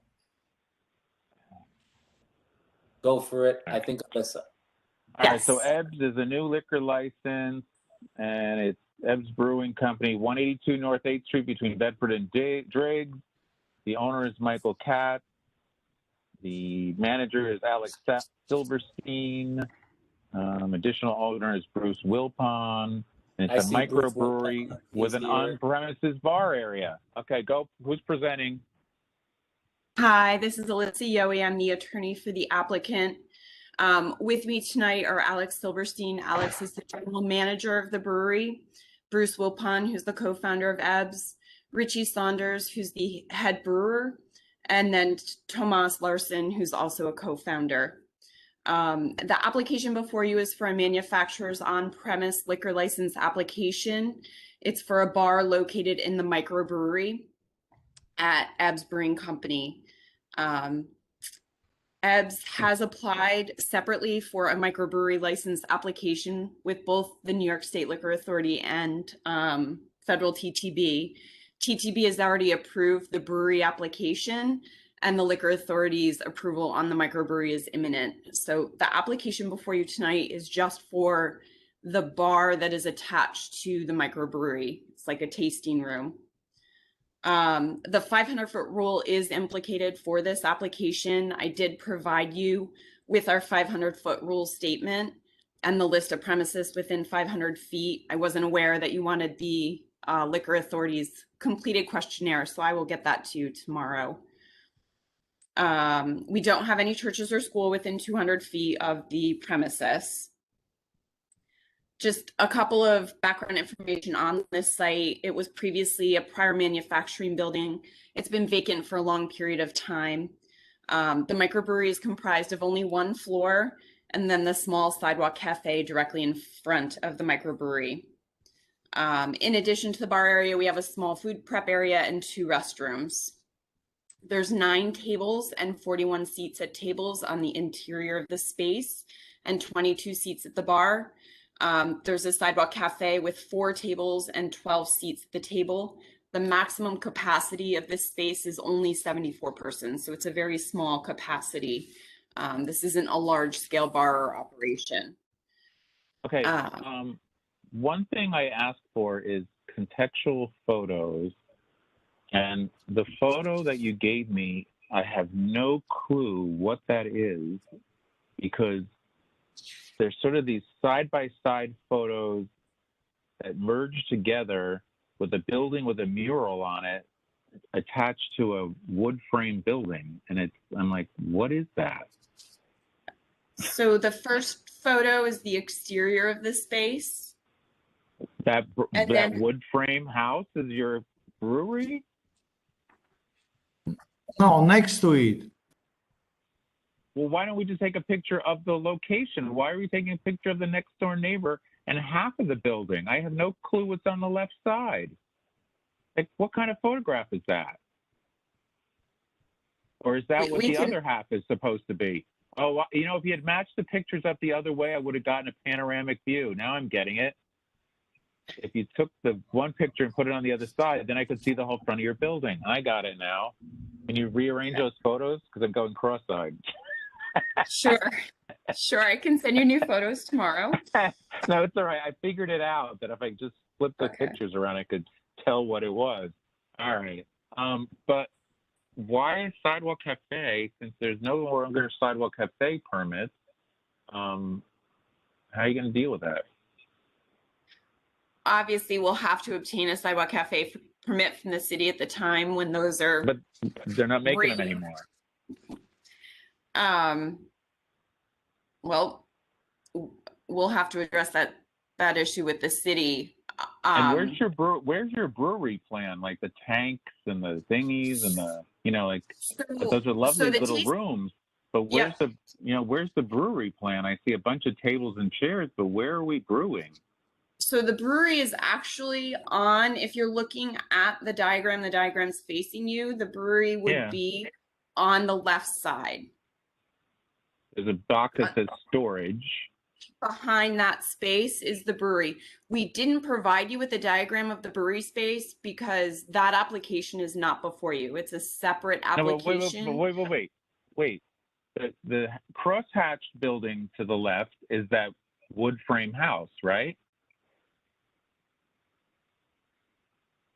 Yes, on the picture? Yes, you're right. When you Yes. when you Oh, look I'm at sorry. I'm So sorry. where's the brewery? Where is the I'm brewery? sorry. I'm like, When you where look, is it?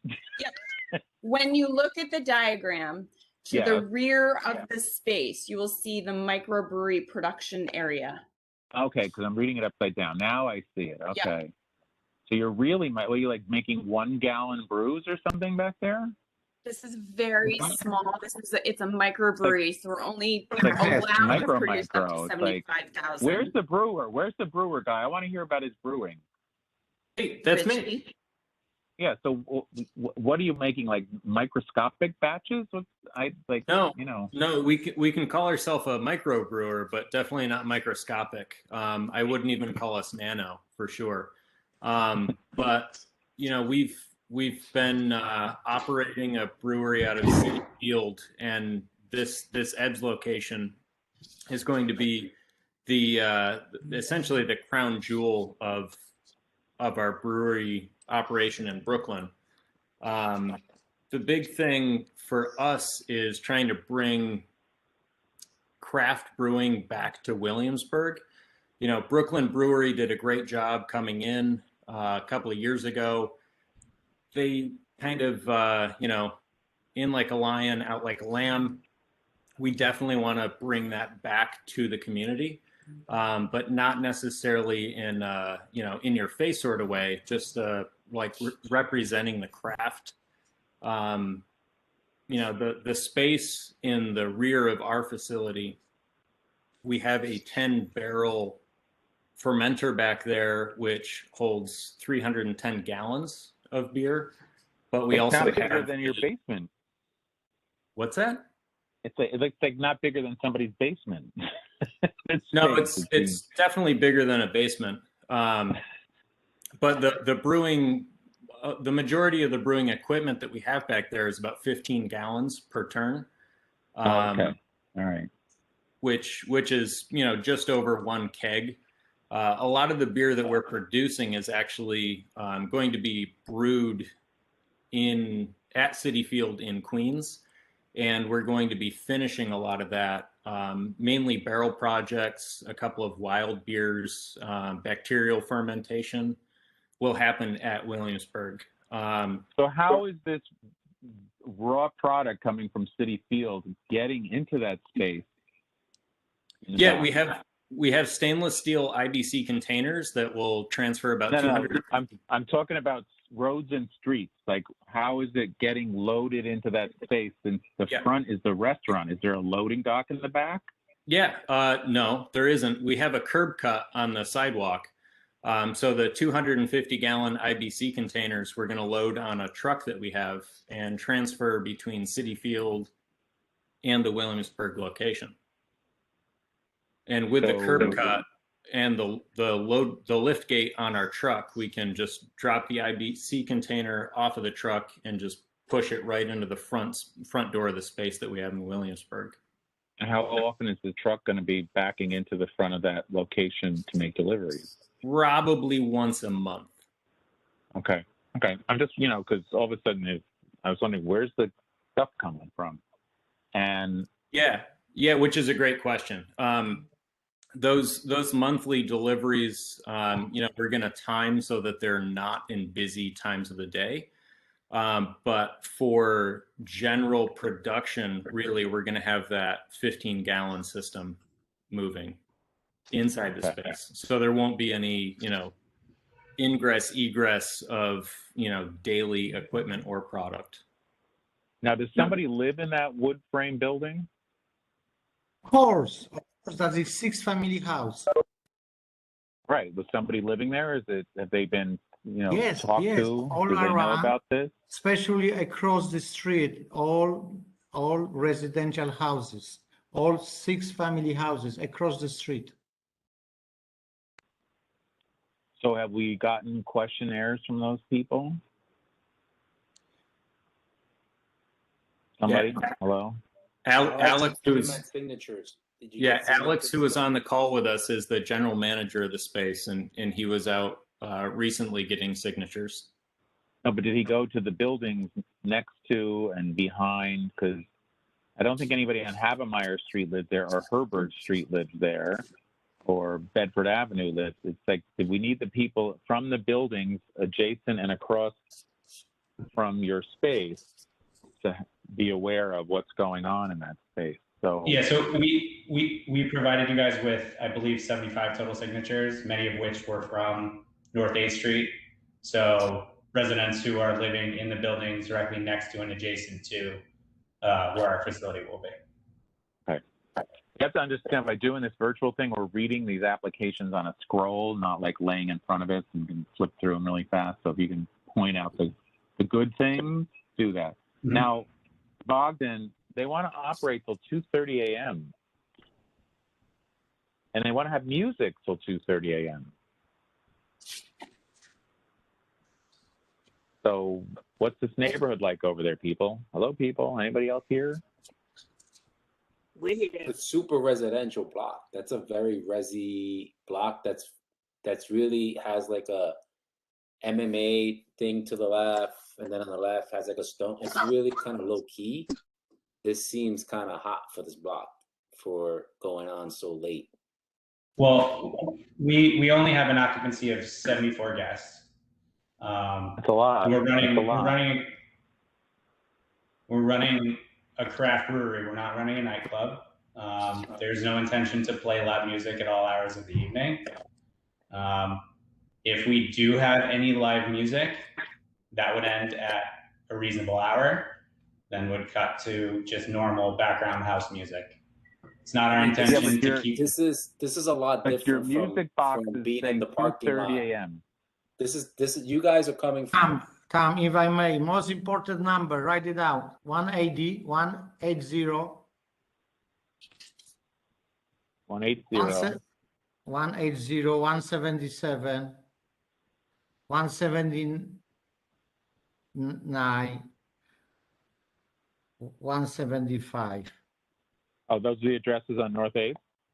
Yes, that's all. Yeah. The whole block across the street is residential, 6-family house. From Driggs Avenue to, actually on Driggs is construction, but like 3/4 of the whole block is residential across the street. This is a super resi block. You're going. This is not Yes, secure. that's all residential. All the people that live there, that's there for 50 years or longer. And we Most have of them. Yeah, and they would be tolerant of a factory that worked during work hours, like, from 7 a.m. till, 7 p.m. But to have a brewery cranking music and people till 2:30 a.m., that's not really going to cut it. Again, I think using the word cranking is uncharacteristic of what our operation will be. We're very vague. You've got background live DJ marked, and you've got music till 2:30, and you said reasonable hour. Well, you might have 174 people there that want to party till 3. Well, it'll be reasonable for them to party till 3, not reasonable for the neighborhood. That's, it has to be absolutely spelled out that, we're not doing live music after 10 o'clock at night, or we're not doing any live music, or, and I'm like, why a brewery that wants to get people tasting microbreweries needs to be open till 2:30 a.m. It doesn't make any sense to me. I don't know how. So the applicant would agree to end live music at 11 p.m. From that point on, it would just be recorded background music, and all windows and doors to the establishment could be closed at that point. Well, they have to be closed. No, Stipulation. that is answer for second question. First question is 2:30 on the morning. You close your premises at 2:30 in the morning. That's kind of late for the street where all residents lives for 40, 50 years. Most of the residents across the street, 173, 175, 177, 181, that's old residents, mostly retired people live there. I mean, just for comps, like the brewery and other half brewery, the people that you would consider your IPA family, they grew up like at 10. And there's like monsters of, I mean, if you go to Brooklyn Brewery, they close at 10. If you go to Right, other so- half, it's 10. They do the lines. I'm sure you do the special edition IPA. 200 people get online. Yeah, we grab your stuff. won't be doing that at this establishment. That's not intended at all. I'm We just know saying that the she hours can't of your places. competitors are not they close at 10. First and It's foremost, tasty. what are the hours? Come What at are the 6, hours of the it ends up approved? around 10. You're asking for something that's not even in this field. Your field doesn't do this. So we're Name on another we're not- brewery that closes at 2 o'clock in the morning. Name one. Name one brewery that closes at 2 o'clock in the morning. Name one. Name one. I can name several upstate. In New York, in Williamsburg, in downtown Brooklyn, or in City Field, your own flagship doesn't close at 2 o'clock in the morning. I understand that you think Williamsburg is cool and hip. There's different parts of Williamsburg. You're on the wrong block. This is correctly wrong. You can open up a brewery on Johnson and close at 2 o'clock in the morning. You're on the wrong location. You think 2 you're gonna hours sneak up ago, at 2 o'clock before in the was morning. This is not the spot. You're on the wrong 2 block. hours before you was a applicant with North 10th Street, but was different black. That was berry and white, and the black that is completely commercial building. On your black Super is resi. all residential. That's the thing, and not just that. You're gonna go through the water on 8 is all residential. So that's the point. And most of the people gonna go that way because they're gonna go to Bedford, because subway is on the North 7 and Bedford. So they're gonna just go right there to go to the subway. They're not gonna go some other way. They're gonna just go on North 8. So that's the big. Someone has to help me with the business model. All the other breweries close at 10, 11 tops. Why are you guys closing at 2 o'clock? I don't understand the business model. It's our intention, on top of offering a craft beer experience and running a full-scale brewery, to offer a bar experience to people as well. Yeah, but you're That's not why a bar. we have a food. Guys, I'm sorry. Let me just stop this. You're not a bar. You guys have people on the street putting your beers in fridges. Making the sale. This is supposed to be a tasting. This is supposed to be an experience. I don't know why you want to be. This is not a bar. You're a brewery. Either you're selling beer or you're mixing drinks. It sounds like you're selling beer and you want to mix. You can't have it both. Well, Brooklyn that is what we would like. Yes, that is correct. That is what you're we would like. leaping into something that I don't even think you guys do at City Field. Do you do We this? absolutely do that at They City do. Field. And you do it at 2 o'clock in the morning? Yes, they have a manufacturer's on premise. Do you go to 2 o'clock in the morning in City Field? We can go to 4 o'clock in the morning at City Field. That is correct. That's absolutely correct. Show me one of your events that went to 4 o'clock in the morning in City Field. Queens Community Board did not An event that went to 4 o'clock object in to the morning. those hours. We had Mets games that would run until almost 1 o'clock in the morning for extra innings. We would stay open that But late. City Field is a zoned entertainment You can't sell zone beer with until after parking the lots. seventh There's inning. no You people wanna living in the talk parking up here lot. that you're getting beers to midnight. It's not happening in City Field. Our space in City Field does not have any entryway into the stadium. So our rules and regulations regarding when we can serve have nothing to do with the 7th inning or the rules and regulations of City Field. We have no cap on how long we can serve beer. So But City Field is a zone, is an entertainment zone, is a different zoning, and no one lives on City Field. This is a residential block where people live. I understand what you're saying. What I'm trying to explain is trying to loop us in with other breweries, such as Other Half, in the Williamsburg area is not fair because we're trying to do something different. Yes, And but do it on this based block. on a residential Don't do neighborhood. it on this correct, block. and based on all of the people that we spoke to in that neighborhood, everyone was happy to have us. I understand that there are plenty of people that have lived there for 40 years. We will be very respectful to those neighbors, and the people that we have come in contact with already have told us that they are excited that we are moving into the area. It's not our intention to upset anyone. Why don't you reduce your hours and then come back 2 years from now and say, look, this is different. To tell this neighborhood we're gonna go to 2 o'clock in the morning is wild. There's nothing there like this. Again, we haven't come in contact with anyone who objected to those hours. So these are the hours that we would like to proceed with. I don't like your tone, man. Your tone's the worst. Who's the co-founder? Go of to an this thing? Who's the industrial one that area. actually who founded this thing? Let's talk to the co-founder. I don't know who this Alex guys. Bruce, go for it. So I'm just wondering, Robin, Arrogance thank tone you all is for the time. I know this is run really late and I know people are tired. It's not tired. It's the arrogance. It's the tone. We are as completely well. disregard a community that I'm exists sorry. and say, "Oh, there's these people that want it." I'm There's sorry. these people. I apologize if that's how it came off. I know Alex for a long time. He's a really good operator. He's a really good team member. He's nothing if not respectful, and understanding of the situation and of what it's like to run an operation like this. I will say that there were two other applicants who were on this call earlier, and they were approved. The woman, the French woman on the corner of North 8th and Driggs, and then the New Mexican restaurant is one door down. To say that we wouldn't be able to like accord with their hours would seem sort of I don't know, a bit odd maybe. You're but, talking about a restaurant. The 2 doors down, that used to be the Old Pearls, is a restaurant, and then they want they're to getting another restaurant. You're not a restaurant. You're a brewery, microbrewery. And there was Okay. not a Very liquor license different at this than a location restaurant. before. To try to compare a restaurant and a brewery is wild. And also, there was Okay, never well, liquor no, license what at this location what I'm before. all that I mean to compare about that, and sorry if it was misconstrued. All that I mean to compare, honestly, is that we're another location on a block that's not fully residential. Understand the other side of the street is mostly residential. Yes, but your establishment was not a previous liquor license.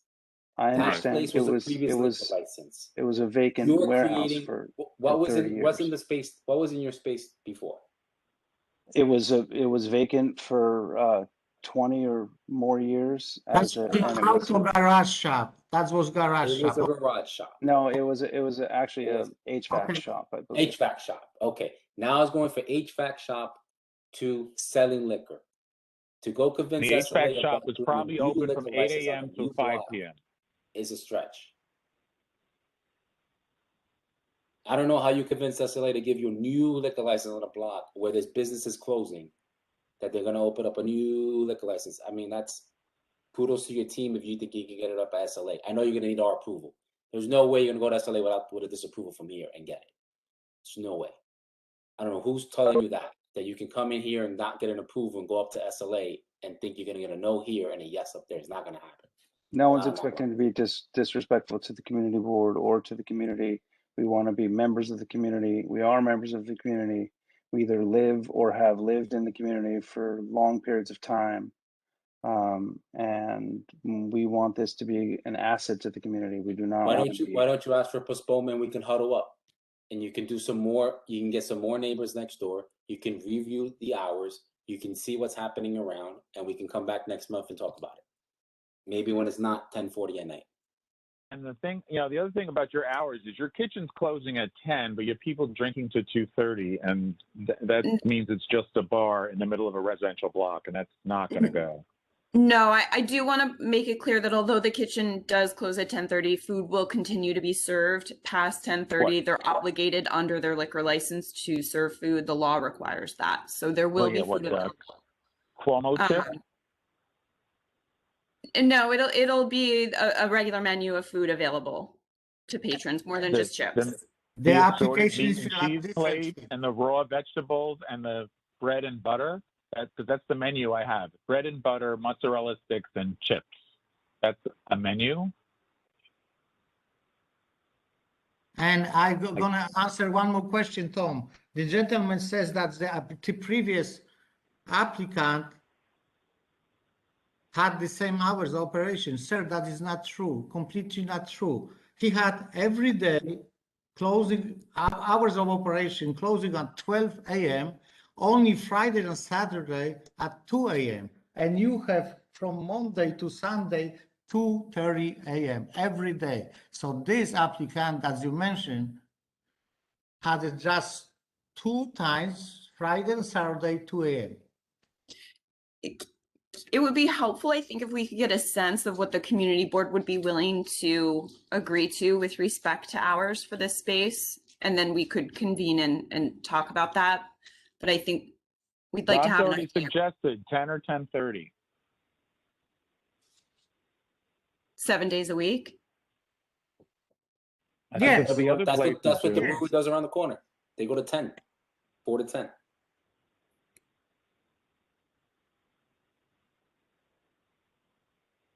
Especially on a Sunday, 2:30 in the morning, nah. And then Monday through, no, 2:30 is outrageous. Would you be willing to consider live later music. hours on the weekend? What would you? What would be Friday, Saturday for you? What would you want? Time, Rob, can I ask a question? Looking at it, what kind of music are you from 10 a.m. to 2:30 Monday through Sunday? Sunday is crazy. You know, folks like to go where they need to go, maybe to worship, and then to turn around and get up on Monday, your music. No. We really got to wrap this meeting up. It's 10:45. I think you got a good general sense. I don't know that we're going to approve this. Yeah, so. we may need to talk about this for real. It's not going. I mean, you may want to huddle up for better hours, and I think it's the hour thing here. It's the hours. Okay. I think that's just, I'd like just a sense of what the issues are. And if it's just the hours, we can certainly talk about that internally and come back and discuss that. Well, I mean, honestly, is everyone hours? Is this what it is? Head nods? Is it hours here for folks? Hours and something. I'm not thrilled with the sidewalk cafe. You know, but okay, hours. It's hours, and then mostly hours. You know, and the building right next door. That building right to the right is a 6-family unit. It's a rent stabilized building. It's probably been there for years. And 177, 175. Just right to the right of that. Across So the street. hours and some better outreach. Yeah, definitely come back to hours. But what's the yeah, you need to. Okay, we have to offer you the opportunity to ask for a postponement, or we'll go to a vote. Can we ask for a conditional approval as some other people were given if we come back with hours that were approved by the board? No, that's not We've done acceptable. postponement tonight for that. Postponement. I'm sorry? For what you've I just talked didn't about, hear we've postponed tonight. We've postponed you have to huddle up and do your hours. Conditional means you agree to a 10 o'clock hour right now. We'll do a conditional vote yes on that. Gotcha. If you want to do 10 o'clock, let's do it.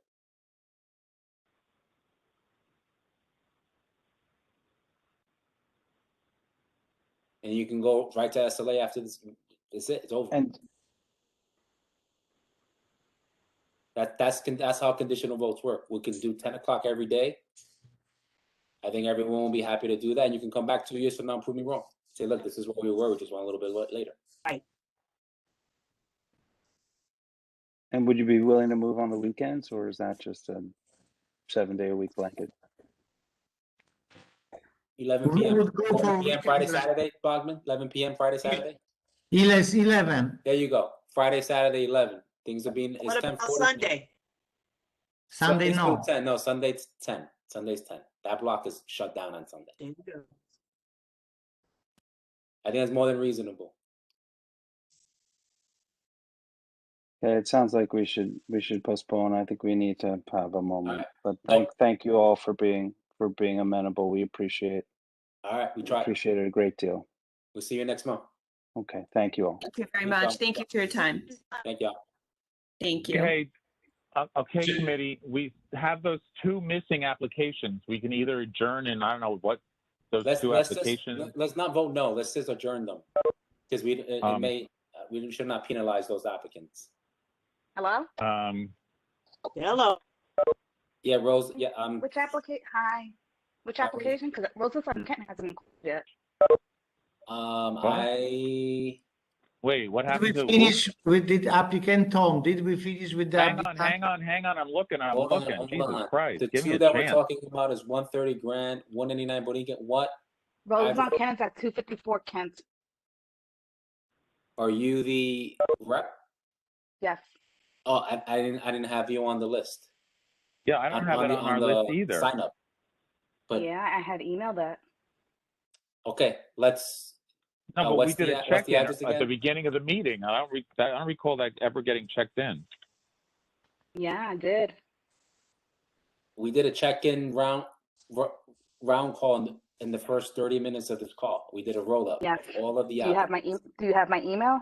Because we've been waiting for hours. I've been on this call in the beginning from 6 to 6:45. We went through Right, no every one checked applicant in on this call. Roses on Kent, no. Do we have There the was email no for it, by the check-in. way? Does anyone have this email? I We don't have this email. her All right. application. Do you have it, Foster? Yes, All I right, do. but this is like Okay. what Hold on, happened. Kent. We have, all right, we can't be meeting into the middle of the next day here, people. So we have 2 missing applications. We got renewals, and we have somebody who didn't check in, and so.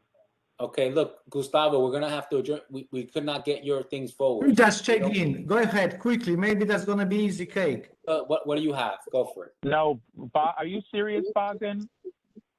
Easy? Maybe that is simple thing. Let's see. Let's just see what it is. Maybe it takes 1 minute. There were people who came to the public session and spoke against them. There's people who sent me letters against them.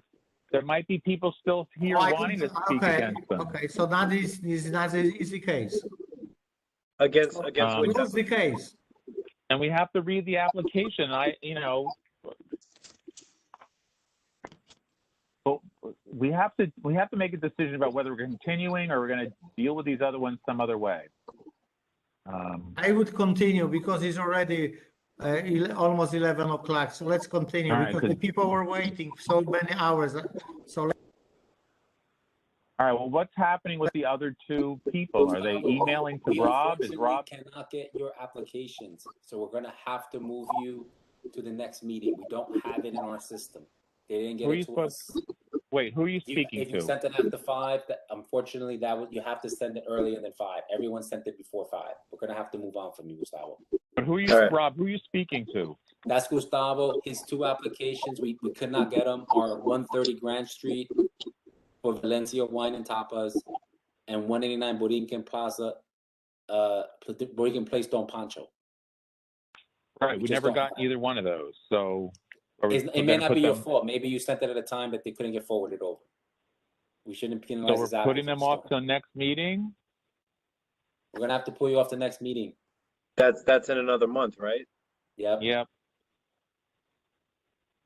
And there's no other way of doing that where we don't have to wait another month for the. We don't have it in front of us.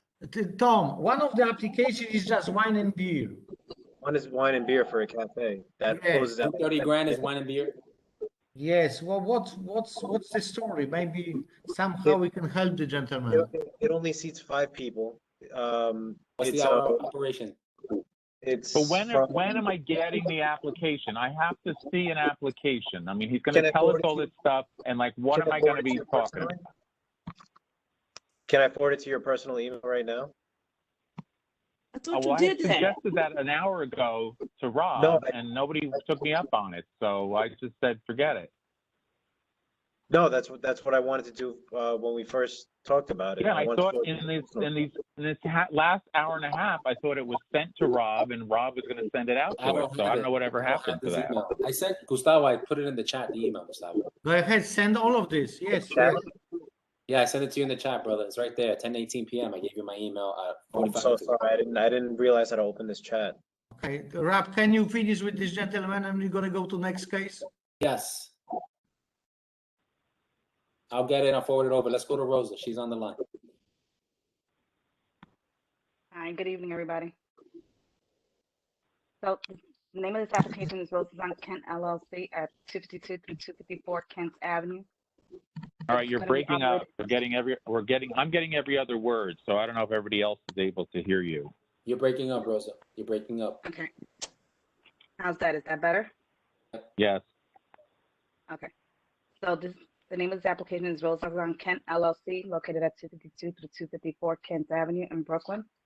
It's going to be operated as a pizzeria, cafe, bar, tavern. Hours of operation are 8 a.m. to 4 a.m. 7 days a week, with a Nope. rooftop from There's no way this is happening. This is Yeah, the rooftop's the big problem, and the 4 a.m. is a big problem. So the rooftop will be closing at 11 during the week and 1 a.m. on Friday and Saturday. You have petitions for this application? I do. They were all submitted in the email. There's about 168 signatures in support. And this is a restaurant? No, No, it's a pizzeria. bar with pizza. This is a bar with pizza. It's a family owned and they have other establishments, family owned and operated business for over 48 years. Where? Where's the other ones? It was attached with the application. One is in Queens and Maspeth, 55 through 26, 69th Street, Maspeth, New York, and the other one is at 374 Metropolitan Avenue in Brooklyn, New York. What's the one on 374 Metropolitan called? They're both called Rosa's Pizza. Ah. And I have the applicant on the phone. No. Who's the applicant? Steve Clare. Steven, Hey can you there. clarify again? What's the one in Metropolitan? What's that address? Sure. It's that is Rosa's Pizza. There's 9 other Rosa's Pizza for the last 48. Well, not all for the last 48 years, but it's a family owned and run operation. And we're really just going to be opening up a pizzeria with a bar aspect and roof for the neighborhood. What's Why your does a alcohol at the one pizzeria in need a Metro? roof? What? Excuse me? What's your alcohol Why does it- hours in the one in Metro? None. You don't have alcohol in the one in Metro, right? Okay. No. So why does Does this any of your need one? establishments have alcohol? I'm sorry. What was that, Rob? Does any of your establishments have alcohol? No. They have beer at a couple of the ones in Queens, but no liquor. All right. Tom, you had a question. Go for it.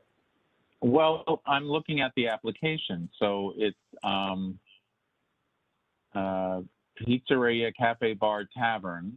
And then it says the applicant owned or engaged in a similar business. Yes. What was the name of the former premises? No name, no address, nothing to give us a clue what it was until now. So we can't check on it. It trips the 500-foot rule.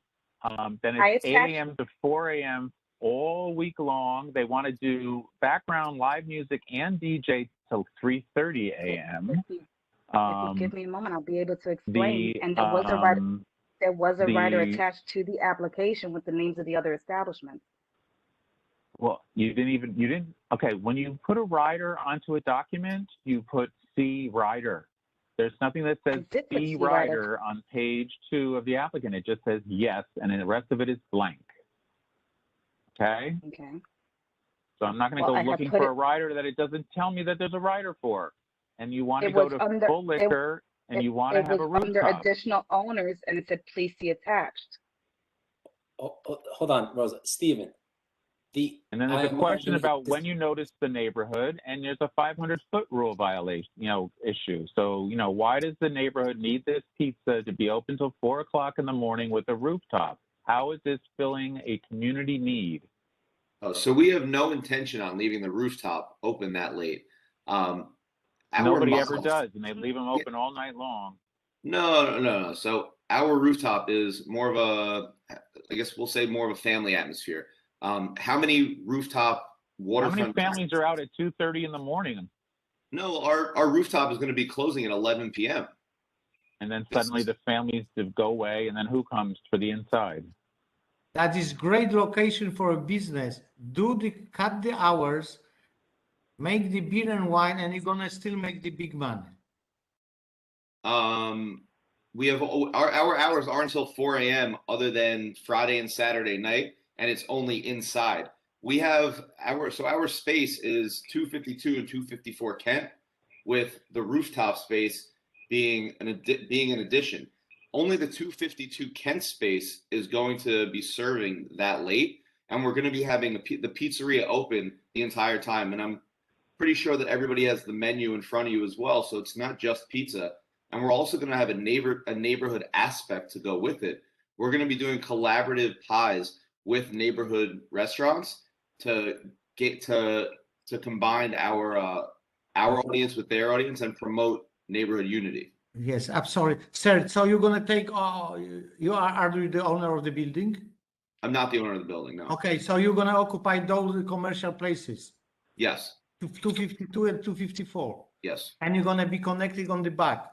Yeah, it's connected to the Okay, back. it's gonna be more or less, Tom, about 2,500 square foot, more or less, or Less. The interior is about a little over 1,400 square feet, where on the 254 side will be a pizzeria and cafe, and it connects in the back has a separate door, which would be the restaurant bar side. And the reason why we want to be open at 8 a.m. is because we're going to have a fantastic coffee program as well, which I don't know if anyone frequents that area, but Devoción is really the only coffee shop where people can go and sit down and do work. So we're now not just providing an interior place where people can go and do work, but also an exterior space right on the water. And not for nothing, we don't have any neighbors. We're in a manufacturing neighborhood. Yes, that building has. No. That's not a On manufacturing top of your neighborhood. building, No. 252 and 254 is 4 apartments. No, I know. I know. You said no, you don't have a neighbors. It's 4 apartments, and across the street is not a 10. Excuse me? And across the street. Yes. Across the street is not a 10 apartment. Hold That's on, guys. across. Please, 1 second. This is going to be a long build out. You don't need it right now. Can you please postpone and come back? I mean, this is probably an 8 months, 6 months build out. So what would you like us to tweak that? Okay. So I think one, well, you need to do better community outreach. Restaurants in our neighborhoods close at 2. Restaurants close on the weekends at 2, not 4. I think you should relook at that for sure. I think we have, let's talk about more of your community outreach, right? You're moving into this side of Williamsburg. How are you interacting with the neighbors to over on the Domino side and the affordable housing side? How are you interacting? And all with those organizations over there. Better outreach. That is a great location. You're gonna be packed until 4. I don't like it that he wants to have football because he's gonna be packed. That's a great location.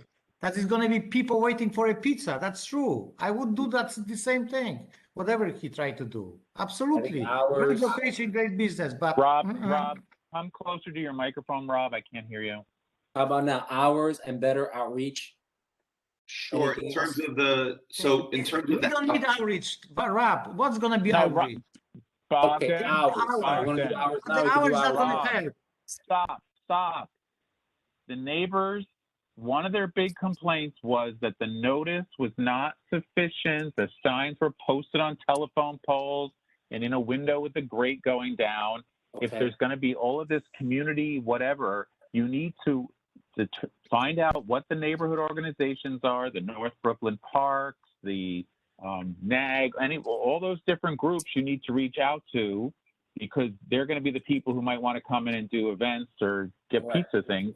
And you need to say, I've reached out to X, Y, and Z organization. Domino, in their construction project, reached out to everybody, and they're doing events, and they've got connections in the community.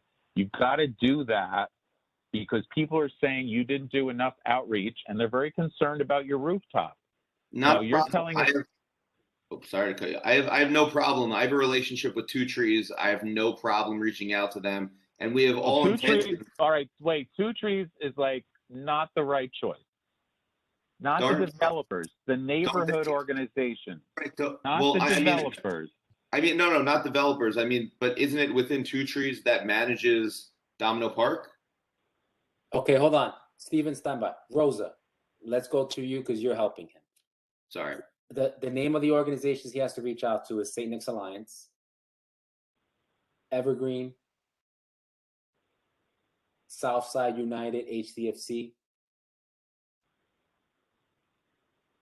What's NAG's new name? They have a new name.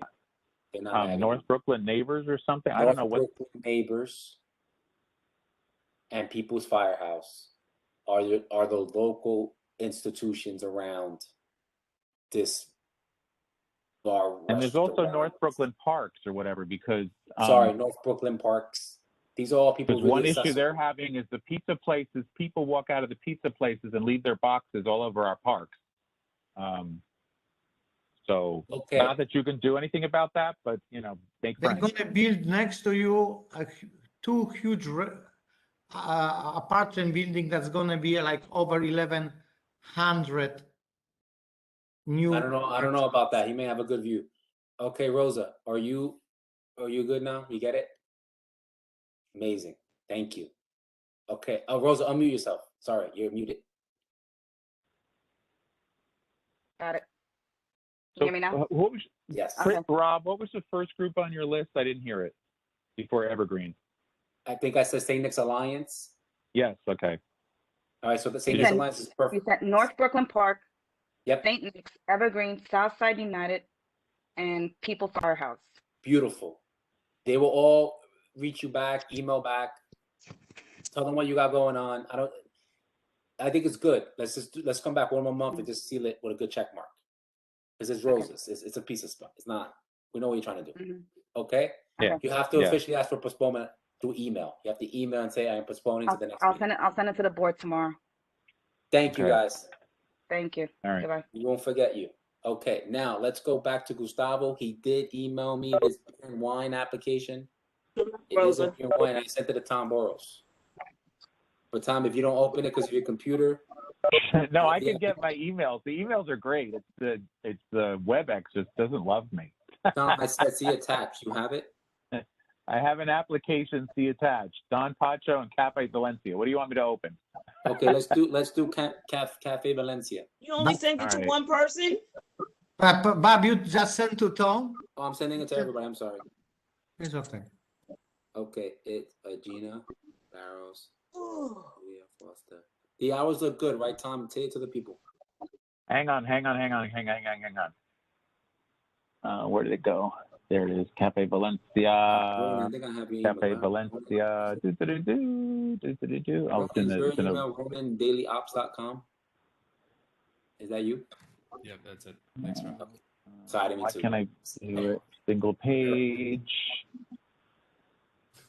It's been a long night. Messed up, man. Messed up, bro. Messed up. Oh, that it has. Yeah, thank you guys for being patient with the application. I really appreciate it. I think that thing closes at 10, man. Can we It's do gonna it? cost you. Cause Yeah, I'm the beer and wine tired. spot closes at 10. I make a motion to approve that beer and wine at 130 Grand Street. Tom, you good with that, right? Well, they need to put their name on the first page. You know, Did you applicant and send to- location and the date submitted, because that's whose name has to be on the application.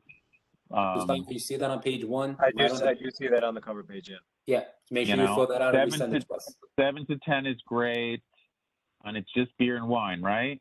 Yep. Correct. Tom, And it's, oh, look at that fabulous menu. Oh, I like it. Rob, did you send to us? Yes, I sent it to us, everyone except you. And they're hiring. Okay, looks good to me. I make a motion to approve. Second. There's a second by Ronan. Yep. All those in favor? Aye. All We gotta those get off this call. opposed? I know the rest of you didn't get to read it, but we're getting there. I approve it. It's okay with me. I like it. Okay. All right. That takes care of them. Don't Oh my Pancho. God. Where's Pancho? Don Pancho. What is he looking for? Hang on. Let me open Does he him up. need this? Does he need this right now, or he's thinking about doing this over the summer? What's his timeline on this?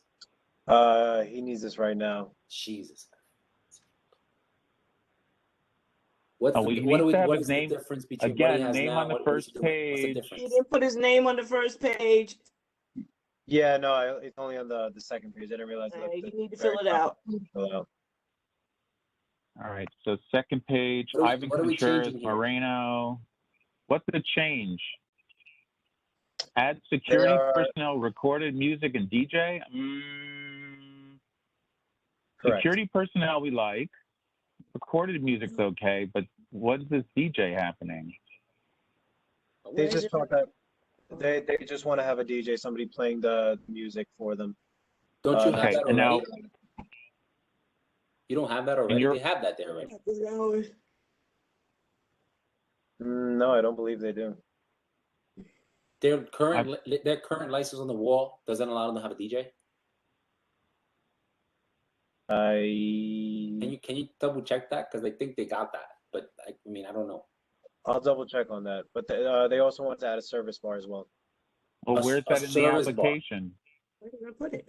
Where is that in the application? That is. Is this the service bar outdoors we told them they could get years ago? Yes, I think this is where they want to put it. Yeah. Well, yeah, but that was years ago. We had a fight with them. They wanted to have a walk-up bar. We said, no serving at a bar outdoors, but you can have a bar for your waiters to pick up drinks at. But people can't be standing at that bar drinking outdoors. Yeah, that's fine. I think it just wasn't. It still needs to be filed with the SLA, so I'm just leaving it But I on the thought we application. did that years ago. No, I don't think they ever did it, Tom. I don't think they did the service bar outside. I didn't even know this It place might have been a existed. conversation, but they never followed through with it. But now they want to. I think they're basically asking for something we told them to do like 2 years ago. I think we told them to do that. By the way, the state Senator Julia Salazar called in support of his application. She never calls. She gave me a quick call before the call. And No, I mean, I have no problem with these guys, but when they originally came in, also called they in wanted to support put a of bar her. outdoors, and we said you can have a service bar. So I'm like, what happened? There was, So now you're doing the service bar, Gustavo, right? Now we're doing the service bar, yeah. Okay. But where is that alteration in the application? Where is that change? It's on the photo. Sorry, on the plans. I think it's the last page of the PDF. You mean the No, handwritten drawing? No, but on page 3, where it says alteration, please describe the nature of the alteration and attach the plans. And you have add security personnel, recorded music, and DJ. You don't have typed in that little box, add service bar. Yeah, you don't have that. So when the application goes to the you're right. SLA, Right. I added it to the next page, but I didn't include it there. I'll go ahead and include that with the name on the cover page. Okay. all right? 'Cause we have to end this meeting. We have got to end this meeting. Yeah, we gotta go. It's like craziness. This place has been operating fine. I've been to. No, I know that. I just, but the application has to be clear because what we're approving is what goes to the SLA. So it can't be half-assed. So the Gustavo, you're gonna service bar- add service bar to that line, right? I'll And add then the send it service back. bar and the name on the top. Yeah. And fill out the Right, first and page. that service bar means it's only for your wait staff to pick up drinks, not for people to be Correct. standing at, correct? Correct. Yeah. I'm gonna go I after. thought It's we- gotta be like that. Yeah, this is like making me crazy. So are we good at this, people? Somebody make some kind of motion. Yeah, Eric B says yes. Ronan says yes. Is he making a motion, Eric? Yes, they're Okay, making motions. They're motion. motions. Eric Rob seconded motions. it. All those in favor? Aye. Okay, all right. Pull the miracle out, so- Gustavo. Get out of here. You sure All right. did, because we tired, man. Thank you so much, All Rob. right, wait, you got it. Okay, stop. Macri Park, nobody showed up. There's a Oh, corporate Gustavo, change. you can go. You can go. You're good, Gustavo. Bye, Gustavo. Good luck. Can we move Thank on, you, everybody. please? Yes, we're getting him off the call. Go All for right, it. Macri Park is a corporate change. No one showed up, so we can't rule on it. So we're going to have to deny. Biblio was a corporate change. No one showed up. So, the office may say they called them, all right? I have no idea. Chimu Bistro isn't a corporate change. So all these corporate changes didn't show up. Maybe they thought they didn't have to show up. I don't know. Eris Evolution didn't show up. That was an alteration. So we can't support them. La Chakra on 613 Grand Street did not show up. So anybody know anything about any of these people? Okay. All right. So just quickly, we voted against 99 Franklin. We okayed Brooklyn Golf. We okayed Don Pancho. The EBS people asked for a postponement. We okayed Lover Says Go. We did a conditional on Santa Fe with them having to meet our conditions. Roses was a postponement. Savannah's was okay. Sushi has to bring in some things for me. Postponed Three's Brewing. Okayed Vabe first, and we okayed Valencia. Take a quick look at I hope you looked at the renewals. 99 Frankie did not ask for postponed. No. Which one was that? Which was the one that Elkie was? She was asking for 113, wasn't she? No, she was changing that 113, Franklin. Right.